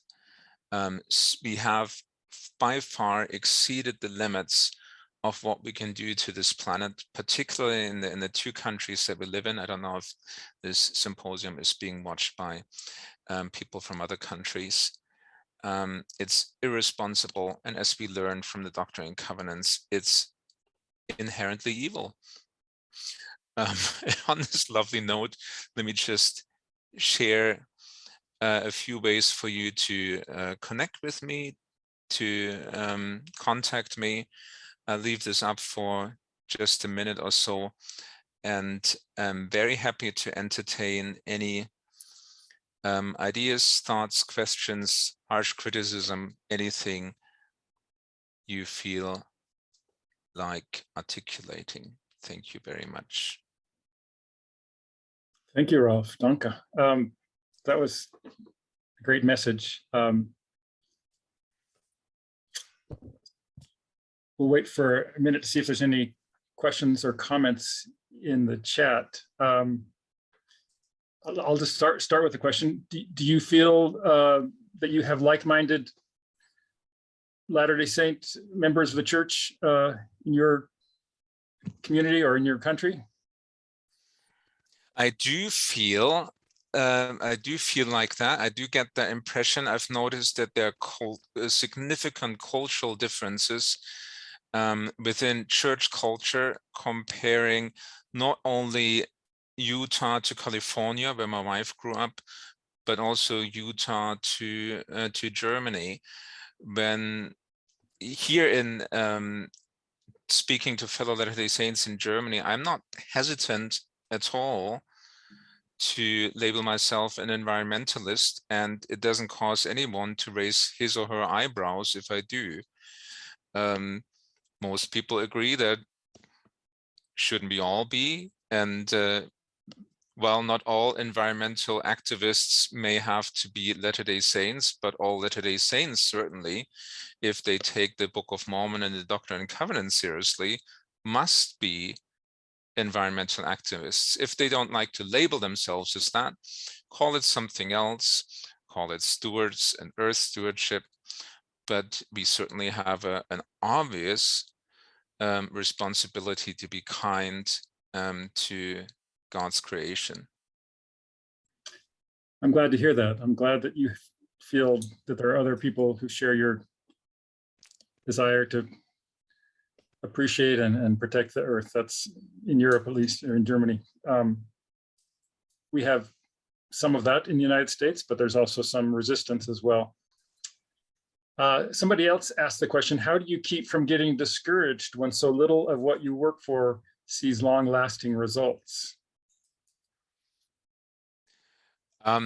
Yeah, if there are any therapists out there, I'm still bitter about the strip mall. It's right in my backyard, and my property value has actually, of our little shoebox townhouse, has actually increased significantly because there are now more opportunities to go shopping, just walking or taking my bicycle. But yeah, it is discouraging at times.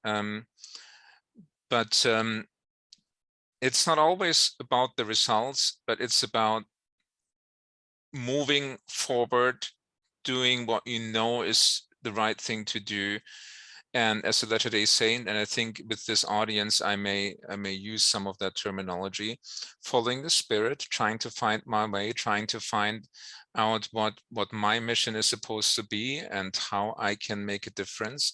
And sometimes, as I did learn as a teenager, you can make a big difference, and sometimes there will be some backlash and compromising. Thank you. Are there other elected officials that are members of our church that you know of in Germany or in Europe that are advocating for conservation or green? There are. This is based on anecdotal evidence.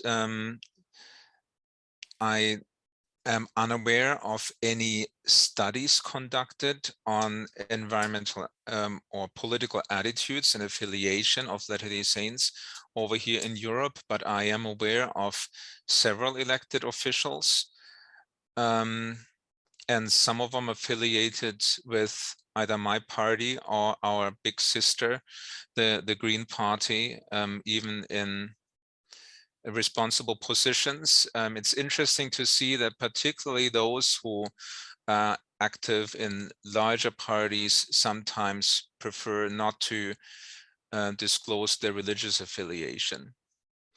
So I see some of those politicians, and knowing that they are a brother and sister in the gospel, and people in their branch or ward, of course, know, but the general public doesn't. Interesting, thank you. Your presentation was wonderful. Our time is about up. Do you have any final thoughts that you'd like to provide to us?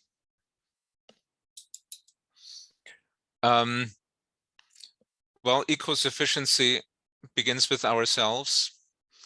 It's probably one of the hardest things to do as a politician, because what you really need to do is to promise people less. And you don't get elected if you do that, but you can start doing that yourself and declutter your life and think about what you really need and what you're able to share.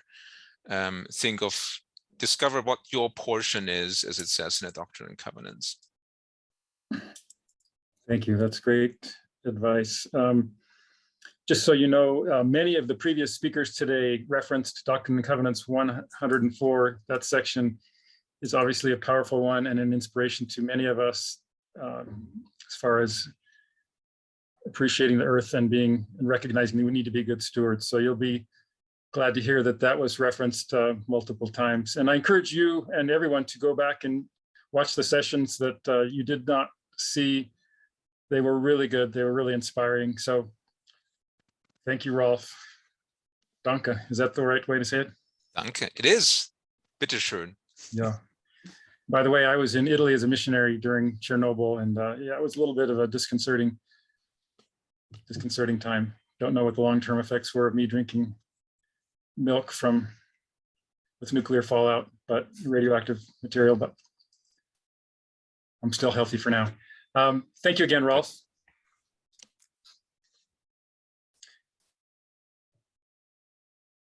So it's my privilege to provide a few comments here at the end of our symposium. After I say a few things, we'll have a poetry reading by Greg Baker and the benediction by Rachel Whipple. I want to thank everyone who's participated today.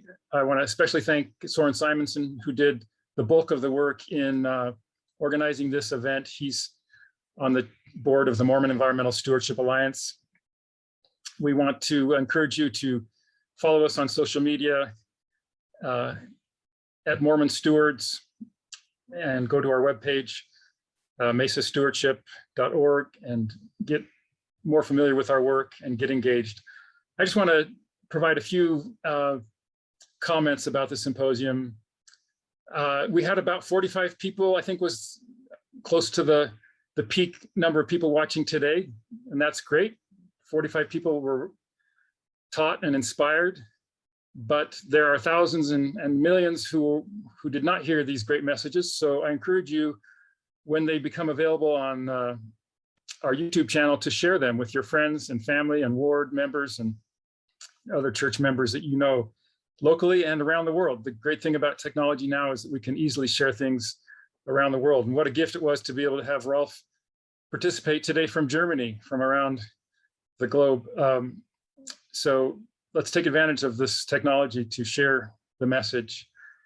I've been uplifted and motivated. I really needed this event. I needed to hear the voices of people that are engaged in conservation and environmental protection. And I needed to hear the faithful messages, the spiritual messages, the scriptures and the stories and the testimonies that were shared today. It was powerful. I think there's two things that were a focus. One is our personal responsibilities to be good stewards. And the second is the importance of organizational efforts and collective action. So I just want to mention a few things that I heard today about both of those things.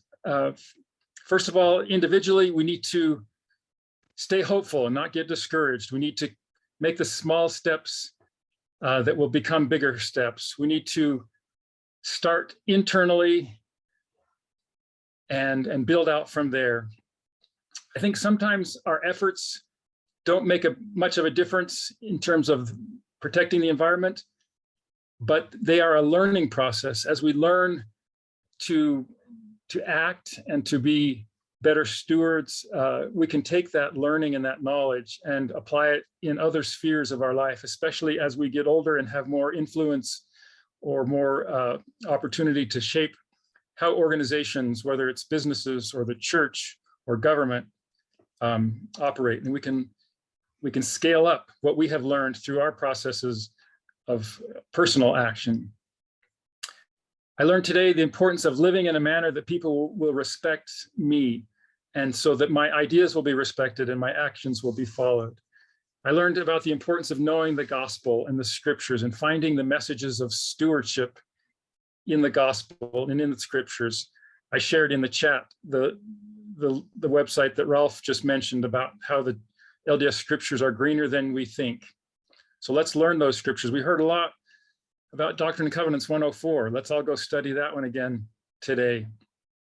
And we heard great scriptures from the Book of Mormon and the New Testament parables and messages. We learned that the gospel is a gospel of change. What a powerful message that is, that the gospel teaches us that we need to change. We shouldn't be static. We shouldn't be complacent. We need to constantly thinking of how to improve, how to do better, and be gentle on ourselves, but realize that we can always do better and repent where needed and be an example of constantly improving. And as we do that, we will be an example to others, and we can also apply those principles of constant improvement to the organizations that we are a part of and to the church as a whole. I heard about people being involved in organizations locally and nationally and internationally. It's so important to get engaged. Find the organization that you're passionate about in your community and get engaged there. I learned about the importance of speaking up with respect in a respectful manner and talking to folks who have different opinions and really opening doors and building bridges across ideologies and religion and different ways of thinking. I learned about the importance of persisting even when there's pushback. We should not be stopped by people who say our ideas don't matter or that we can't make a difference or that it's not the time and the place. We need to persist and keep working. We need to unite with others in our efforts, and we need to find unity across ideology and across ways of thinking. We need to be creative, use art and poetry. We've heard some beautiful poems today. And we can use those creative endeavors to share messages, ideas, and inspiration and motivation in new and creative ways. And from Rolf, I learned that if it's cold, invite guests over. That's a great message to warm up our homes and to warm up our hearts. And as we do all of those personal things, we need to remember that we need to scale those up to the organizations that we're part of, to our governments, to our church, to the businesses that we're a part of. We need to apply all of those principles at the organizational level, because that's really where we're going to make changes. And in organizations and in government policies, in businesses. And it's exciting to see that there are changes happening right now, but so much more needs to be done if we're going to address the climate challenges that we face right now. So in conclusion, I want to just encourage all of us to continue this great work, to be climate stewards, to be environmental stewards, to be passionate about protecting the environment, about loving it, learning about it, sharing it, inviting people to go out to nature with us, recognizing that not everyone has the same opportunities. We heard a lot of messages, or a number of messages, about being aware of the poor and the marginalized and how they suffer the most due to environmental damage, contamination, climate change. As followers of Christ, we need to be concerned about them and work to address problems so that the least among us are not the ones that suffer the most, which is currently the situation. Thanks again, everyone, for your participation, and be on the lookout for emails that will come to you with the links to the messages that you heard today. Right now, you can go to our YouTube channel, search Mormon Environmental Stewardship on YouTube, and you can find our YouTube channel and see past presentations, and you can share those as well. So now, in conclusion, we have a poetry reading by Greg Baker. Greg is a friend of mine, and I'm pleased that he's going to share a poem with us today. Greg has a degree from Harvard Divinity School. And Greg, if you want to add any more about yourself, go ahead, and then you can read your poem. After Greg, Rachel Whipple will give the benediction. Thank you, Mark. Thank you, everyone. Yeah, I'm grateful to have gained so much nourishment from today's speakers. I think in the coming generations, their gifts and their knowledge are going to play a vital part as members in the body of Christ. You wouldn't think there's a strong connection between poetry, stewardship, and theology, but there is for me. I began to take a serious interest in the earth after reading some of the Romantic poets.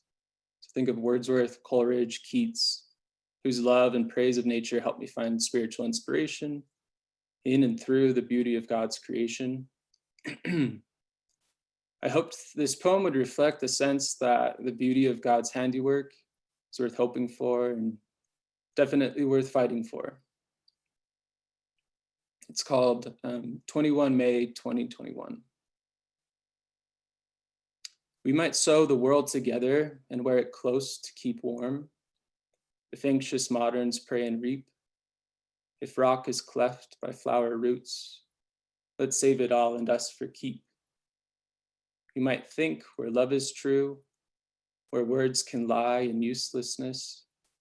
If light returns what pictures stole, if wonder wrinkles on your eye, let's drink this cup until it's full. We might walk where mountains weep, where mist can trace the form of wind. If we can taste what we assume, if light can yield where shadows glow, then let us breathe into this womb. And if the world deserts this view, then we, dear friends, must till this plot till ancient seeds rise up new. We wish we could be together in person and shake hands and spend time chatting. So in a small way, we're going to try to replicate that by opening it up to open discussion right now. Soren, I think, is going to allow everyone to unmute themselves, and you're welcome to chat or send messages in the chat.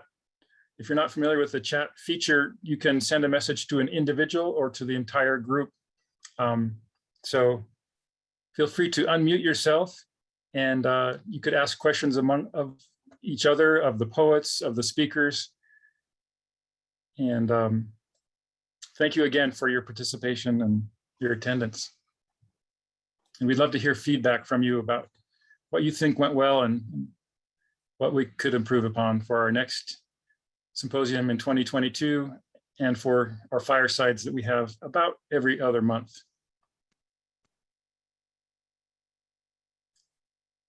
Thanks, Greg. That was beautiful.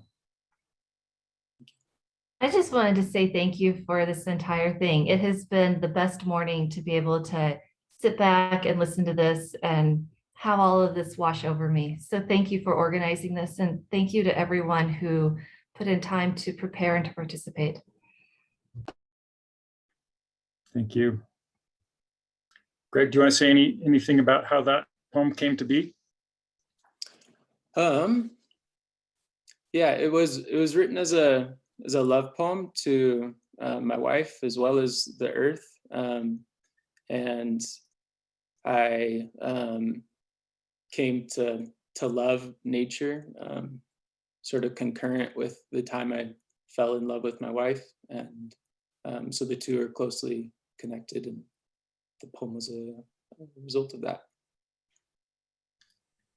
Shout out to Meg, your wife.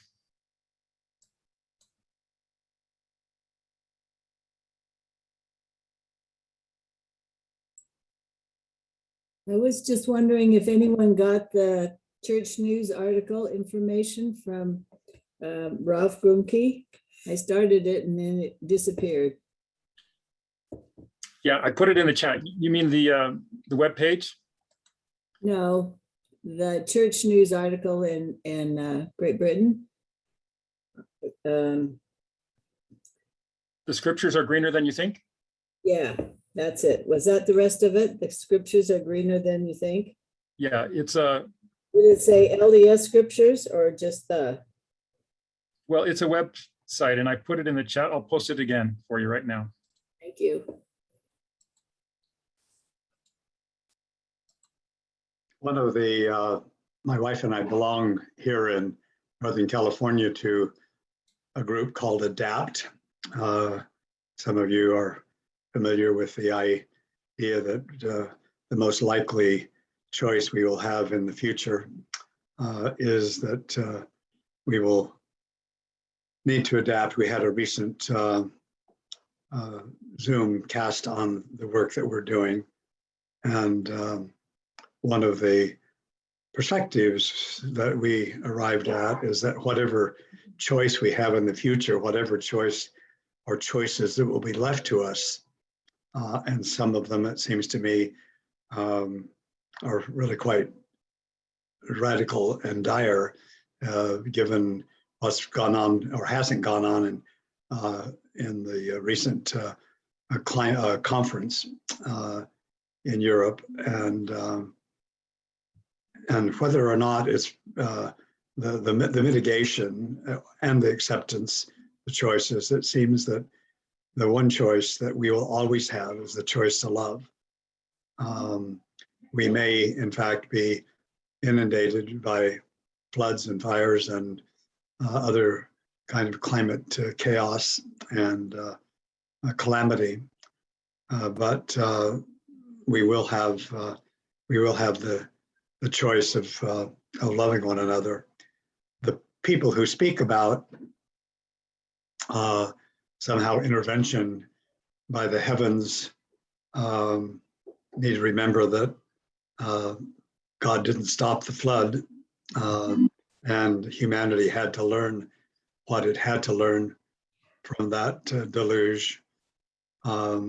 We have had so much time and choice to make a difference, and we have chosen essentially not to do it.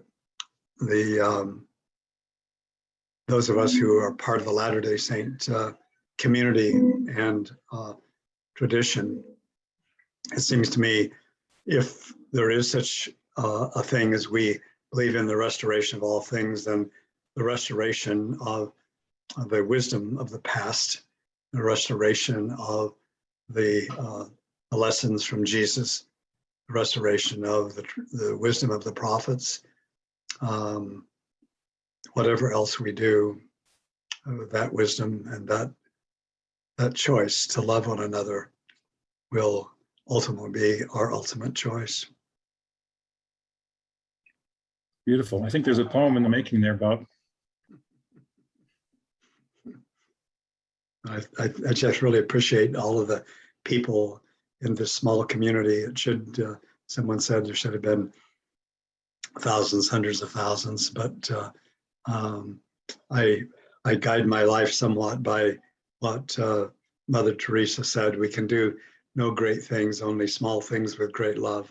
So I see all of the small things that are happening, and some not so small, but all of the significant things that are happening are manifestations of great love, both for this earth, for God, our heavenly parents, for one another, for all of these animals and creatures we are so blessed to be blessed by.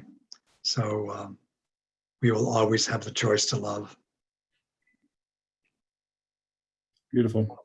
Bob, would you be willing to give one of our fireside talks in 2022? Be delighted to. Can't wait.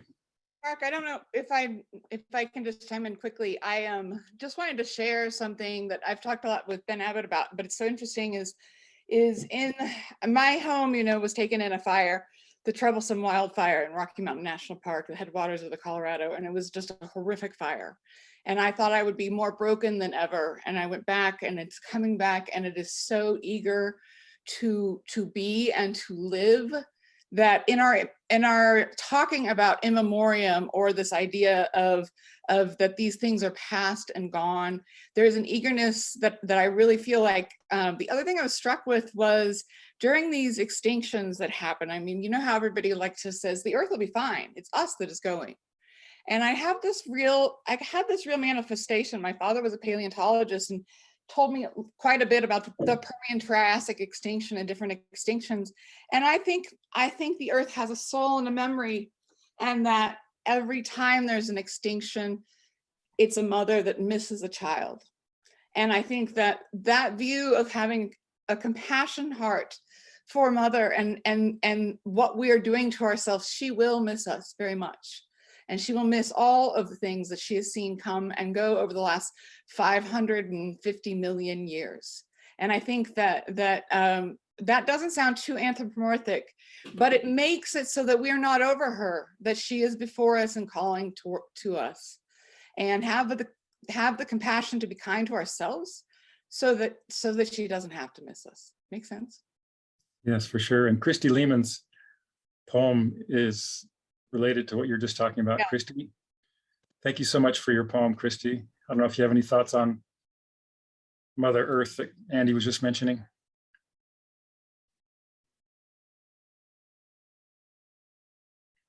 Maybe we lost her. Oh. Hi, I'm here. Can you see me? Yeah. Yeah.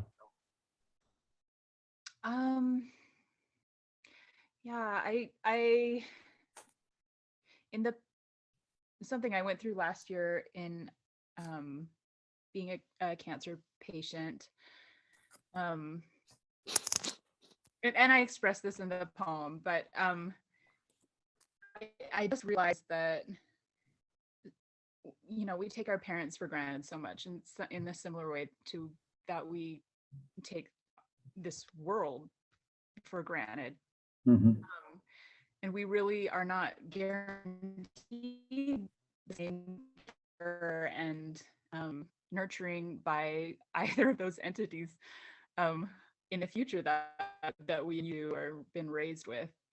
And it's up to us to cultivate those relationships as best we can while we can, because we don't get to last forever. Okay. Thank you. Well, and that really resonates. That relationship as family, not necessarily stewards, not necessarily as caretakers or gardeners, but as family, as kin, as part and whole of her. Well said.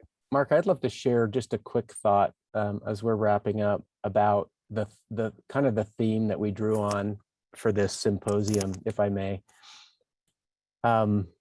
The scripture passages that you read from the Doctrine and Covenants section 88, which were kind of where we drew our theme from, about, you know, learning about the things above the earth and on the earth and under the earth as part of our study of the gospel, and learning about wars and perplexities of nations, and learning about what was and what is and what will be shortly come to pass. I mean, you know, these are study of things that we don't typically associate with the gospel, and yet the School of the Prophets, when it was organized, this was the very specific instruction. When you read down a few more verses, you read about the destruction that we will witness, which was both predicted by scientists over the last several decades, but also prophesied in this passage, which was called the olive leaf. And what strikes me is that even though we will witness much of this destruction because it's happening all around us already, the olive leaf to me is that we will be part of that restoration. The very first commandment given to Adam and Eve in the Garden of Eden was to replenish the earth, along with multiply and create this human family. It was to replenish the earth. And that replenishing, I believe, is what will take place during that 1,000 years of peace, when evil is taken away from the earth and the forces of greed and pride and everything that have created this environmental situation that we're in will no longer be. They will be removed, and it's not God that will create the devastation, and it's not God that will create the paradise that the earth will become. It's us who he gave the world to that will both create its destruction, but will also be the force to replenish it. And the systems that he created will replenish themselves, and we will be part of that and witness that. I taught this section to some of the youth in my ward as a Sunday school teacher just a few weeks ago when we studied this section of the Doctrine and Covenants, and I just had these ideas just came to me so profoundly and distinctly, that the work we do to learn how to replenish the earth, to conserve, and to care and love for one another that we've heard in the messages today, those are the forces that will bring back this 1,000 years of restoring and replenishing the earth, that I believe we will also witness. So, you know, we know the end and the beginning, right? We know what's coming because it's been prophesied and scientists have predicted it. But we also know what comes next, which is this incredible replenishment and restoration, the restoration of all things somebody mentioned earlier, that we will also be part of. And that includes restoring the earth to the paradise that it was when it was first given to Adam and Eve. And that gives me just incredible hope that if we're living and practicing and doing those things now, that will usher in this restoration, that we will have the powerful and an amazing opportunity to be part of that restoration effort, as we are part of this body of Christ, whose earth this is. So I just wanted to share some insights about the theme that we've drawn on today from some of my impressions as we've studied Come Follow Me. So that reminds me of the words of Paul Cox a couple of weeks ago when he said, restoration ecology is a part of the restoration of all things. I think that kind of summarizes what you're getting at. We're part of that movement. Yeah.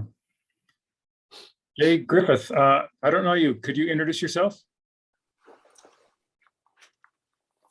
Yeah, I live in Salt Lake City, Mill Creek area by the mountains, and friend of Bob Reeves and Andy and Merikay.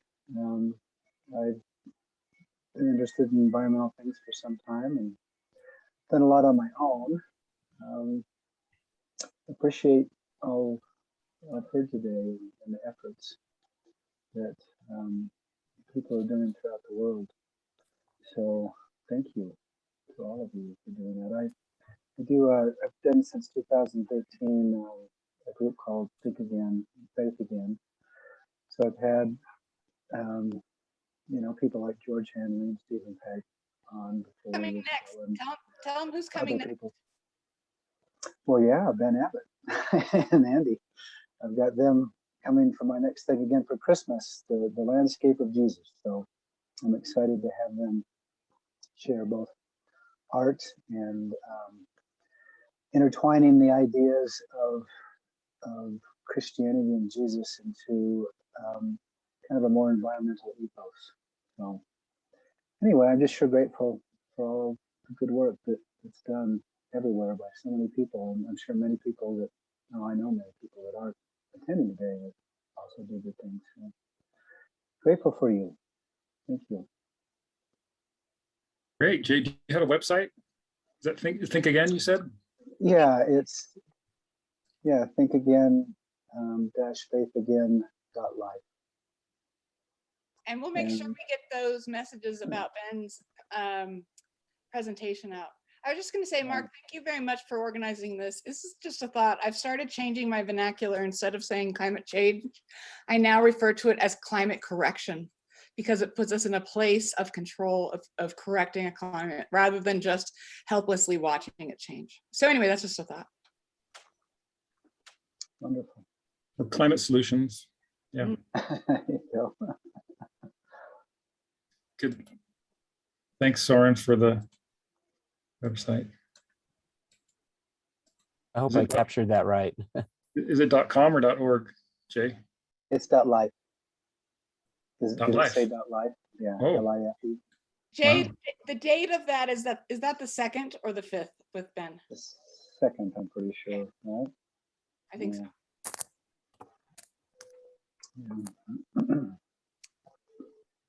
Thanks for that prompt, Andy. Yeah. I wanted to say thank you for the entire event, but particularly for the poetry. I found each of the poems meaningful, and there is something about the way art, whether it's in poetry or visual arts, can really touch your heart. So I'm really happy that that was part of this symposium. Yeah, I had that impression, Merikay, as we had a couple of speakers talking and questions about art as a way to motivate and picture things. And although this art is words, I thought what a serendipitous kind of communion we had with the artists and that shared these beautiful words through poetry. And, I also appreciated, there've been a couple of references, I think, from David to the talk that was last week by Paul Cox, which was a spectacularly inspiring experience for those of us who were present. They recorded it. We should have that up within this next week on the LDS Earth Stewardship website. So if you missed it live, please do take the time to listen to it. But I'm also thinking that maybe there are ways, I know Ben Abbott serves both on our board and your board, that maybe in the future we can do better at cross-publicizing for each other these types of events, because although each of our organizations has a slightly different approach to things, there's so much, we share more, and particularly for these major events, it's probably important that we do better at helping each other get the word out so that more people can participate. This was a lovely experience, but more people need to have been part of it. And I would say the same could be said of the event that was on the 11th with Paul Cox. I just put an email address. This is our general email from MESA into the chat. If anybody is aware of things, Andy and Jay, as you're working on this event you have coming up, send us a quick email. We would love to promote and put through our social media networks or share on our YouTube channel anything that you publish or post or promote or share. Let us know. I love that idea, Merikay. We've done, I think, one now event together, but part of our purpose as an organization is to highlight and lift many Latter-day Saint voices from many different organizations. And so let us know what's going on, and we would certainly love to elevate those however we can, get them out into our world. Right. I want to recognize David Reiser has actually tried to create that cross organization connection. And that led to the four groups having a fireside a few months ago. The four groups are LDS Earth Stewardship, Mormon Environmental Stewardship Alliance, the Citizens Climate Lobby, LDS Action Team, which David Reiser is a leader of, and then Mormon Women for Ethical Government, MWEG. And we have been collaborating and dialoguing more and more among those four groups. And you're right, Mary Kay, it's valuable and it's important. One of the ideas I would like to have you think about, I don't have that many more years left, so I get kind of radical in my old years, although that doesn't differ too much from what I was in my younger years. A friend of mine in Great Britain and I submitted we submitted a program for the Earthshot Prize, which was recently concluded the first year. As you know, Prince William and Sir Richard Attenborough have put together 50 million pounds. They're going to give away 10 million pounds a year to five different, the five best ideas for addressing climate change. And so they've just announced those. But the one that my friend from Faith Invest and I submitted was that all of the major religions, I teach at a theological university, so we have all the major religions of the world here, that each of the major religions would contribute $1 million to go to a fund whose purpose it would be to establish a monthly world fast of all the religions. Then that the people who participate in that, Buddhists and Catholics and Hindus and Buddhists, the Latter-day Saints and others, would contribute the cost of the food they would have spent the money on to a global fund to address climate change. And if you can imagine, about 90%, 85 to 90% of the people of the world belong to a religious tradition. And so we're still hoping to get this off the ground.